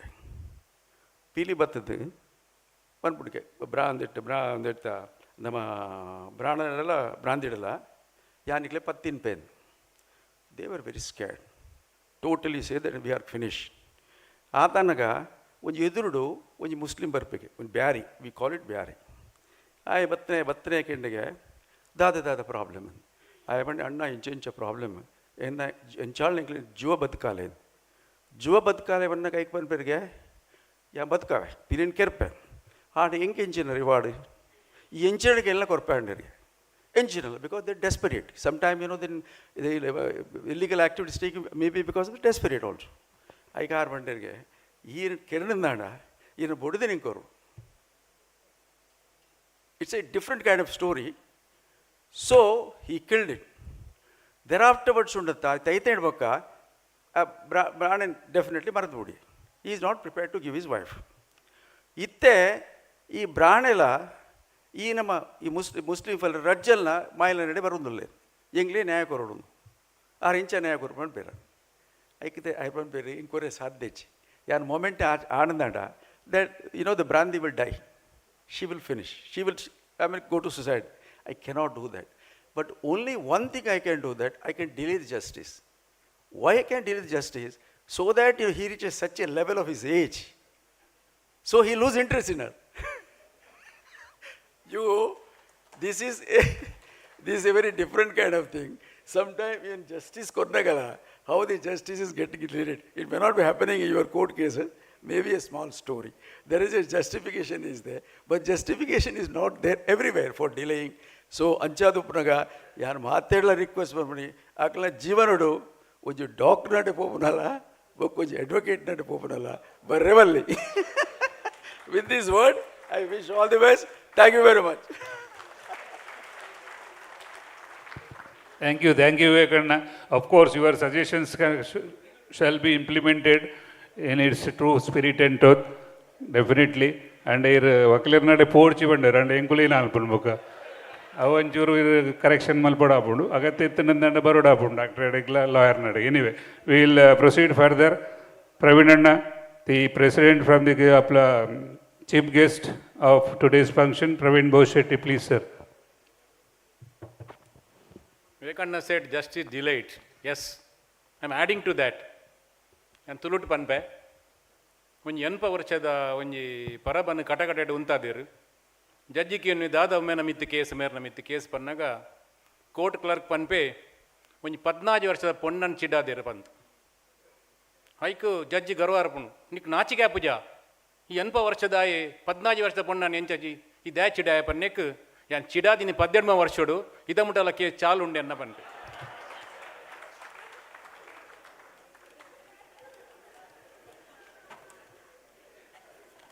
ನಗಿಸುವುದು ಸಹಜ ಧರ್ಮ, ನಗುವುದು ಸಹಜ ಧರ್ಮ ಪನ್ಪಿನಕ್ಕೆ ಯಾನಾಗಿ add ಮಲ್ತೀನಿ. And today I am telling you mister Prabhakar Shetty, the good friend of mine. He has been introduced by me when I was in a treasurer in Bunts Sangha for his good work we have facilitated that time. And today, because of his efforts, he was upright. All cream crowd came, including the lady members also. Around 100 lady members also here. And you will 10 gante atanu kuldar pannaga, see it is very yankalenno yan pande vekannada irak muji minute engarad min dechi patere jin band da pandir janakulita povandulledu man. Actually 700 Prabhakaranna 700 people attended for your seminar, the very good seminar which is very important. Why it is so? Under the umbrella of Bunts Sangha, I always emphasize Bunts panyagulama pura otta odpan ini maaterana ikata deepa pottanaga maaterana lettudu mittu maata yan pudar panpe Bunts law firm maater lettir Bunts medical practitioner lettir chairman bokka Mulund Bunts Jawab Thane Bunts Association of Bunts Chartered Accountant, Indian Bunts Chamber of Commerce, Bombay Bunts Matharan lettudu ottu pandate, it is under one umbrella. I always emphasize Bunts in pannama ottadu because our strength always lies in unity. That message has to go. Innigu leetu porthu kuldarninda anda, that is the one of the greatest appreciation for us. And RC is recommending that law college. Yes sir, law college's application is there and sponsor is also there. Mr. Dr. P.V. Shetty is ready to sponsor 1 crore rupees for the law college. Only thing is we don't have separate building for that. We are trying level best. And Aregan Pande, Nanan Pansanga 100 years Katnaga, I told you winged Nank Malpana chance und Pandit. Sir, Rade Varsha, year board, Irupura Dagat. Irnakaita inauguration Malpuga. Kali Radata Muji Varsha. Nothing to say much. Because lawyers advocate Bode board. Why Bode board means our Supreme Court of India said ignorance of law is not an excuse. So ಅಂಚದಪ್ಪನಾಗ ಮಾತೆರೆಲ್ಲ ಅತದ ಮಲ್ಲ ಪುಸ್ತಕ law book ಓದರೆ ಆಪುಜಿ ಲಾಯರ್ನಾಗಳು ಓದುದು ನಂಗೆ ಹೆಲ್ಪ್ ಮಲ್ಪೇರು and lawyer should be affordability accessibility ದಿಕ್ಕೋಡು ಎಫರ್ಡೆಬಿಲಿಟಿ ಆವಡು ಯಾಕಂದ್ರೆ ಪಂಡಿಟ್ ಸೀನಿಯರ್ ಲಾಯರ್ಸ್ ಎಂಕು ರವಿ ಶೆಟ್ಟಿನ ಗುಡ್ತಾಂಡು ಅಂದು ಮತ್ತು ಬನ್ಸ್ ಜನಕ್ಕೂ ನಮ್ಮ ಐನಾಥ ಮಟ್ಟಿಗೆ ಬಿಕಾಸ್ ನಮ್ಮ ಪರ್ಪಸ್ ಎಂಜಿನ ಸಂಘದ ಸಂಸ್ಥೆದ ಪರ್ಪಸ್ ದಾದೆ ಪನ್ನಾಗ to serve the community members and their upliftment and by giving the education help social help and medical help marriage help ಇತ್ತೆ ಡಾಕ್ಟರ್ ಅಸೋಸಿಯೇಷನ್ ಉಂಡು they are giving all medical help ನಗಲ್ನಲ್ಲಿ ನಿಂತು ಅವರುಂಡು ಅರೌಂಡ್ 400 ಡಾಕ್ಟರ್ಸ್ ಆರ್ ದೇರ್ ಅಗಲ್ನ association ಒಟ್ಟುಗು ಬಣ್ ಸಂಘ ಒಟ್ಟುಗು ನನ್ನ ಮೆಡಿಕಲ್ ಕಾಲೇಜಿನ ಮೆಡಿಕಲ್ ಒಂಜಿ ಹಾಸ್ಪಿಟಲ್ ಮಲ್ಪನೆಲ್ಲ ಅಂದಾಜಿ ಆವೊಂದುಂಡು ಪ್ಲ್ಯಾನ್ ಆವೊಂದುಂಡು ಬಿಕಾಸ್ ದ್ಯಾಗ್ ಒಂದು ಪನ್ಪಿನ್ ಪನ್ನಾಗ because we are the privileged members of the society so ನಮ್ಮ ದುಂಪೋದು ಅಂಡರ್ ಪ್ರಿವಿಲೇಜ್ದಾಗಲಿಗೆ ಹೆಲ್ಪ್ ಮಾಡ್ತಾನೆ ಅಂದ್ರೆ ನಮ್ಮ ಕಂಪ್ಲೀಟ್ ಸೊಸೈಟಿ ಬನ್ಸ್ ಪನ್ಪಿನ ಸೊಸೈಟಿ ಐಟಿ ಏರ್ಲ ಬಂಗದಾಗಲು ಇಜ್ಜೇರಿ ಪನ್ಪಿನ ಕಾವಡು ಕೊಂಚ ಭಾರಿ ಆಸೆ ಉಂಟು ಅಟ್ಲೀಸ್ಟ್ ಮುಂಬೈ ನಮ್ಮ ಮುಂಜಿ ಮೂಜಾರು ಹಿಡಿದು 4 ಲಕ್ಷ ಮೆಂಬರ್ ಇಲ್ಲ ಸೆಕೆಂಡ್ ಥಿಂಗ್ ಅನ್ಕೇಂಡೆ ಆಲ್ಮೋಸ್ಟ್ 400 ಮುಟ್ಟ ಲಾಯರ್ಸ್ ಉಪ್ಪಿರ ಅಂಡ್ ಮೆಂಬರ್ಸ್ ಉಪ್ಪುನಾರಿ 150 and I told Prabhakaranna to gather more members, Bunts members, so that our unity will be, strength will be more. So, ನಂಗೆ ಗೊತ್ತುಂಡು ನ್ಯಾಯ ದೇ ಡಿಲೇ ಆಪಿನಿಂದಲ ಗೊತ್ತುಂಡು ಕರಪ್ಟ್ ಕೆಲವು ಜಡ್ಜಿನಾಗ್ಲು ಉಪ್ಪೇರು ಮನೆ supreme court ಜಡ್ಜಿನ ಈತು ದೊಡ್ಡ ದಿಕ್ಕು ಅವು ಪಕ್ಕ ಇಜ್ಜಿ ಬಂಡೇರು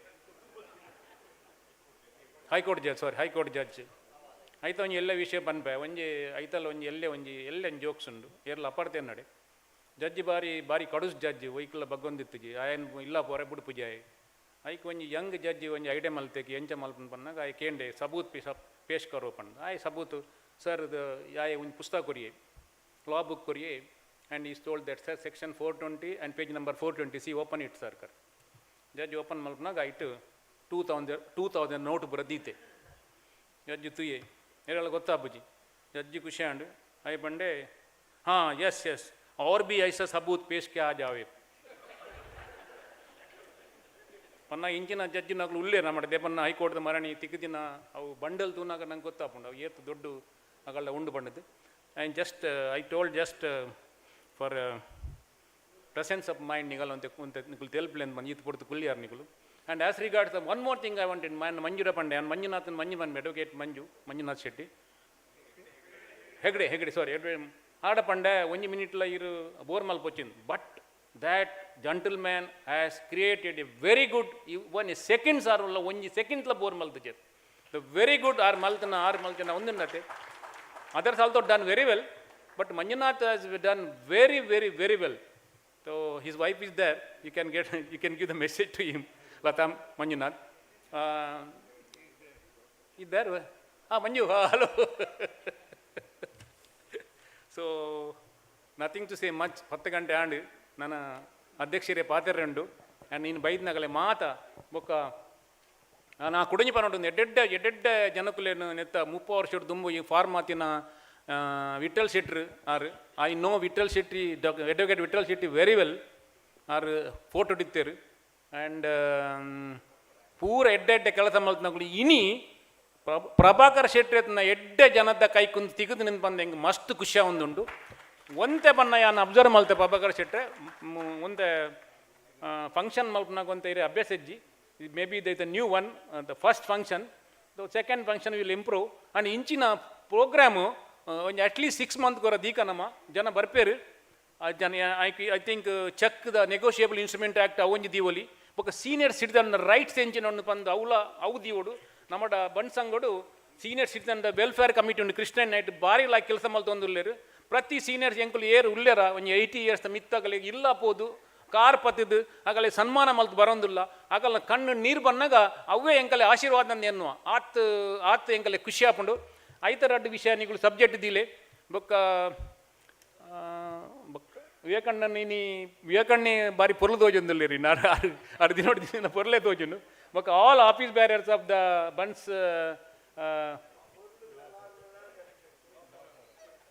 ಅವು ಹೆಂಗೆ ಪಂಡ್ರೆ ಪಂಡ್ಯಾನ್ all office barriers of the Bunts Law Forum and work with the, as I said, along with, associate with the Bunts Nyaya Mandali. ದೇಪನ ಬನ್ಸ್ ನ್ಯಾಯ ಮಂಡಳಿ ಅಗುಲ್ಲ ಹೆಲ್ಪ್ ಮಲ್ತರಿಂದ ನಮ್ಮ ಆಯ್ನಾತ್ ನಂಗೆ ಡಿಸ್ಪ್ಯೂಟ್ ಕಮ್ಮಿ ಅಲ್ಪ ಆಪಣ್ಣನ ಪನ್ನೊಂದು ಇನಿ ಬೈದ್ನ ಮಾತೆರೆಗಲ್ಲ ಕುಡೋರ ನನ್ನರ ಸೊಲ್ಮೇಲೆ ಅಂದ ಒಂದು ಜೈ ಬನ್ಸ್. ಥ್ಯಾಂಕ್ ಯು ಪ್ರವೀಣಣ್ಣ. ಶಾರ್ಟ್ ಅದು ಬಾರಿ ಸಜೆಷನ್ ಕೊರಿಯರ್ ಆಫ್ ಕೋರ್ಸ್ ಬನ್ಸ್ ಲಾ ಫೋರಮ್ದ ಪರವಾದ ಯಾನ್ ಪನ್ಪೆ ಎಂಕಲ್ಡ ಆಲ್ರೆಡಿ ಪೂರ practising advocates the panel list ಉಂಡು ಎರೆಗೆ ಏಪಲ ಬೊಡ್ಡ ಫ್ರೀ ಲೀಗಲ್ ಅಡ್ವೈಸ್ ಏಡ್ ಬೊಕ ಕೋರ್ಟ್ ಗೀಟ್ ಪೋರೆತ್ತಂಡ ಬೇತೆ ವಿಷಯ ಫ್ರೀ ಲೀಗಲ್ ಅಡ್ವೈಸ್ ದ ಆಲ್ರೆಡಿ ಉಂಡು for all Bunts community, not only Bunts law forum the members, Bunts community ದಗಲಿಗೆ already we have started that. Bantaravani ಇಟ್ಲ ಪಾಡ್ರೆ ಉಂಡು. We will circulate to all thus. ಎಡ್ಡೆ ಸಜೆಷನ್ ಪ್ರವೀಣಣ್ಣ ಲಾ ಕಾಲೇಜಿಲ್ಲ ಆವಡು ಇನ್ನು ಡಿಲೇಗೆಲ್ಲ ಇರೋ ಜಸ್ಟಿಫಿಕೇಶನ್ ಕೊರಿಯರ್ ಆ್ಯಂಡ್ ಜಡ್ಜಸ್ ನಗುಲು ಒರಿಯರ್ಲ ತಪ್ಪು ಇತ್ತಿನ ಮಾತೆರೆಲ್ಲ ತವೆಗೆ ನೀನು ಹೌಲ್ ಮಲ್ಪೊಡ್ಸಿ ಎಡ್ಡೆ ಜಡ್ಜಸ್ ಎಲ್ಲ ಉಲ್ಲೇರು. We are hailing on the same boat ಅಂಚೆ ಅದು ಇತ್ತೆ next we moving to the last resident address by advocate P K Shetty.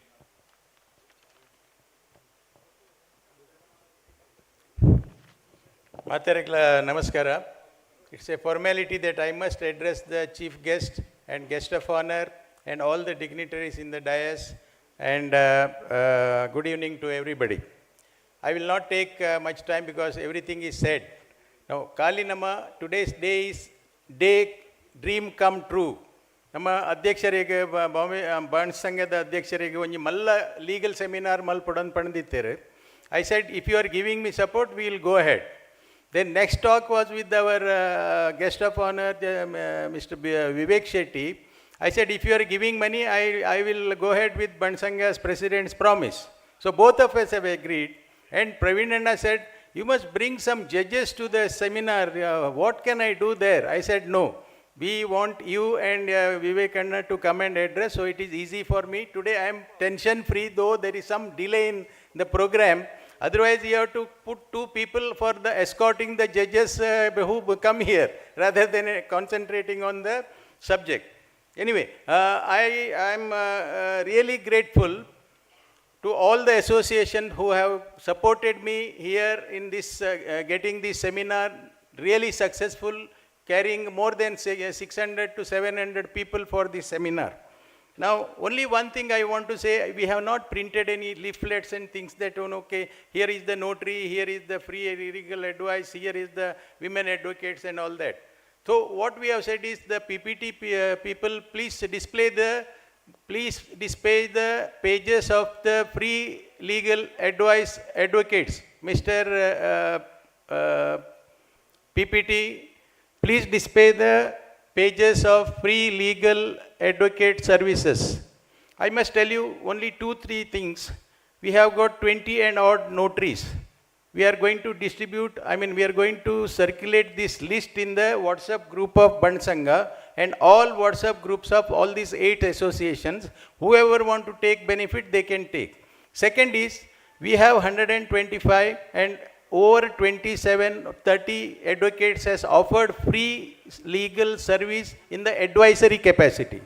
I have given the phone numbers and their location, what they are handling. That also we are going to display. We will give it to Buntsangha's main WhatsApp group. Now nobody keeps either in head nor in pocket. Everything is in the mobile. So we will give it in WhatsApp group. All associations, anything, anytime you want, you can contact them, but not at right in the morning 10 o'clock because they will be in the court. So you have to talk to them in the leisure period and take the appointment and talk to them. They will get the advice. Now look at the women advocates. I was really taken it I must salute them. We have more than 20 women advocates, young ladies who are top on the board in every law firm. The 3 representation here is only Shreni and Disha. You could see the confidence level with them, in what level they are given you the presentation. I must congratulate to them. I am grateful to Buntsangha for extending the help, and Mr. Vivek Shetty for sponsoring the program, and I must again salute all these 8 organizations of Buntsangha, 8 organizations of various Bunts organization, which is already listed like Jawab, IBCCI, Doctors Association, BBA and all that, and AHAR, and 9 regional chairmen of Bunt Sangha, where he said, I'm difficult to get 500 people. He said, I will get you 900 people, each 100 people from each region, you go ahead. So today you could see, most of the people have come from regions, though they are far away in Dombivli, Kalyan and Dahanu. So that is the way we can, gear up our functions, every functions. First function was budget session, over 100 people, conducted by CA. Next function was IBCCI Bunt Star Award, 1,200 people. We are the smallest among all these organizations, 125. Today we could get 700 only because of your support. So my submission is, let us get together for any sort of program. This would be helping each other, and this is the way I think we must go ahead. And I will not take your much time. I wish all the best for a continued support for holding such seminar every year from all these organizations. Thank you so much. Thank you, President Sir. And a lot vote of thanks by Pritish Shetty, advocate.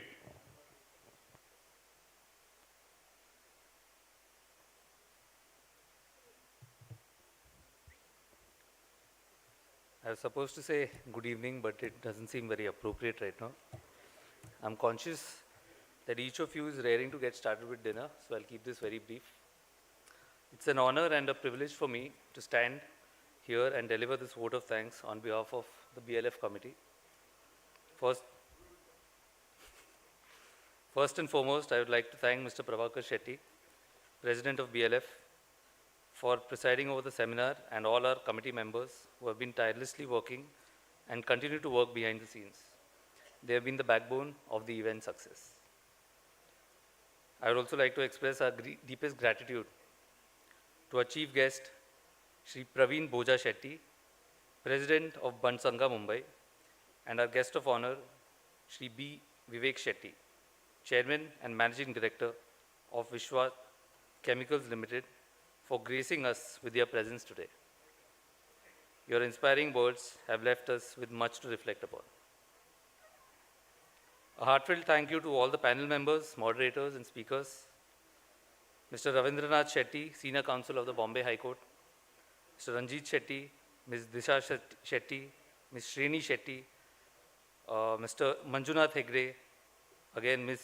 Disha Shetty, Mr. Vikrant Shetty. Your expertise and insights have truly enriched our understanding of relevant topics that we all knowingly, unknowingly are required to deal with on a daily basis. A special word of thanks to our sponsor, Vishwa Chemicals Limited, and all our donors. Without their generous support today, this event would not have been possible. Thank you for believing in our vision and helping us bring this to life.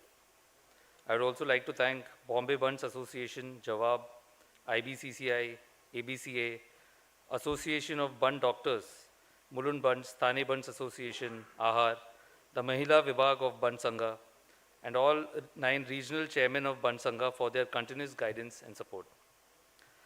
I would like to thank Bunt Sangha that has generously provided us with this auditorium at no cost. I would like to appreciate Santosh Caterers for arranging a wonderful dinner for all of us to enjoy, and Orion Decorators for this beautiful stage setup. A special thanks to Udayavani and Karnataka Malla who have covered today's event, and Brahmari TV for the live coverage. Finally, I thank each one of you for your participation and engagement and making this event complete. Your presence has made this seminar a success. On that note, I would like to invite all of you for dinner. Thank you once again, and have a wonderful night ahead. Thank you, Pritish. Pritish is son of Karnakar Shetty, President of Mulund Bunts. Mahatena organizer Prasad request. Mahatela Radunas Sanji proceed on. Thank you.